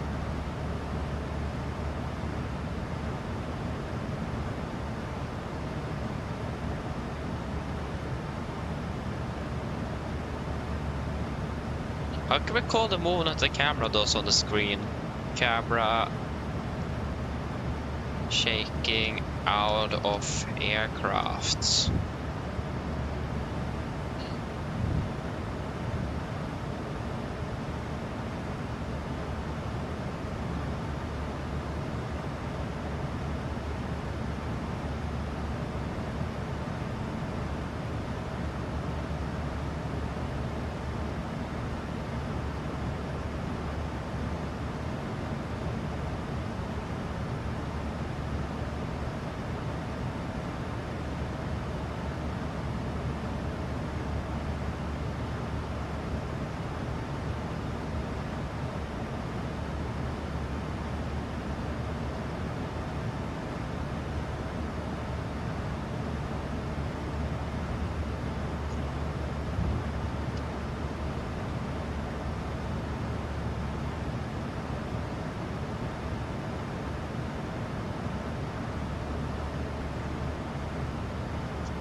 Okay.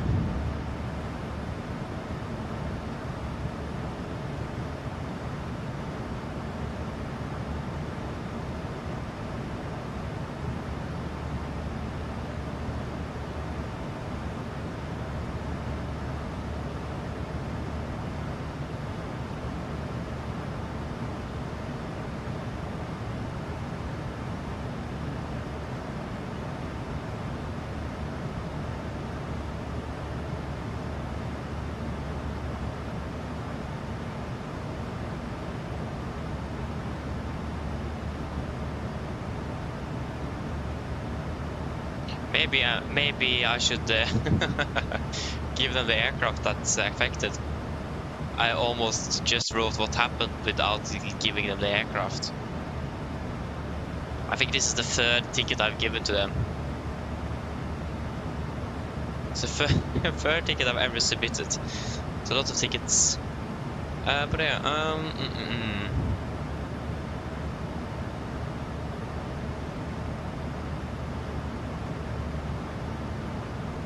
yeah, exactly. Flight Studios. Ooh, they yeah, that's quite bad actually. But I mean, they have been doing very good with the 727 or so on, but with the E-Jet, nah, not that good.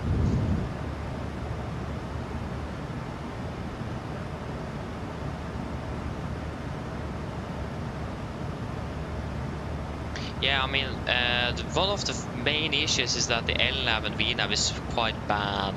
The aircraft can bank up to 40 degrees up at 30 plus 1,000 feet, and it should definitely not bank at 40 degrees at 30,000 feet plus. The VNav system just generally behaves strange. I mean, you should definitely. The thing is that even if you have the VNav path mode, it shouldn't simply just ignore your speed at all. iFly does that. You can't update the FMC so we can see estimated time of arrival and so on. Yeah, there's generally a lot of other things. The flight model is very strange, at least compared to the NG. And also like just twisting things on the panel and so on. If you just twist slightly fast, boom, it's suddenly have increased by 40 there. So it is just small things like that. And yeah, and of course the auto fail we got on when we descended, and the cabin altitude just suddenly went to 0. I'm not sure even how the aircraft would have structurally what's the word for that? Structurally allow that, and how in the world it actually managed to do that in the first place. And yeah, and that we suddenly could maintain the cruising altitude we were flying just a few moments ago. So yeah, just quite some strange things going on with that aircraft, really.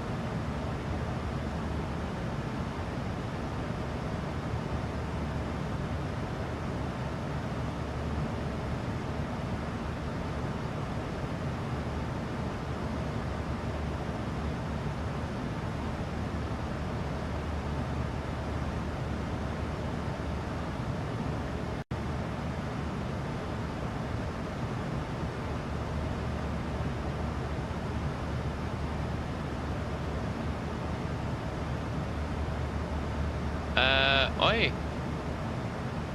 What ATC app is it? Is it some say attention thing or something?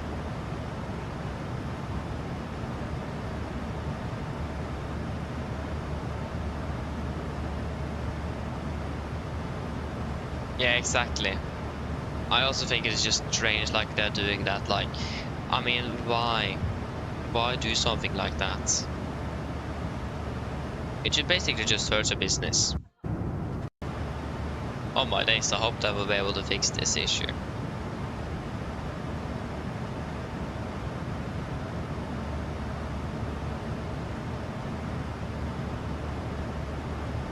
Yeah, so we got a new ILS approach as well. We got the ILS Yankee and the ILS Zulu. So that's something new with the charts. They have completely changed a lot of things there.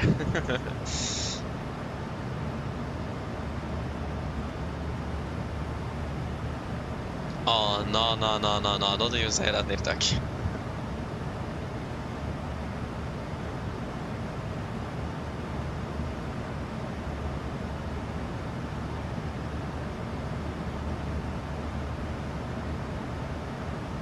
Yeah, exactly. I mean, Xcraft looks like a very good company. So I think a lot of people supports them. So I will not be surprised if they have a lot of supporters, and I think they have. So yeah.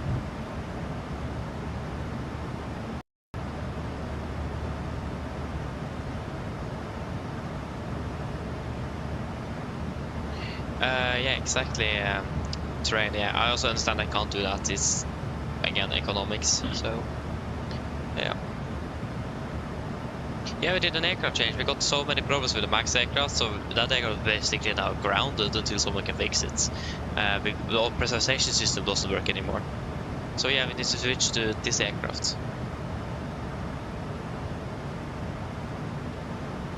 Oh yeah, normal ATC, I have to listen to in real life ATC, nice.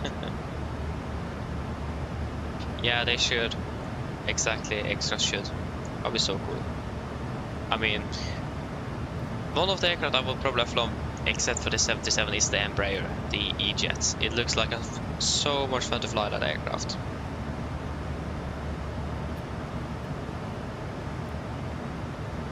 So yeah, I would really love flying that aircraft, really. I can definitely see that Tromsø just completely got rid of those NDVs. They are non-existent. We can take what's the weather like in right, we're flying the NG, we can actually request it. 80s, 80s, I mean, TWIP, Echo November Tango Charlie. Boom, boom, boom, boom. PMDG, send.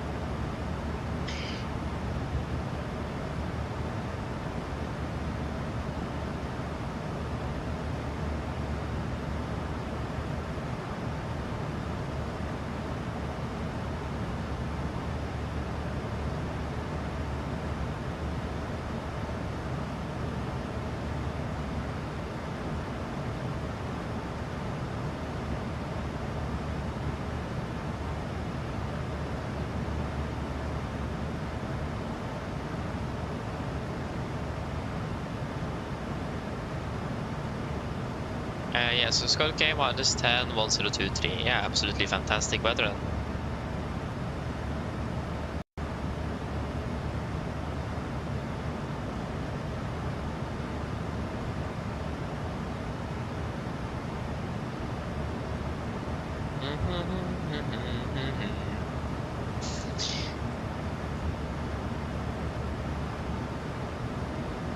Let's just check the RCR here.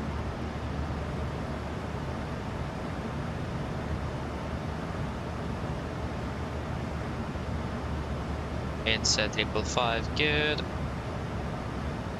Runway 36, it's good. And it's gonna be variable 2 knots. Temperature is -10. QNH is 23. Nice. And it's gonna be 3.6, 4.4. Well, that's 800 kilos right there. That's gonna be 62.1 tons. 62.2 then. Forward flaps 40.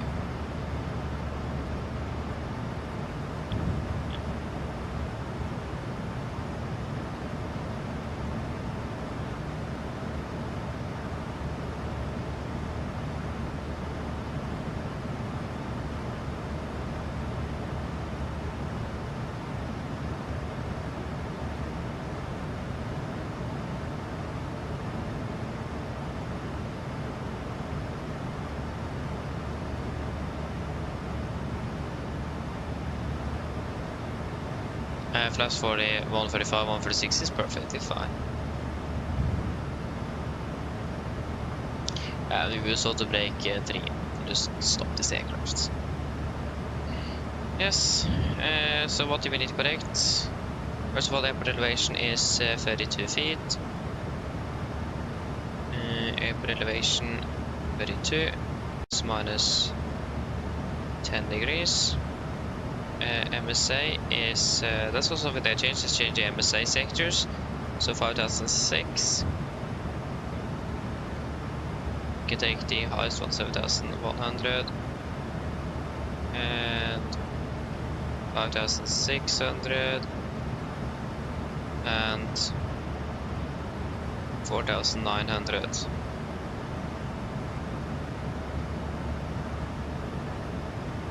So everything below 7,500 feet, yeah, Barman 5,000 blank, 5,000.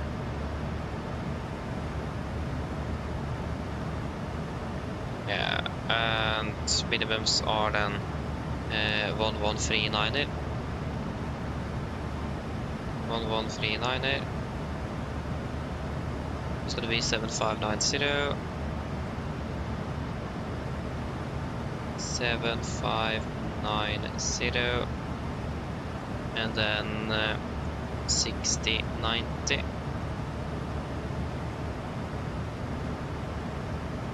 6090, and then 5390. 5390. 1139. 5,490. 5,490 above. And then it's gonna be 1289. 1289. So that's straight away. That was the wrong way. 1289. 128. That was 200 black.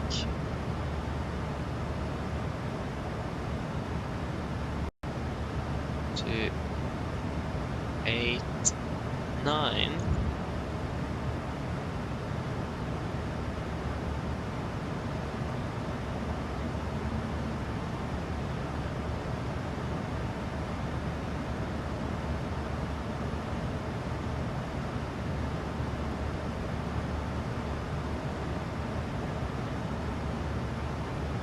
$5,490 above.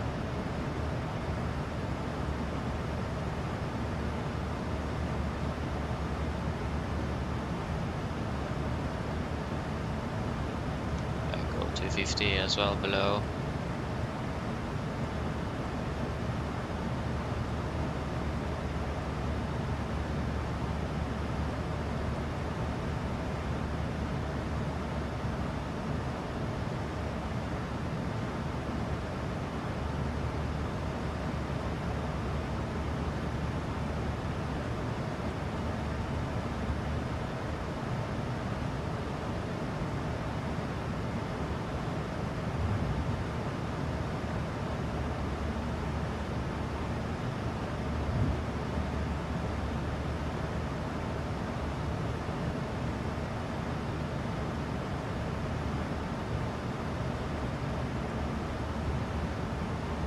For a 7, for a 9, that was bad.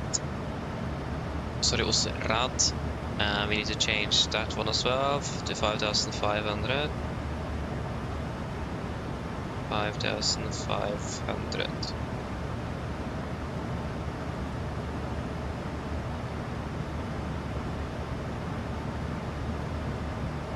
There we go.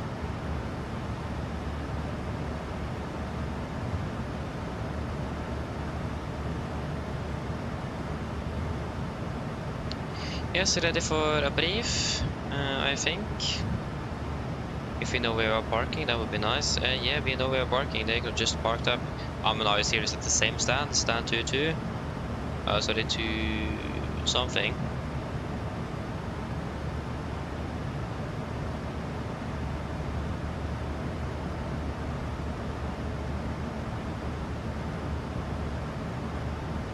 Stand 18. Okay, approach briefing. So we can start off with the star. We are expecting the Atveg to Lima arrival. Chart 10S2 Charlie, effective 22nd of January 26. Coming in via Atveg, continue descending towards Svedig, and then in towards Vamen, maximum 200 knots, above 5,490 feet corrected. MSA corrected is going to be 6,090 feet about where we are flying in. In the east, it's going to be 7,590 feet corrected.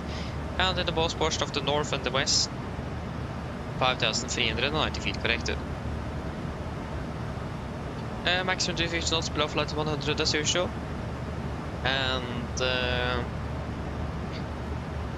yeah, nothing else special really to be aware of for this one. Approach itself, expecting the ILS 36 chart 11-3, effective 22nd of January 26. So we're coming in via Vamen, the intermediate takes, maximum 200. And continue towards Etut, 17.7 ME. Rev heading is 003, ILS means 110.9 Tango Charlie. And 1109 Tango Charlie is set. triple. It's going to be a nice and good old 4-degree glide, so it's going to be a bit steeper than we are used to, so be aware of that. Minimums connected is going to be 1,289 feet.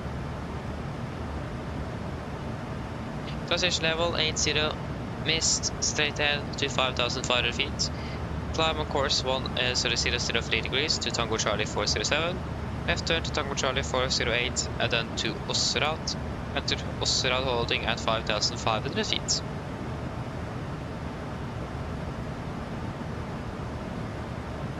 And that's also what we have in the FMCs, that's all in the box. And yeah, so warning, steep angled approach, or steep glide slope angled approach. Again, it's 4 degrees, it's 1 degree more than we are used to, so it's a fairly steep one indeed, so we need to be very careful with energy management. But yeah, at least we don't have that restriction anymore with the glide slope and so on, so that's good. At least we're landing with flaps 40, 136, with a wing correction of 5, so 141, with auto brake 3 and second detent reverse rest. Taxi, charter 10-9, effective 20 signal generator 26, landing 36, vacating echo, taxi down by Yankee, and expecting stand 18 about here. And the hotspots applicable for, actually we do have one hotspot, and that's the taxiway Delta. So movement area adjacent to taxiway intersection, heavy traffic with vehicles, frequent operations with helicopters west of the taxiway intersection. Aircraft may enter taxiway Delta also from the west. So generally it's a lot of traffic in regards to helicopter and vehicle traffic, so be aware of that.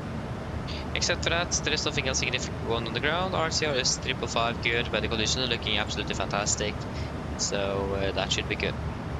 We do have a course over wind chill, and this may occur a short file for 1836 with the winds 200-270 degrees, about 30 knots.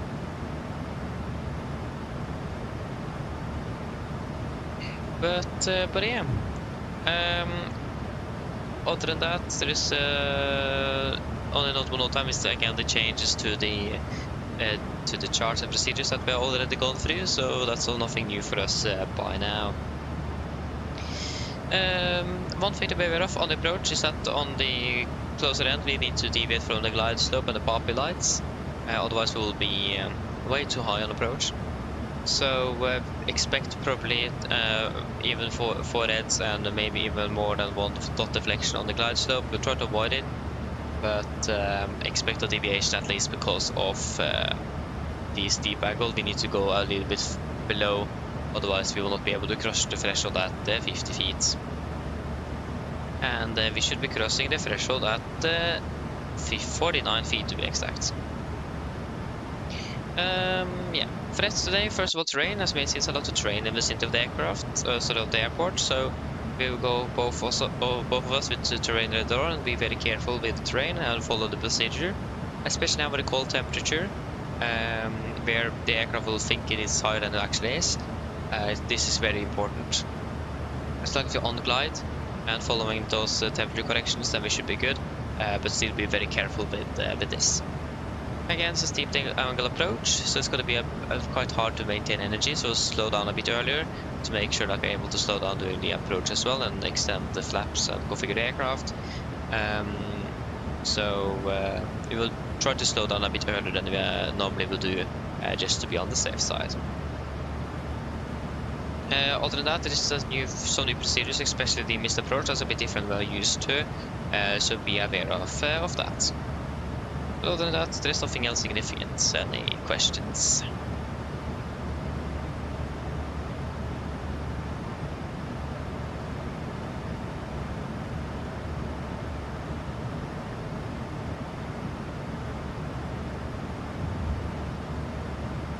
No, then our briefing is complete. When we're ready, we can descend down to flight level 200.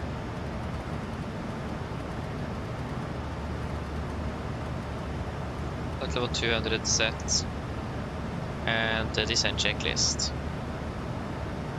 Descent checklist, precisation, landing altitude 50 feet, recall checked, auto brake, free, landing data, VRF 136, minimums 1,289 feet.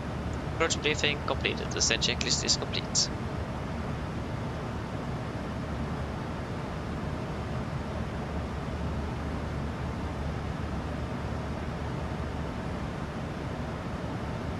Yeah, the Rosewire, yeah, I can agree with you on that. And also the fact that you don't even get the entire thing, not even the entire lower overhead panel for that price, I will not buy it. I mean, you will probably not get anything that's cheaper than that, to be honest, but still, I'm not going to be buying it unless I don't have the money, so yeah. Yes, retard with a puff, starting of descent.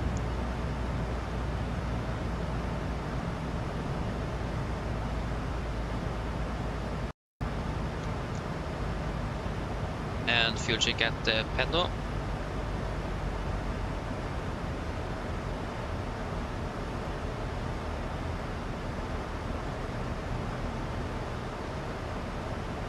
I hope, there we go. So, Penno. Penno,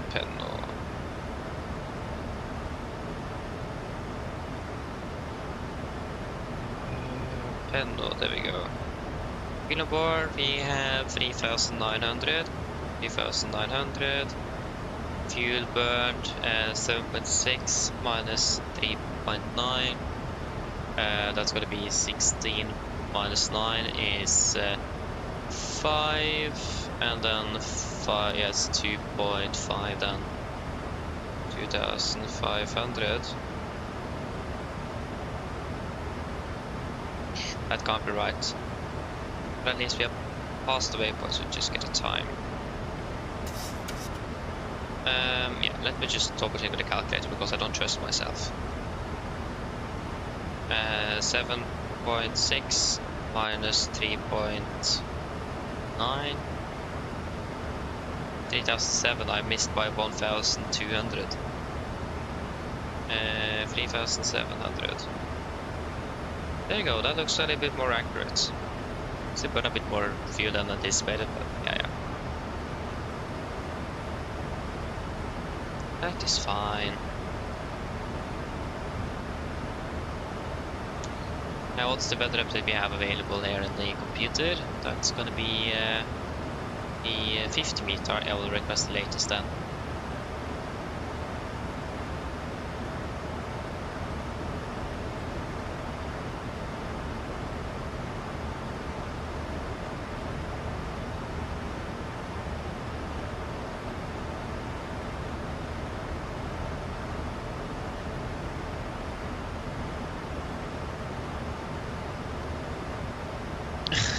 Yeah, exactly, exactly.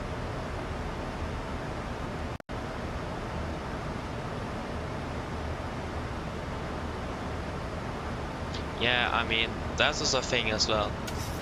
But that also does really depend on what you really want to do. Do you want to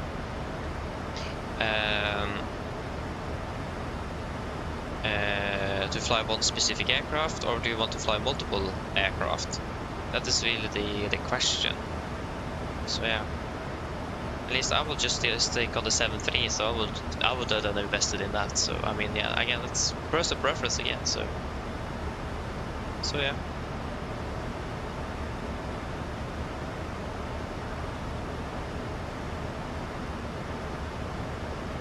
Yeah, the train, I've seen it, and it is really, really good.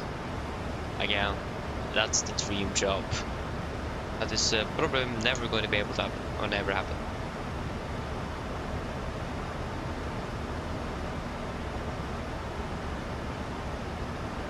I mean, you never know.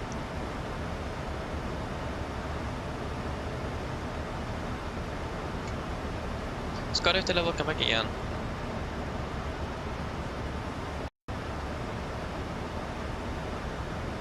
I mean, I would not be surprised if they do.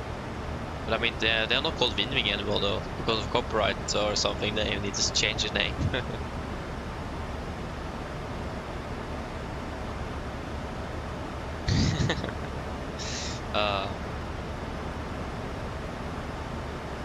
Yes, we're landing at 58, the clock is 36, landing about 20 minutes then. And the weather, also I requested the weather in the first place, and I forgot that. It's clear skies, minus 10, and light winds from the east. Mine damer og herrer, dette kapteinen som snakker. En liten atlenger fremme fra cockpiten. Som dere kanskje lagt merke til, så har vi begynt nedstigningen vår nedover mot Tromsø lufthavn, og vi er forventet å lande på rundt ca. 20 minutter. Værforholdene i Tromsø for øyeblikket ser meget bra ut, med skyfri himmel. Fortsatt ganske kaldt med minus 10 grader, så jeg håper dere har de varme jakkene klare. Og så er det noe svakere vind fra øst. For øyeblikket så venter vi å parkere ved gaten cirka akkurat en time bak skjema. Igjen, vi beklager meget for denne forsinkelsen, og håper at det ikke har hatt en veldig stor innvirkning på deres planer gjennom kvelden. Og jeg vil beklage meget, og vi har gjort av vårt beste for å kunne forminske denne forsinkelsen så mye som mulig. Utenom det, vi har fått veldig fin flytur med Norwegian uansett. Vi tar godt til fly med oss i dag. Vi håper vi ser dere neste flytur, og så ønsker vi en fin kveld videre. Ladies and gentlemen, this is Captain speaking. Pick up there from the flight deck. As may have noticed, we are starting to send out towards Tromsø Airport, and we are expected to be landing in about 20 minutes. The weather conditions in Tromsø looking very good. It's clear skies. It's quite cold with minus 10 degrees centigrade, so I hope you have your warm jackets ready. And it's going to be some light winds coming from the east. We are expecting to be parking at the gate exactly on our bound schedule. And again, we do apologize for the delay and hope it haven't impacted your plans for the evening. But again, we have tried our best to minimize the delay, and this is the best we could do it. Nevertheless, we hope that you have enjoyed this flight with Norwegian. We do thank you for choosing us. Hope to see you again on your future flights, and we wish you a pleasant evening. Thank you.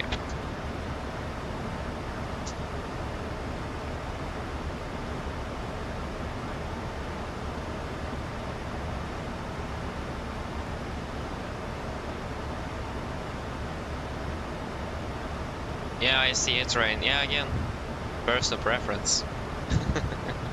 That's really up to the individual. But yeah, I mean, many people probably like doing it like that. So yeah, they're setting out to flight level 100%.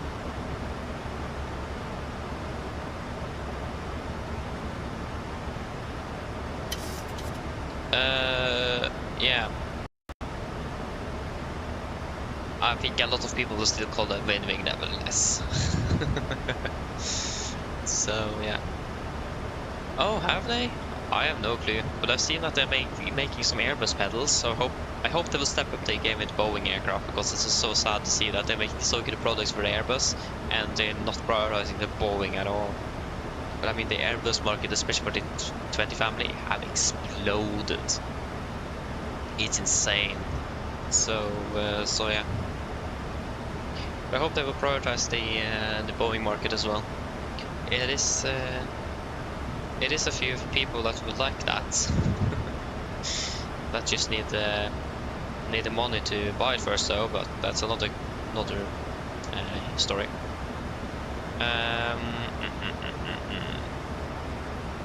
110 at 1 knot. Oh yeah.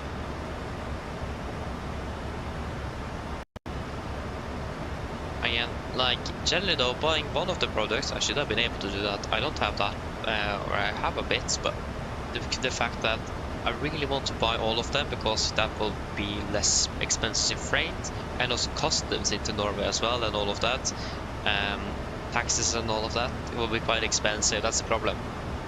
Just the hardware itself, yeah, fairly cheap. Freight or shipping and getting it into the country, oh, that's something else. That's a bit more expensive. Oh, those winds really made a difference. Interesting.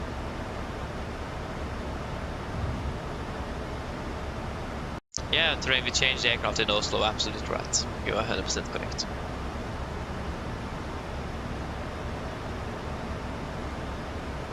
Yeah, right, remember that in the Skylift again. Enjoy it, enjoy it.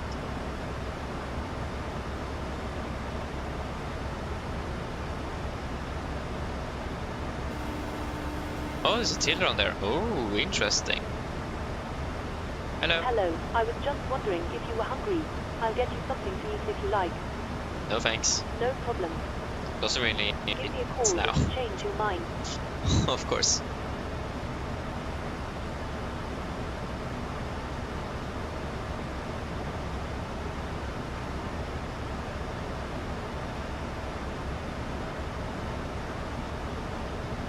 Yeah, exactly. I mean, that is also probably one of the things, and probably one of the deciding factors is the fact that the simulator 2020 didn't come with a default 737 with an Airbus A320 Neo. I think that is probably the deciding factor, and the fact with the fly-by-wire aircraft as well. That just really saturated the markets, or really started the boom. So yeah, it's a bit sad to see, but yeah.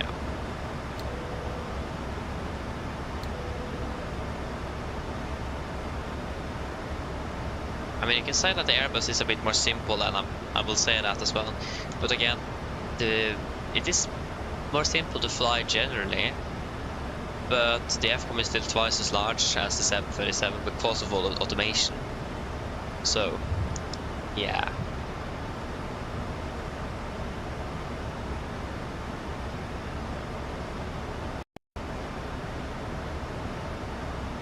Yeah, I hope they will do that, Nilstak. At least they have got the computer and the autopilot, or so the MCP and the EFIS. So that is good. We don't really need more than that, really. But also, again, the Boeing is a bit more moving parts than on the Airbus. It's just like push button, push button, push button, and so on. On the Boeing is switching, and you need to drag it out to unlock the released switches and so on. So, yeah. But it's a little bit different than Airbus. It's a bit more physical, if you can call it that. From what I know, no, they don't, unfortunately. I'm not sure if that is even planned. I don't really know. But I at least haven't seen it.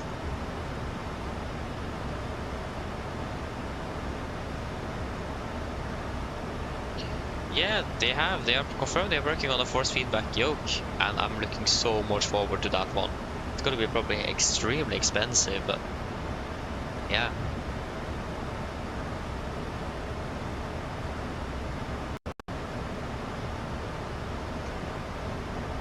It's very cool that they're able to make something like that. And it's a fully replica of the 737 as well, so I really would like to have it.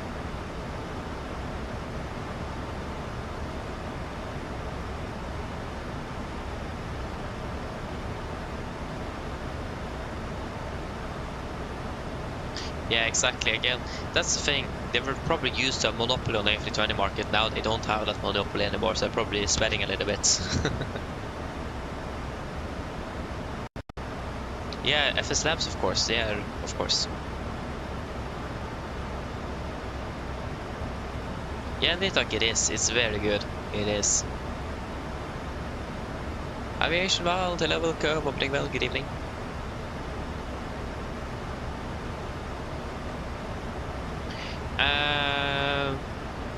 Yeah, first of all, hello, welcome, and I do prefer the PMDG aircraft.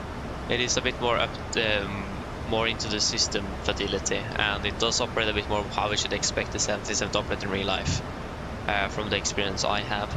So yeah, and we got some problems with our Max, and we need to then change the aircraft on the ground now, and also to an NG because that was all the wind we had available. So yeah.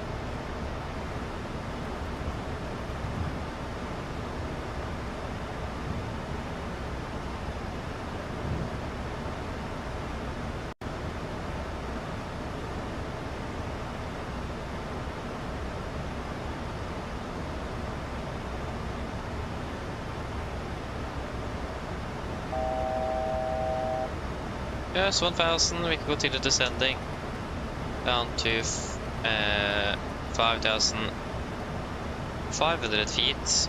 I set QNH 1023, correction 1024. Should be 1023, shouldn't it? Just confirm that. QNH 10.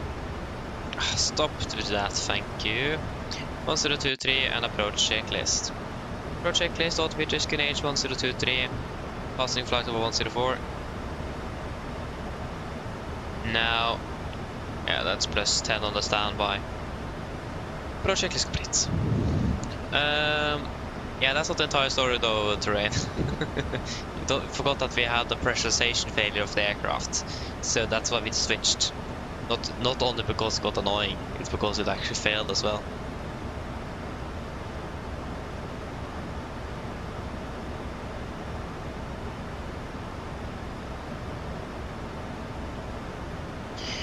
And yeah, we're crossing over flight level 100 now, so... Hello. Hi, Captain. All passengers are seated and secured for landing. Yes, thank you. No problem. I've been forgetting this switch here. This cabin is secure.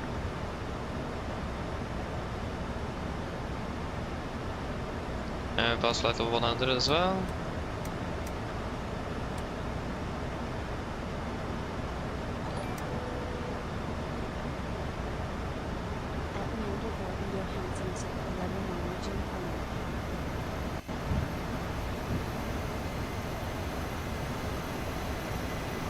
Hey! Thank you, Leander. Thank you, appreciate it. Thank you.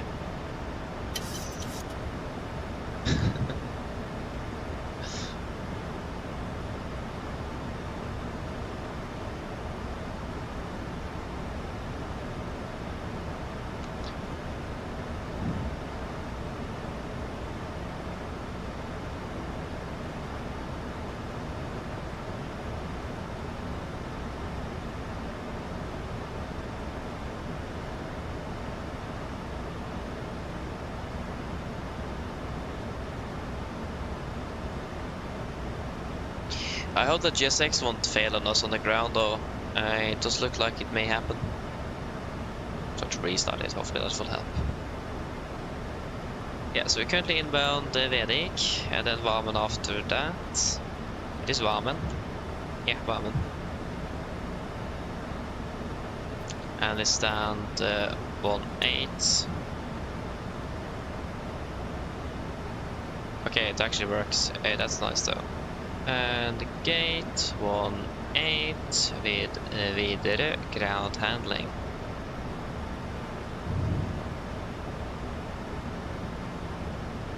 Yes, speed into vent. Can reduce down to, because the speed is only dropping at Varmen, so you can maintain 240 knots down to facility set.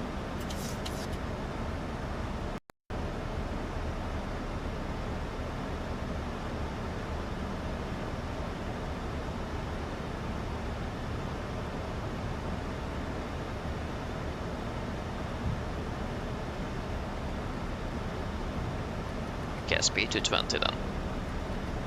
Speed to 20 set.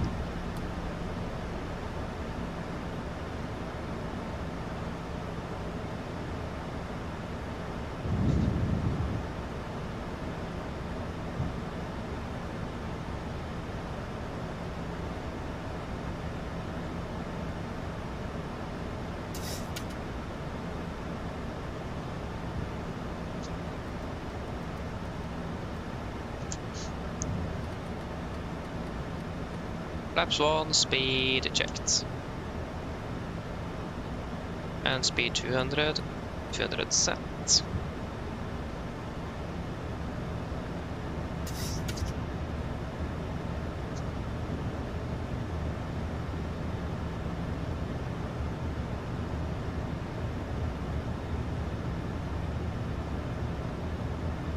Some heavy drag on those laps.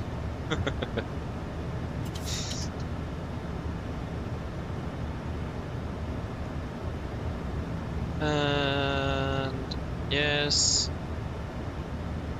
and we have got Tango Charlie identified 18.3. Yep. Yes, everything is looking good. 1000. Runway in sight.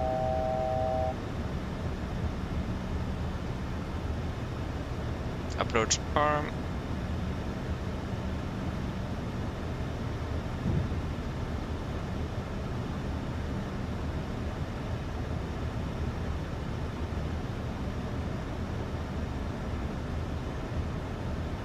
Yes, photo capture.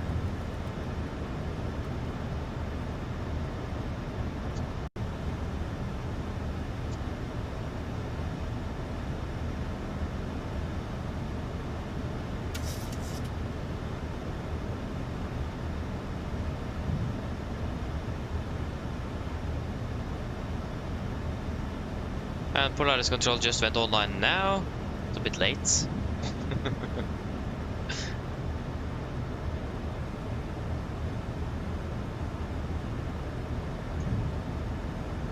Okay, flaps 5, speed checked. Speed 190 knots, 190 set. And Polaris all 1255.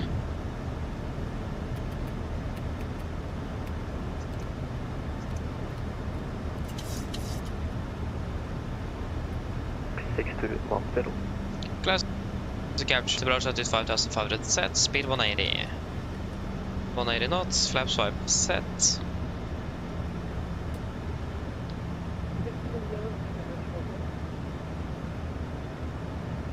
Right, 609, Montreal advisory, 122, that's fine, so.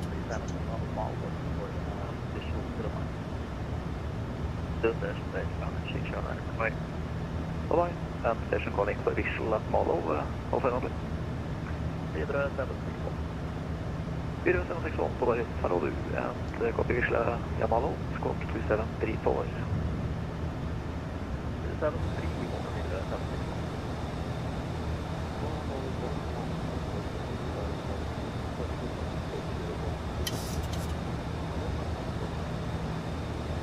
Like 191, Polaris hello, yeah, roger. Lots of separation at the moment, so turn left, heading 070, descent to 5 tons speed. QNH is 1020.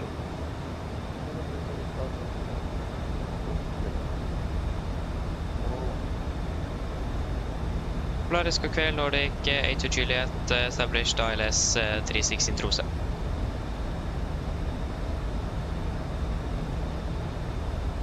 Okay, to Juliet, roger, stand by.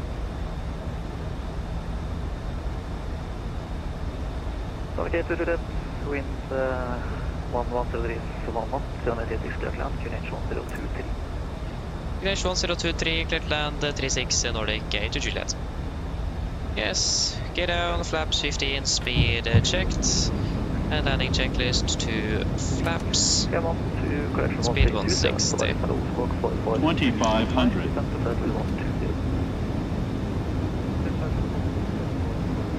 Cabin crew seat for landing, please. Engine to laps, cabin call given, engine start just continuous, speed brakes, arm, landing down, holding at flaps. Flaps 15 set.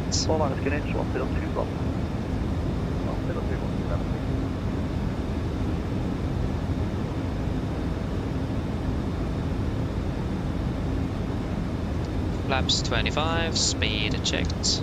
Turn 860 Mike, descent to 6000 feet, and turn left, heading 310 vectors. Flaps 35 set. Right or left? Alright, turn heading 310, request 01 right. Flaps 40, speed checked. Descend 6000 and complete landing checklist, flaps. Approaching minimums. Contact for the plan. Minimums. Yes. 020. Just a bug with aircraft. Right, 48 minus, identify. Yeah, for the plan for the green land, check the plates. 1000, stable, okay, 1000. I was right on. Yes, disengaging autopilot and auto throttle. Correct, 10 stop.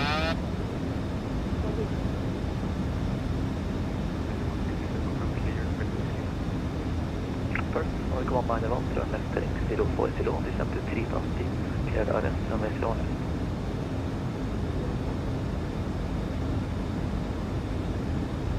$500. 290. Proceed direct to Volanta for LS from Westland. 400.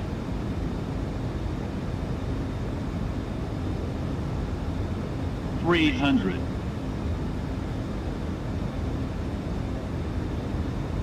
200.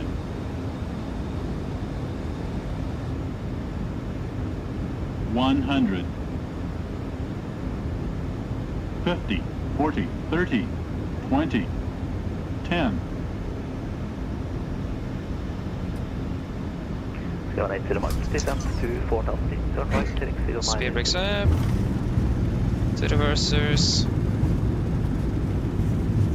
Ryzen heading 37%. 090, descend 4,000 feet, Scandinavian 0. 90 knots. 80 knots.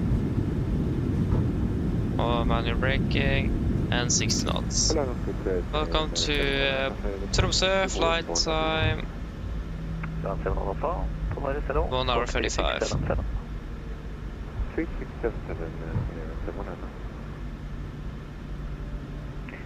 761, descend to 4,000 feet, report ready for vision. 4,000, we are ready with vision flight, 761.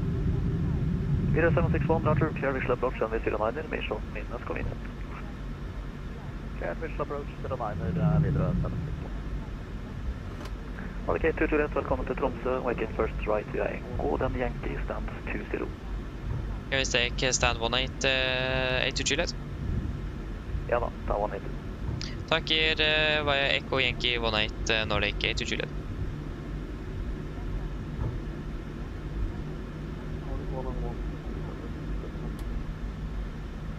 Mark 191, Roger. Break, Scandinavian 80 Mike, descend to 3,000 feet.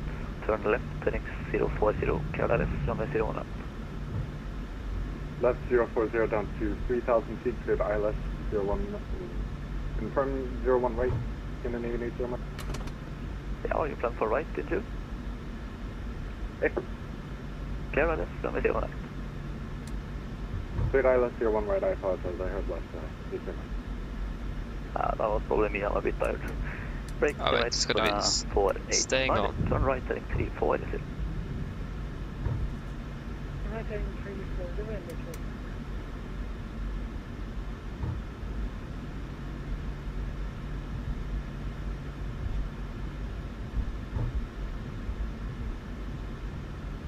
Nordic 1981, wind 0503, 6 knots, runway 01 left, clear to land.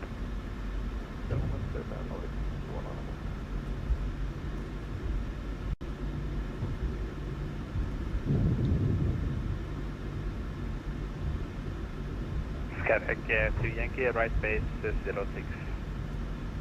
Nordic 2 Yankee, Roger, no report traffic, runway 06, wind is calm. No report traffic 06, Skyback 2 Yankee.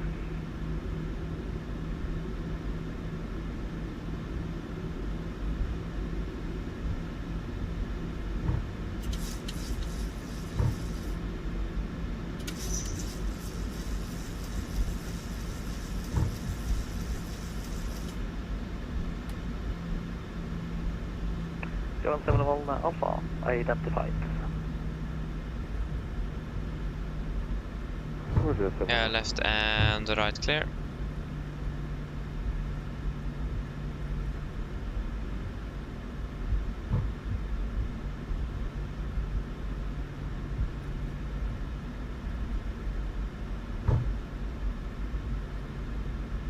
Leipzig Air 280, flight level 240. Roger, 780 Mike, start reducing to final approach speed. We're trying to Scandinavian 80 Mike. That's clear. Navigraph 2880, Polaris hello, descend to flight level 120, cleared the unit for Lima Red. Send flight level 120, cleared unit for Lima arrival, Leipzig 280.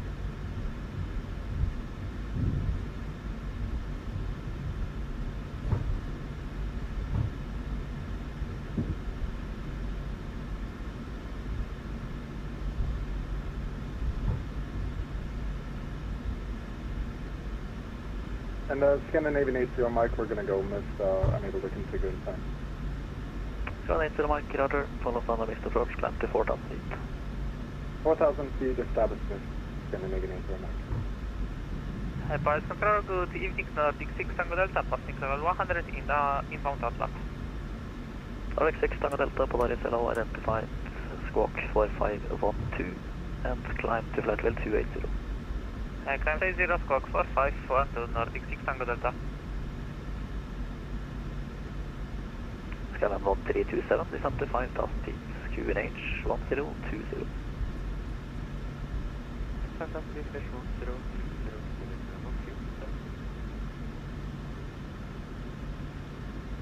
Emirates 489ers, turn right, heading 360, descend to 3,000 feet.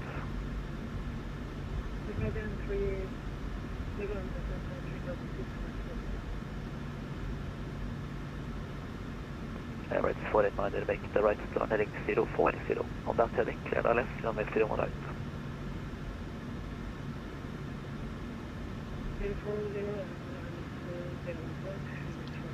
Park brake set, shuttle number 2.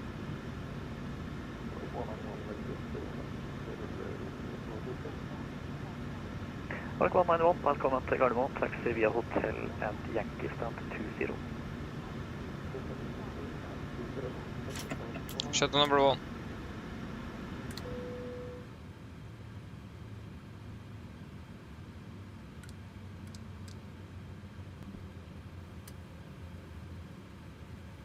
Why is there no sound? Skyback to Yankee vacating med Alfa. Skyback to Yankee, velkommen til Hovden, landet time 02. Ground torsdag Landet time 02, takk skal du ha. Go ahead. Skyline 71 Alpha, proceed direct to SIB to join Hi, indirect Captain, for microphone, Lima check, arrival. please. When ready, descent to flight level 120. Read down the clear. Direct to SIB to join Roger. indirect for Lima arrival. Focal Captain, ground cover EF available. Stand by, VLL start getting you offloaded in our couple of minutes. Descent to 4000. Yes, Roger, thank you. Right turn heading 160 down to 4,000 feet, Scandinavian 80 Mike. And Skyline 80 Mike, just let me know once you're ready for honey approach. Scandinavian 80 Mike will call, we're having an issue with our spoilers at this time. Okay, just let me know if you need anything from me. Okay, proceed direct to Oslo. Yes, shuttle checklist to the line. Fuel pumps off. Probit. Can let us stay on. Auto pump. Panel set. Flaps. Actually, we can turn them off. And auto panel set. Flaps. Up the lights. Parking brake set. Engine start levers cut off. Weather radar off. Shuttle checklist to the line is complete. Yes, flight time ended being 1 hour and 59 minutes.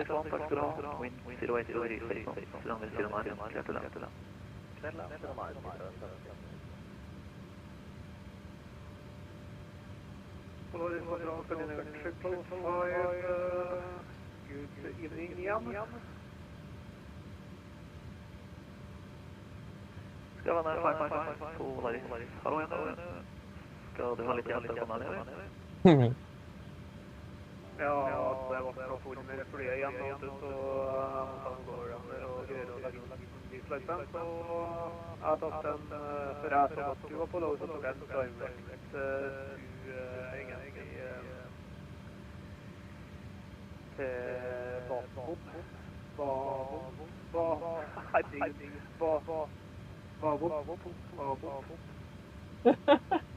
Vabop, ja, men ikke sant, men ja, du er inne på Vabop, det kan jeg bli litt høy for det, da, det burde ha vært på 5000 på Vabop, og det kan bli litt marginalt, så det skal vi få. Det var en 555. Stopp i sett, 5000, turn left, heading 310. Anything you guys want to add in the tech log?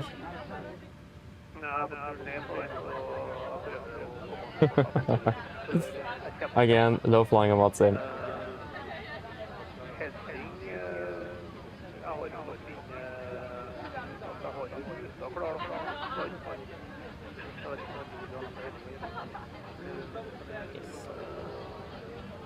Nei, det er litt opp til deg, men jeg tenker på det greit, så kan jeg litt lenger opp, så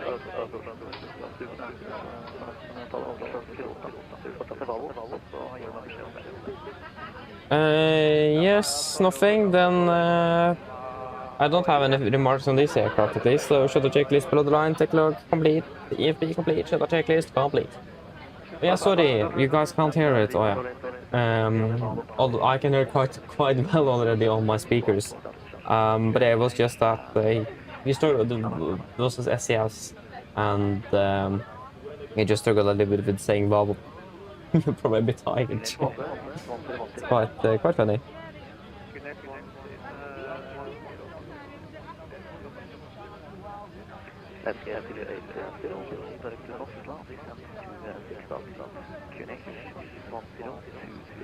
expect a less than expect ILS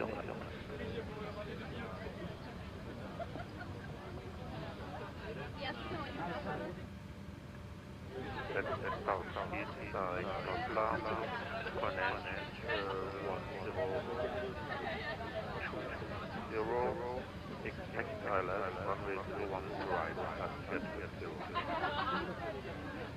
And on the 600 coordination, we can get RFX for lifting.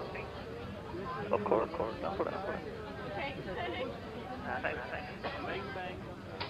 Yes.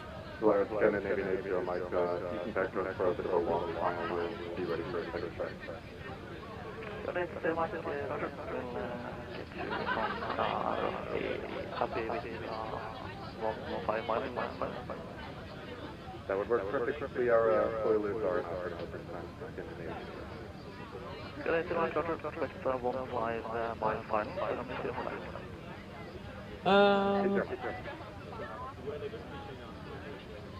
Yeah, we will be heading home tomorrow to Oslo, then we will have a few days off before we then head to Stavanger, fra Stavanger, yeah, that's correct. Why are this? You don't ask me, ask the company. Not I that set it up. Yeah, that's absolutely right. Yeah, thank you, Leander, thank you. Right, to the next, that's the phone,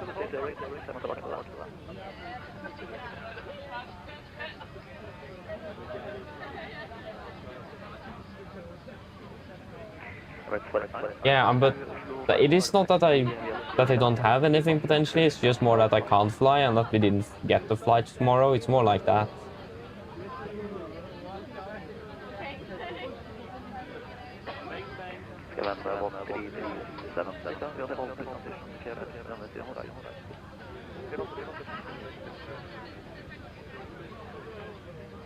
Let's get to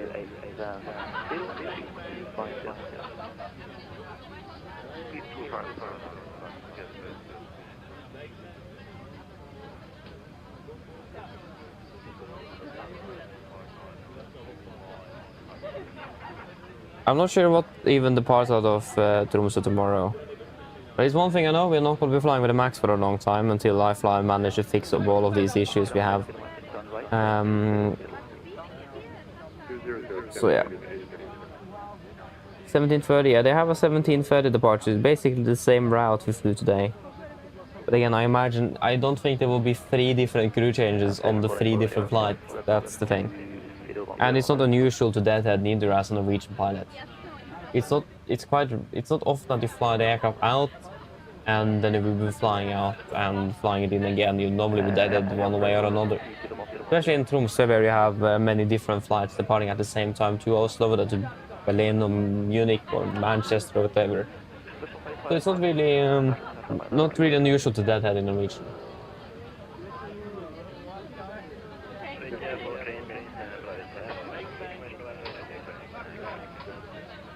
Yeah, I agree with you. I also hate it. I have so many departures also, but so few arrivals in again, and I would really like to get those cleared up, but that will take its time.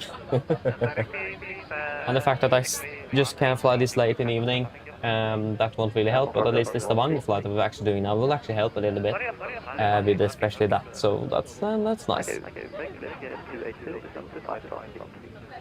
So yeah. But again, I would like to clear that up myself. But it doesn't really matter.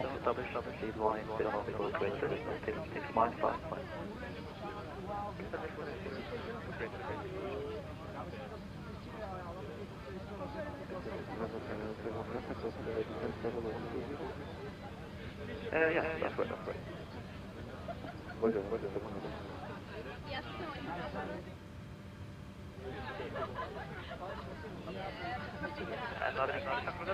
Oh, not deboarding. Oh yeah, they have not even got connected. We have been sitting and waiting for so long, and they have still not been able to deboard. And then GSX crashed on my days. Oh, why?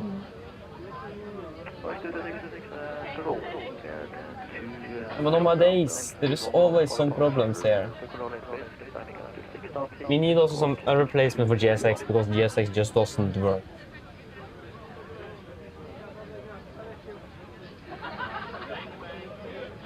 Yeah, exactly. So you're doing that now. Again, it's a bit hard to do that for us. It's not really us deciding the flight, so yeah. Yeah, hopefully. I wonder why it took so long. But okay, then it makes sense. Then I like how it's like the entire thing moved and it's pretty much bolted to the ground. It's a bit strange.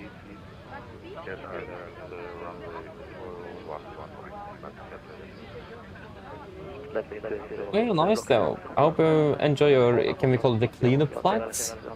Is that a proper word for it?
Yeah, exactly. Then you move to the new one. Yeah, nice though.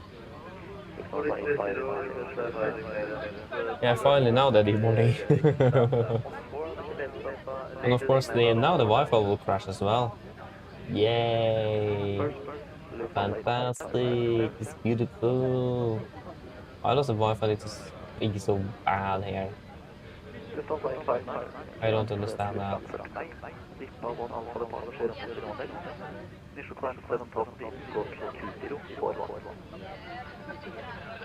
Yes. Why in the world are those still like onward running?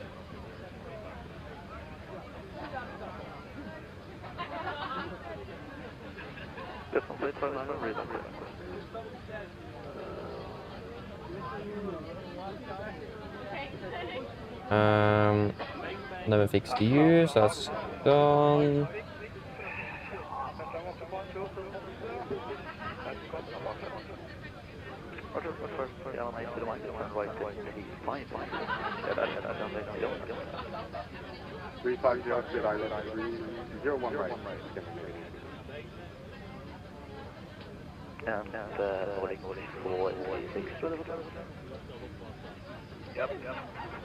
Yep. To Malta, so final for the launch on finish flight 7.2, squawk 1344.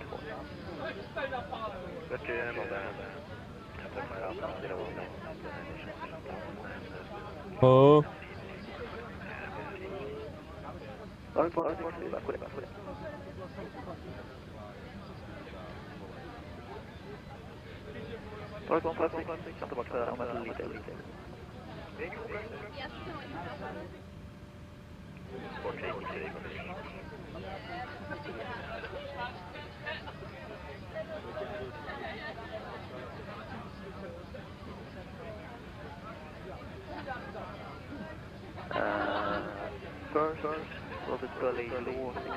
Those things need to take so long. Dun, dun, dun, dun, dun, dun, dun.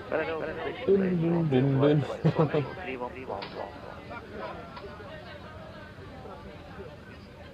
Here's with money, yeah. But if that was a lot of 300 ping, what? Yeah, that's quite bad.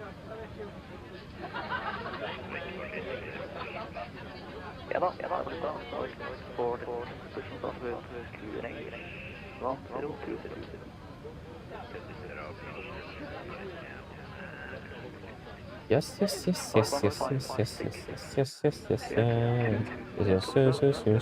I'm not going to do that. I will not be taken for copyright, please.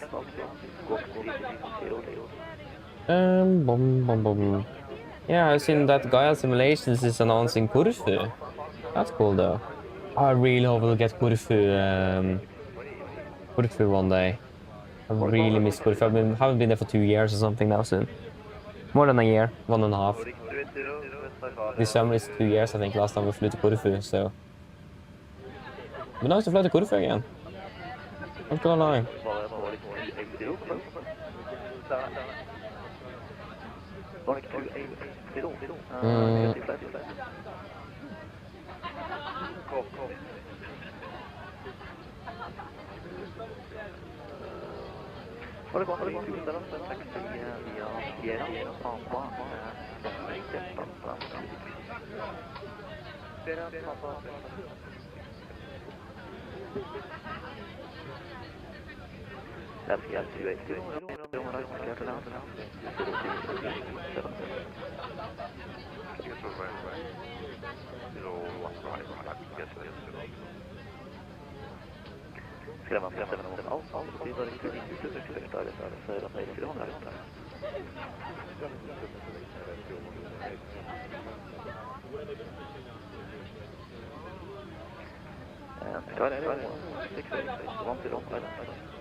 Oh my days, this deboarding was taking a long time as well.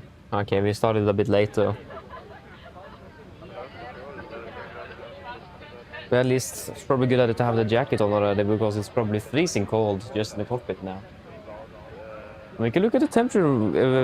PMG should have simulated the... Oh, you were there. Didn't see that. The PMDG has simulated the effect on when you open the door with outside temperature and how it will be in the forward cabin. And guess where the cockpit door is located? Of course, it's in the forward cabin. So it's going to be cold. Oh yes, it is cold indeed. Oh my days. It's 10 degrees. It's quite a bit warm enough, but yeah, it's 10 degrees and in the front 20 degrees. That's just from the supply duct though.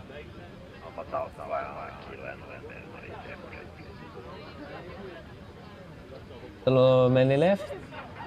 Oh no, that was the last one.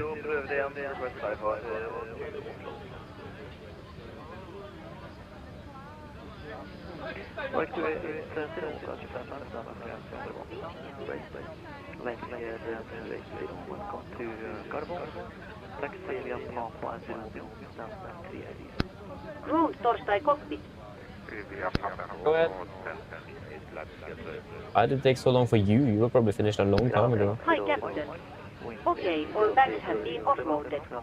We are crossing now and we enhance the torstai next time. Okay, thanks for the help. Have a good day. See you next time. Bye.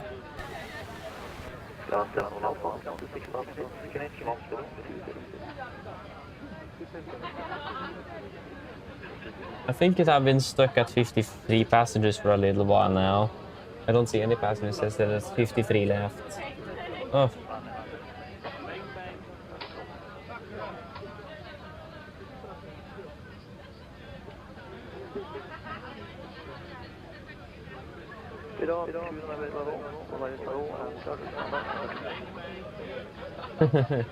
Yeah, exactly. I mean, also with the computer as well, just the computer itself will start heating up the room, so yeah.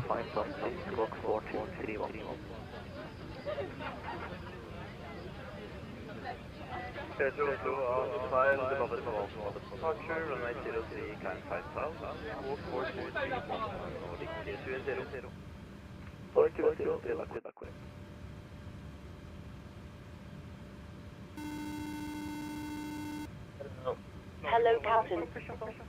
We're all done back here. Everyone's offloaded. Brilliant landing, by the way. We barely felt anything. Yeah, thank you. Call me if you need anything. Of course.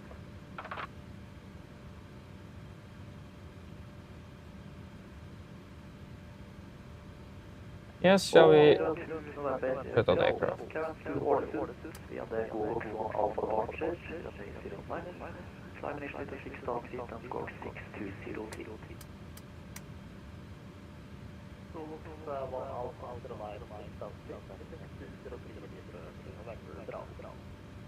Video to remember Imperial is not correct. You need push.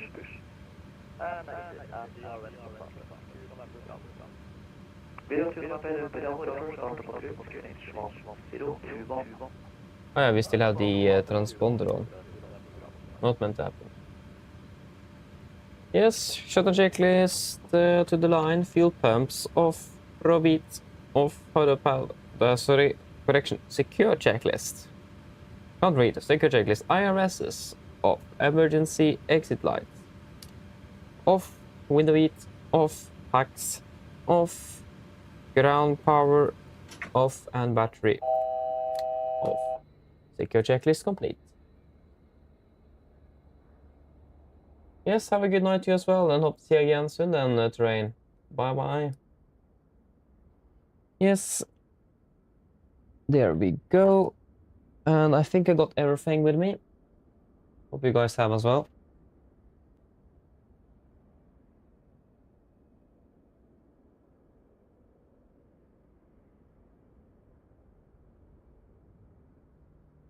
Yeah, there's no one left here. Is the door on the back open? Let us just check that before we...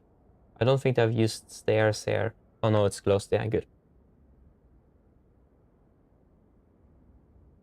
But yeah then. It's...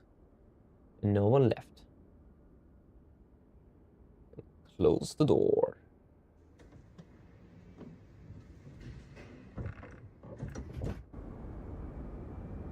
Wait.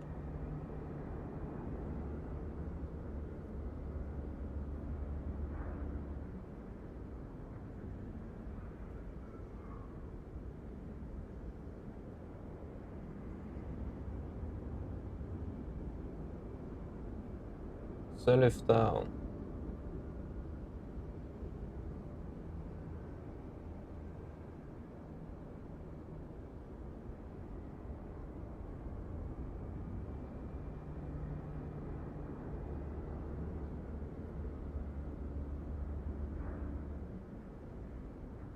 Wait, are the what?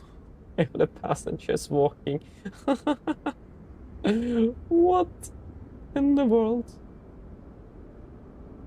Okay, we don't need to see that. But yeah, that was it for the day then. A little interesting twist today with an aircraft change. But yeah, that's how it is. So, next time on, I think this Wednesday next week, is yes, indeed, we're flying in 3 sectors between Stavanger and Oslo. So we are meeting up then in Stavanger next time. But yeah, I hope that you guys have enjoyed this one, and I hope to see you all again in less than a week then. So have a fantastic evening. See you all again soon. Bye-bye.